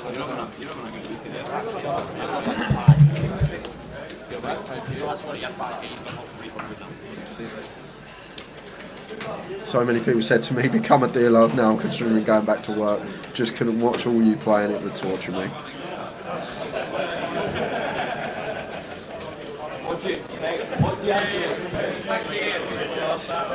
This game is absolute bullshit. This game number one bullshit. Sometimes maybe good, sometimes maybe shit.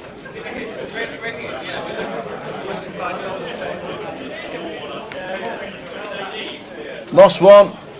Lost one. Lost one. Who's gone, Tower? Usman Ulhak. Usman in 16th for £2,560. Means we're on 15.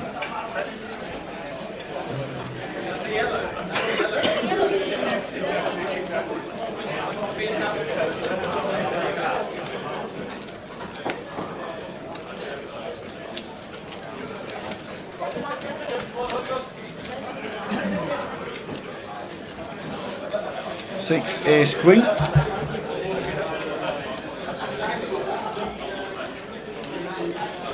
So no check call from Lawrence. Sorry, what? Check call when 8-9 high? Absolutely. On ace queen 6? Yeah. And then folds the turn. That's strange. It's very strange. Nice double barrel from Mono, nonetheless. Like it.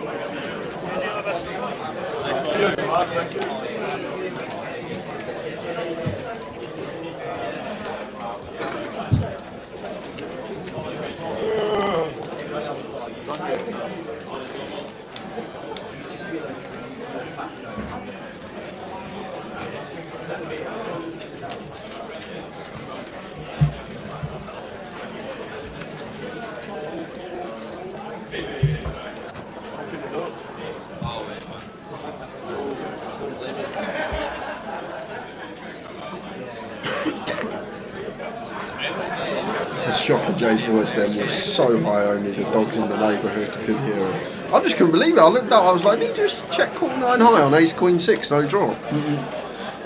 And then just check fold the turn.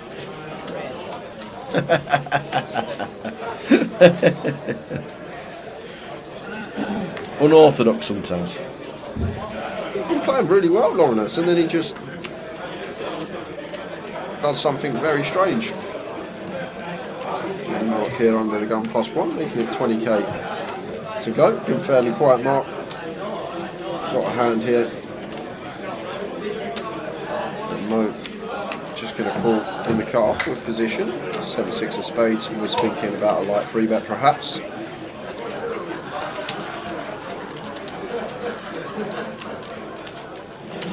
Scott in the big blind, defending with a 10-9.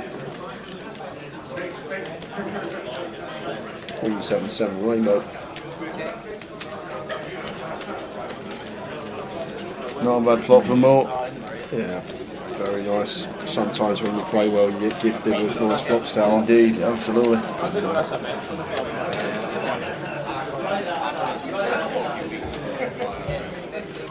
So 20% for Mo.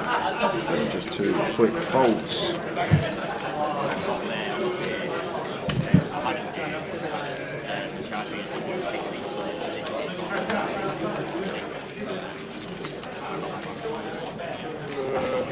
Some fellow waiting in the market said, says here someone's paid for my room.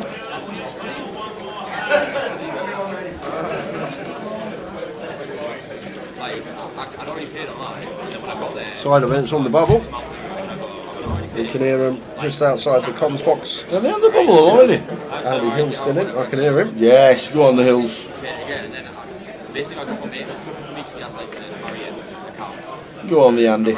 To be honest with Gully, yeah, there is an option for Mo to check on Queen 7-7 rainbow after flopping trips. Yeah. But I think because of how he's been playing, really aggressive and betting a lot of boards, I think he'd set it up for that moment, if you like when he smashes a flop, just to go bet, because he's been fairly aggressive and obviously very aware of how he's been playing at the table and thinking that he may get played back at a bit because of that. That could have been the thought process. I've been there myself when I've been very aggressive at the table, picking up a lot of pots, and then I eventually make a hand. I just bet it, rather than getting trappy, because if people have been paying attention, they're like, this guy's getting out of line too much and may choose to play back at you or may float wide up. Alright, then in the hijack makes it 25k and Craig 3-betting to 60.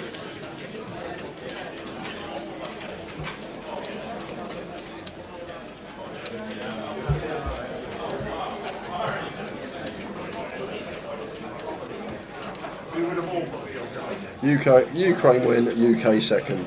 The bookies were correct. Absolutely. Do you think?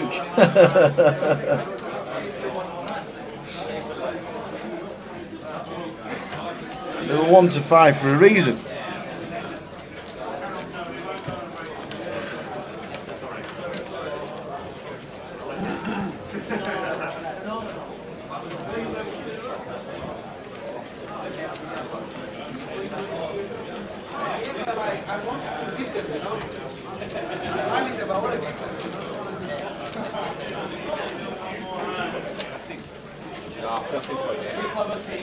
Might be deciding to pull the king jack there.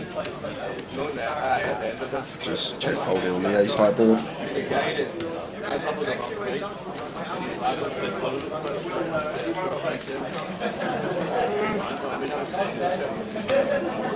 I know I should have done it.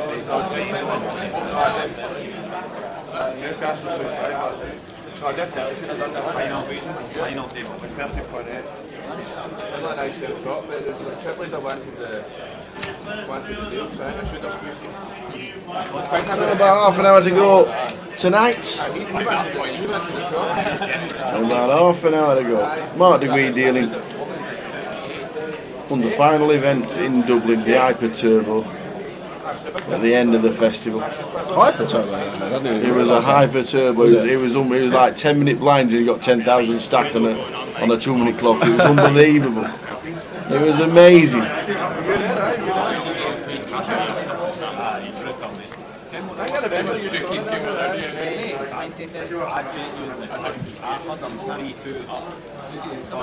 Tens for Craig.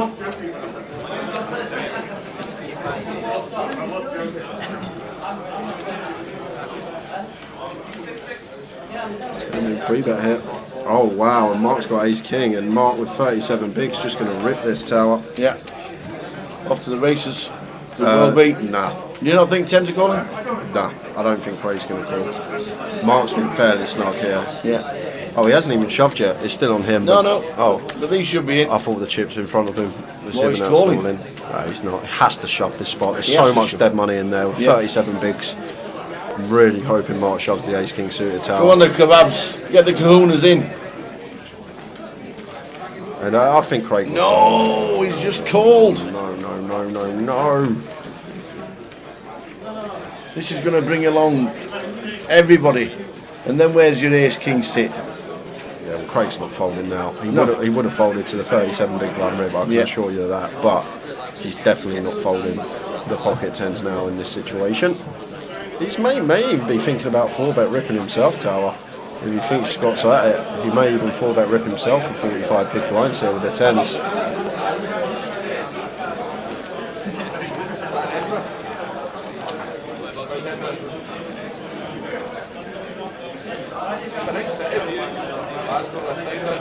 Just calls.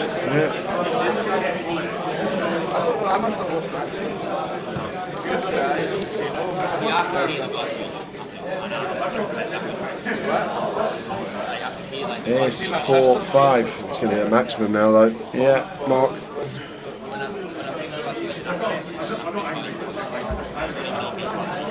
He's going to check all the way around. No, Scott's has to continue here, Tower.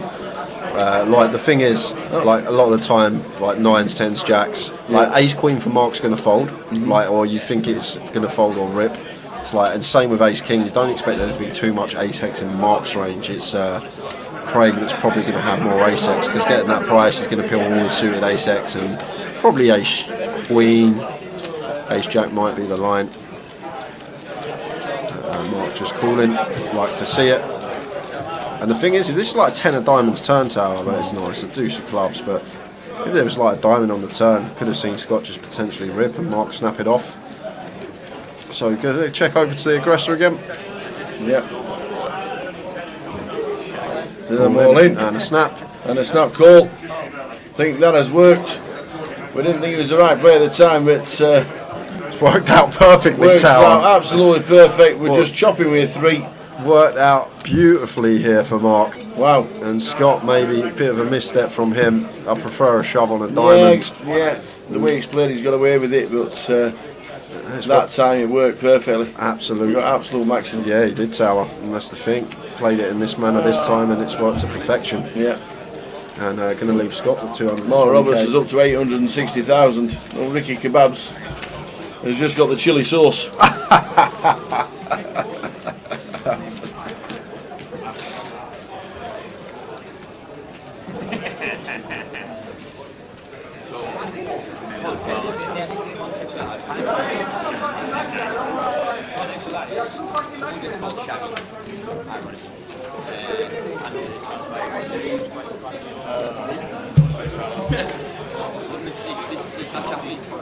Exactly. What do I know, Victor? Don't know a thing. Absolutely. Absolute max volume.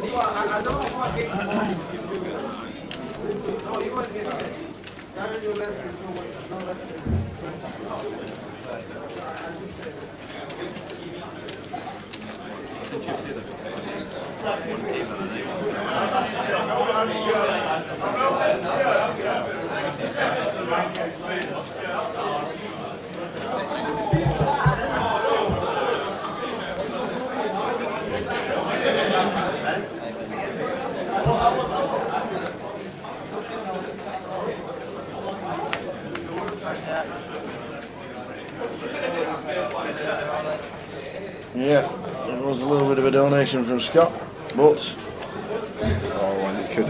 Oh my days! And James, wowzers, wowzers, wowzers! All in for the 9s.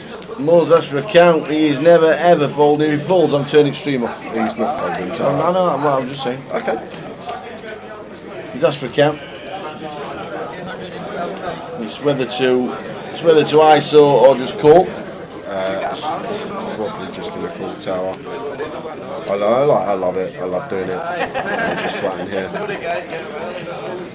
To be honest with James has made a mistake anyway, tower. It's pretty good, like not massive, but 21 bigs here with the 9s. We should just be opening as James. It's a bit too many big blinds to open shut, unless we think we're at a really tight table and we want to up the variance. A really tough table and we want to up the variance, then we might start incorporating some bigger jams in. Yeah, the triangle's in. Mo does just ISO with the kings. And so Jimbo is not happy. He's already shaking the head. And he knows what's coming. Yeah, it's too many bigs to shove. Like, we open, we get 3-bet, then we make our decision. Then we could sometimes 4-bet go with it, but personally I think off of just sub 22, too many big blinds to be shoving, just an opinion obviously, but can get lucky though. Can get lucky. Not with the suits. Yeah, we've got some runners. 10 ball for a sweat. Well, a 6 that's not a spade. Or a 9. Or a 9. And it's a 7 of diamonds, so we are going to lose James Cardwell. Great run from him. Well done, Jimbo. Big Jimbo with a retro Borough shirt on. Cardsmith. That's why we love the game. You can play it right and lose and play it wrong and win. Exactly. Like, in theory, he'll tell you what you should be doing in each spot, and you could do that and still come out second best. That's the thing. Yeah. But it's all about long term. This game. Can't stress it enough. Short term doesn't really mean much. If you're looking to be in this game for a long time, you've always got to look at the bigger picture and how it will look a few years down the line if you keep doing the right things. And I can assure you, if your sample size is big enough and you're playing lots and you do keep doing the right things, you will make money from this game. It's as simple as that. If you want to apply it. But it's one thing listening and actually trying to take it in, but then actually applying it at a table is another thing. Tower. Kings in the Goliath. I'll never forget about that for 70 million big blinds just ripping. What? I won the hand. And he still blames me for bubbling. All bubbled. Yeah, I know. But we could have got a bit more chips that hand. I blame him for bubbling. I blame him for bubbling. Who bubbled? Me. There you go. I can't. I'm only telling the truth. I can't blame anybody else. We're PK's fault. And we will be back in the tag team at the Goliath this year if you want to compete against Tower and I, so we will be there. Anybody looking forward to Joker's Wild? So Ace King suited for Mark on the button. Raises to 22k, and really like this from Cameron. Really nice from him. Suited Ace, incorporating a 3-bet. Nice sizing choice as well, just south of 4x. Everything seems fine here from Cameron. The only thing that isn't fine is Mark's actually at the top end and going to be met with a 4-bet hit, and then just going to have to get out the way. But this is fine from Cameron, guys. Nothing wrong with this at all.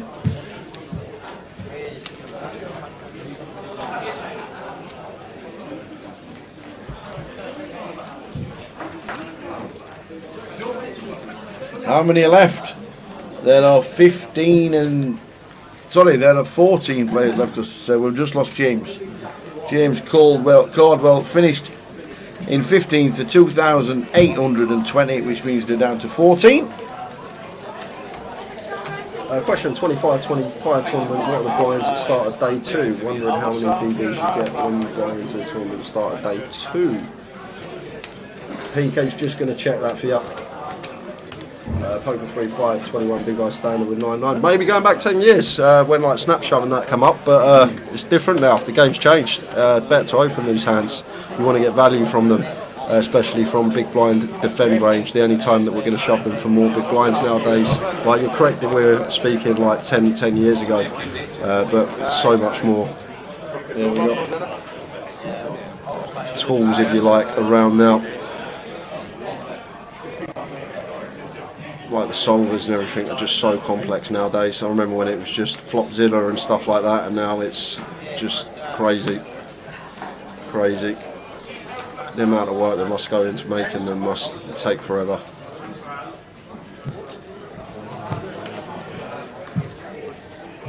One and a half free coming back day 2, 25-25. So means you would have 8 big blinds and a little bit of change. 8 bigs and there's always 20 that buy.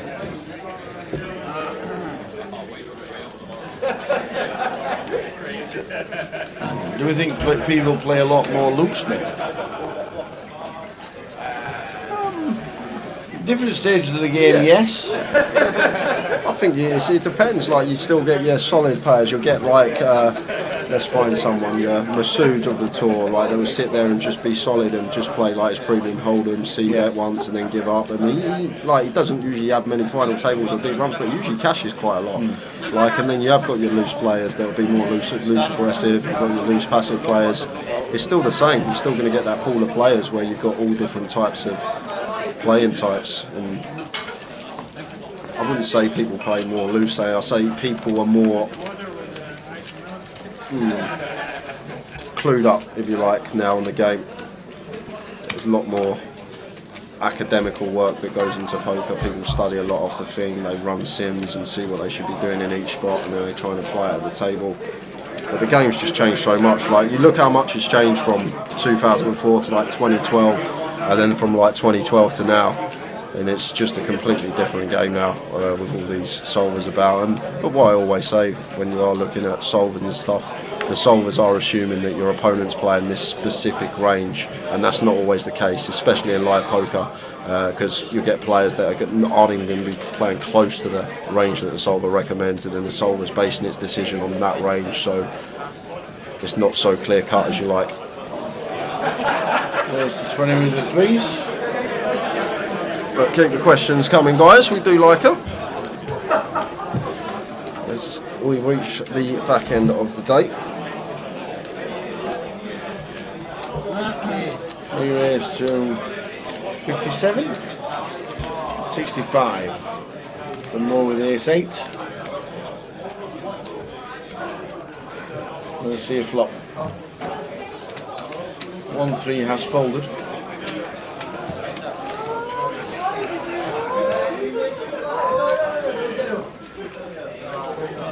Eight, 8, queen when you've got ace 8.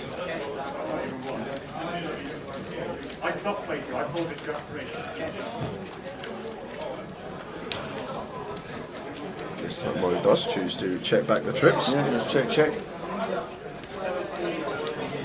But we'll have to fire now. I'm not going to check this one again.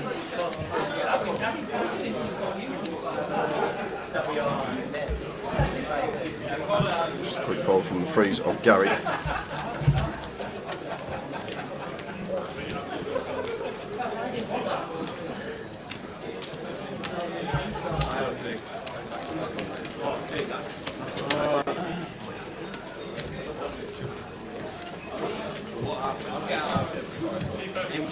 Around about 7 or 8 minutes to go until the clock is paused for the certain number of hands at the end of the night. 4, 5 or 6, what's it going to be? I'm going to go 5 because we've had 4 and we've had 6, so I'm going to go 5. Are we? Yeah. We had 6 yesterday, we had 4 on the first day. Was it 6 yesterday? Oh, I'll go 4 then. Was it? No, it was 5 yesterday because remember we didn't know how many it was and we was already on 2 or 5. Ah. So I'm going to change, I'm going to go 6 today. Okay, I'll go 4. Law of averages. Yeah. I'll go 4 then.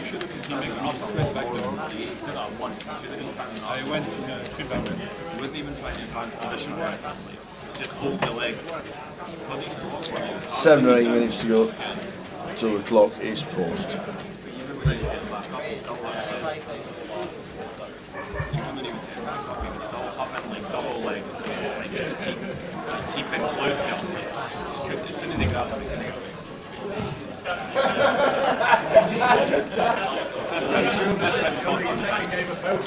He was winning the round, the guy was tired, and he went for a flying knee and he grabbed him and took him down. Not like that, which is like a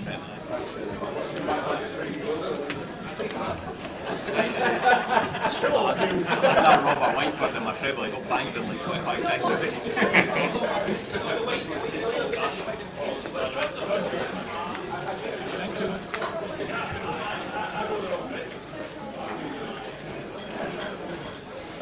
Just off. Thank you.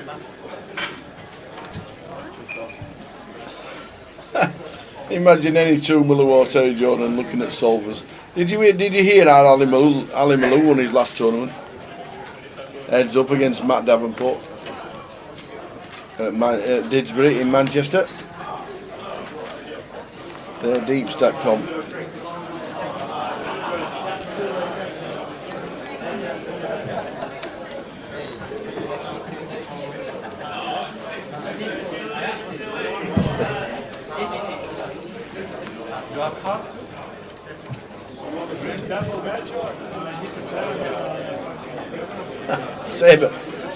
Sabre Evers. Matt Davenport 2.2x with Ace King. Ali Malou said, I'm all in for 6.2 million. He says, here, solve that. And he called with Ace King and he come 327. Hey dear.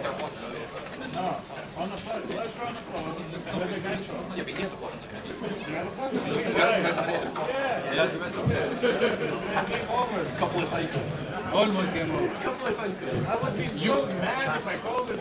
You need to change the hand before. There was only 210 left in the first. When I had 6. Right. Gary McCaffney, is there a betting book tomorrow? Sadly not. We don't know why. We just got a message saying that the book is unavailable for this leg, but it will be back for Luton. We didn't get a reason. We just got told that sorry for no book this week on the sports book. Whatever reason it was, it will be back for Luton. Sorry about that. Yeah, Ricky Kebabs. He would have got. He would have got the chili sauce, wouldn't he? He would have been the man to bet on tomorrow. So yeah, apologies about that. Don't know why, but that was there was no reasoning. And they just said back in Luton.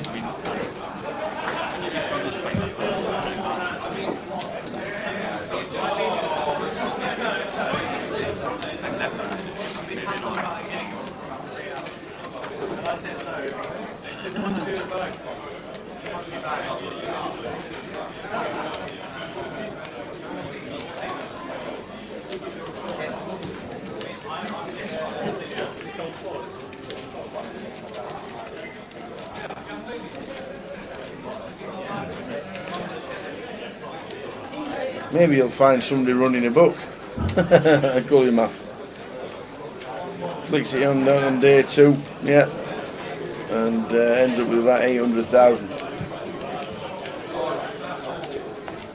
So in the background, the clock has been paused, and there's Simon. He's got the cards in his hand with a certain number of hands. So we will find out soon.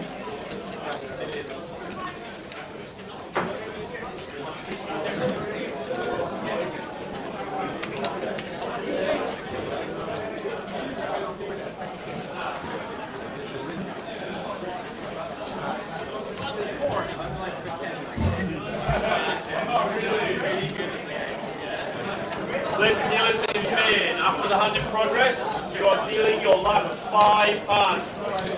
5 more hands. The last 5 hands, including that one. The last 5 hands. I said 4, Jay said 6.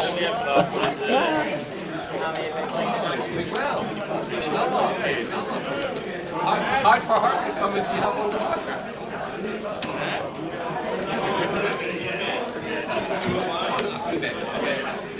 So the last 5 hands are upon us. Will we lose any more players, or will it be the final 14 making day 2? No, sorry, making day 3 in the final day.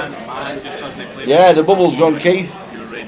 Went hours ago. We got 38 prizes, and we're down to 14. What can I do? I have 6 cards. You not open that time? That's 1 of 5 done.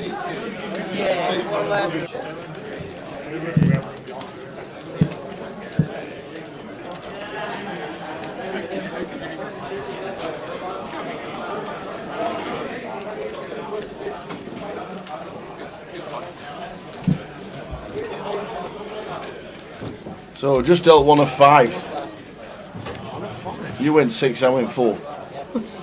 We just can't do it, can we, Tao? What hope have I got, I guess, in the population of Qatar if I can't get a 1 in 3 shot? Somebody told you it.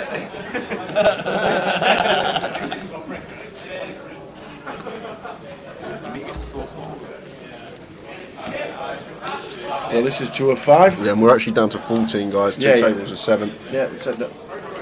I've just got it up now. Alright. Saw the 15 at the top.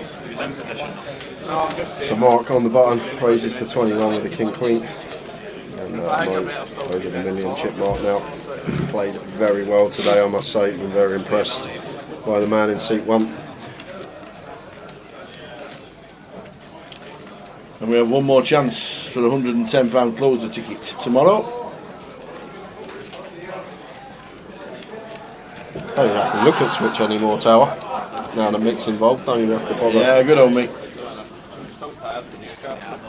Good old Mick the mod. I won't have to get in at 10:30 like I usually do and do the commands because they're all. Do you think that's why Brad's watching on Facebook now and not Twitch? Because he knows the hammer will be coming down. Yeah, exactly that. Exactly that. And Mo putting in a light 3-bet here. Love the size and choice. 4x. Ace blocker in there, facing a button open as well from Mark. Mark is going to be coming along with the King Queen here on the button.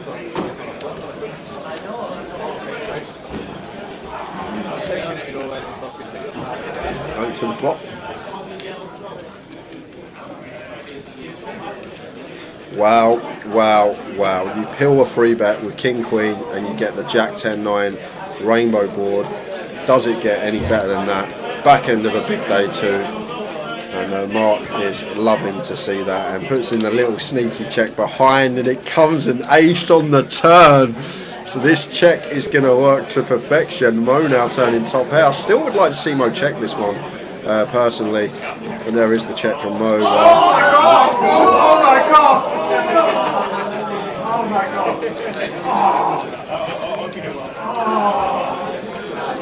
god! Something's going on in the side event. I have no idea what's going on.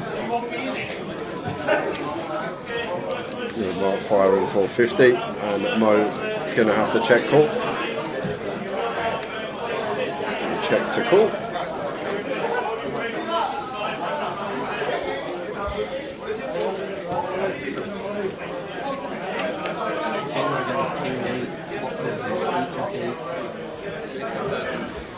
Send the spades on the river.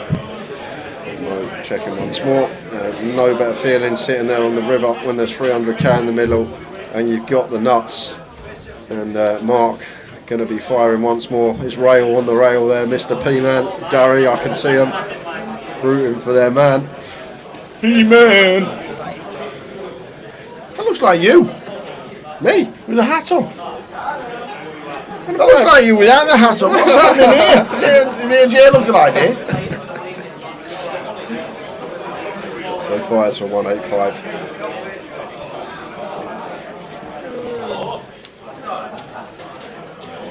So Mo in a bit of a spot here, but I think Mo's good enough to fold here. With the ace. Mark's been fairly snug and I think Mo will be aware of that. Does let it go. King Queen for Mark is good and Mark's over 1.1 million now. Mr. Kebabs. There we go. He is loving life.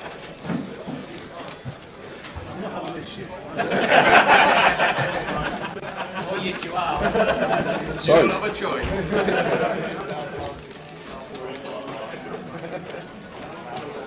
3 or 5.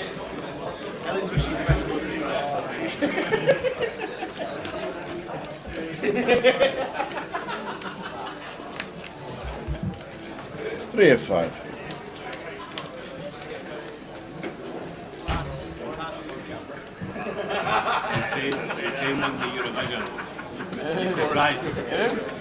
Oh, mate, I said that earlier that Ukraine are like, they were like 1 to 3 this year, we were 1 to 100.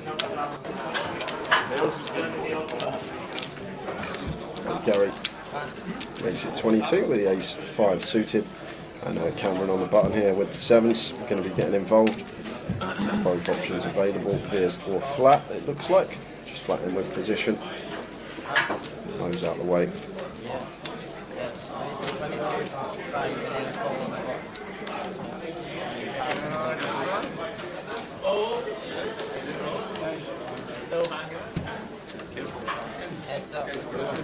Flop time. The 5. Queen, 4, 5. Flop. That's fine, Mick. You come on when you need to come on. We're not going to stop you from working, mate.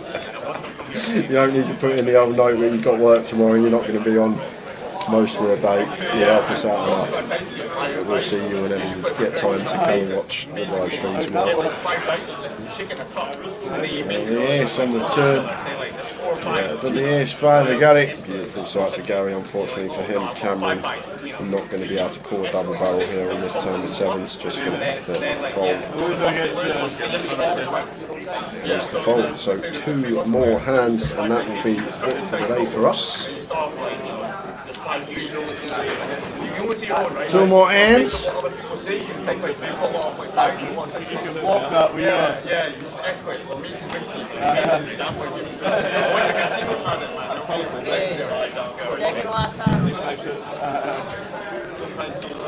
And stay tuned for the end of the day as well, guys. Yes. As always, chip counts. There will be a full chip count. And unfortunately, we've got no book on tomorrow, Tower, for the first time. Yeah. There was no book. For whatever reason it was back in Luton.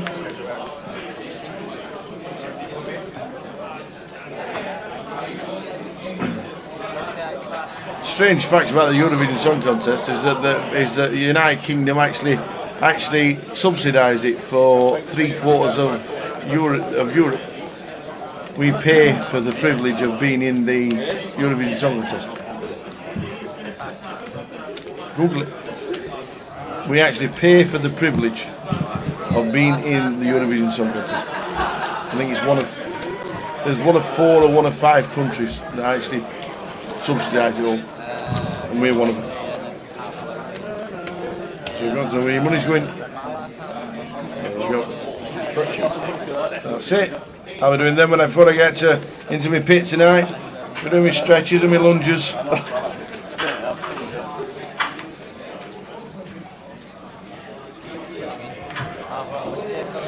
So we get through this hand and you find a bag for a day 3. It's the last hand? I believe so. Button started on Gary, yes? Did it start on Gary? Or did it start on Mark? Do you remember? That was 5 hands ago.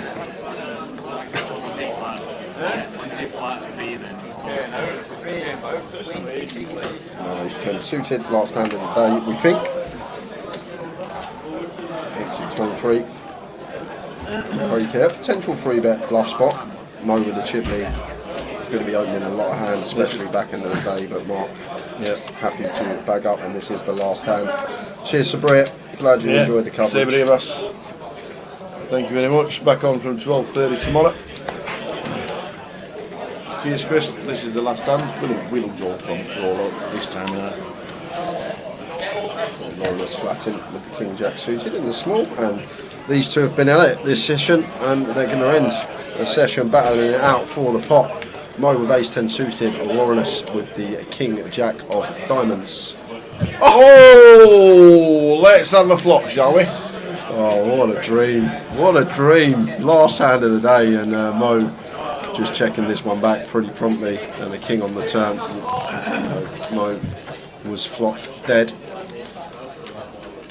This should be the last bit of the night. Yeah, it's just going to go lead from Lawrence, fold from Mo, and that will be that, guys. I've had enough. Let me bag up. Shows the ace-10 of spades to the dealer, and Lawrence might be kind and show him because it's the last. He did.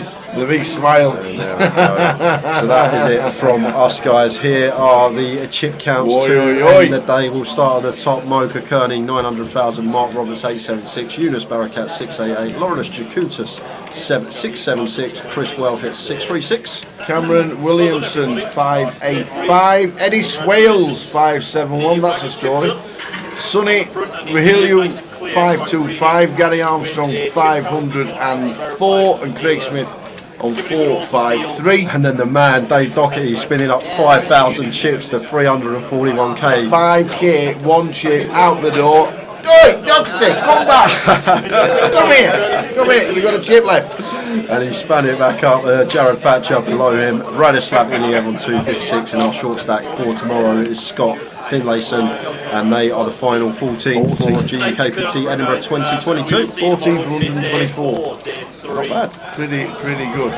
Thanks to everybody in the chat. We've had a great day. We nearly won Eurovision. Nearly. We nearly won Eurovision. Apparently the people's vote cost us. So hold your people.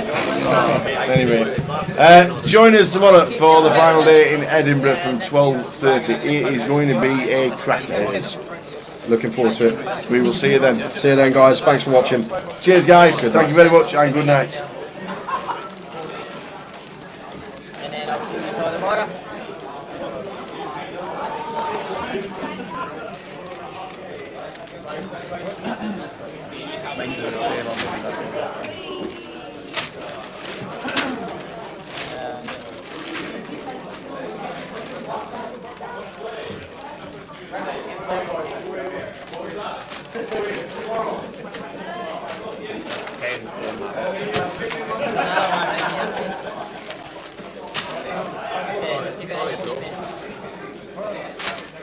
Let's take it home and bring it back home. We're poker players, mate. We're not very good at these things. You would think by now you will. The sheet's changing the bar, I think. Aye, there'll be a There'll be new sheet. There will be new sheeting. Right, and then off. Yeah, That's it. that guy's left 15 quid. I'll see him sitting here drinking. He's left like 15 quid. What's his name that's sitting there? Well, aye. 15 quid sitting Aye, there. it's like 15 quid. I'll take it if it isn't. I don't want it. Yeah, no, I'm just saying to game it so he doesn't extra way in.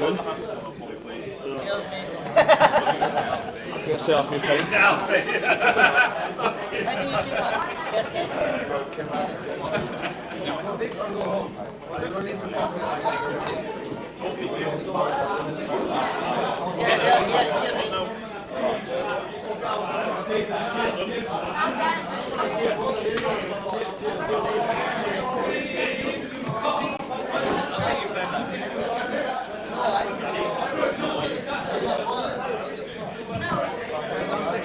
Guys, congratulations for making day 3.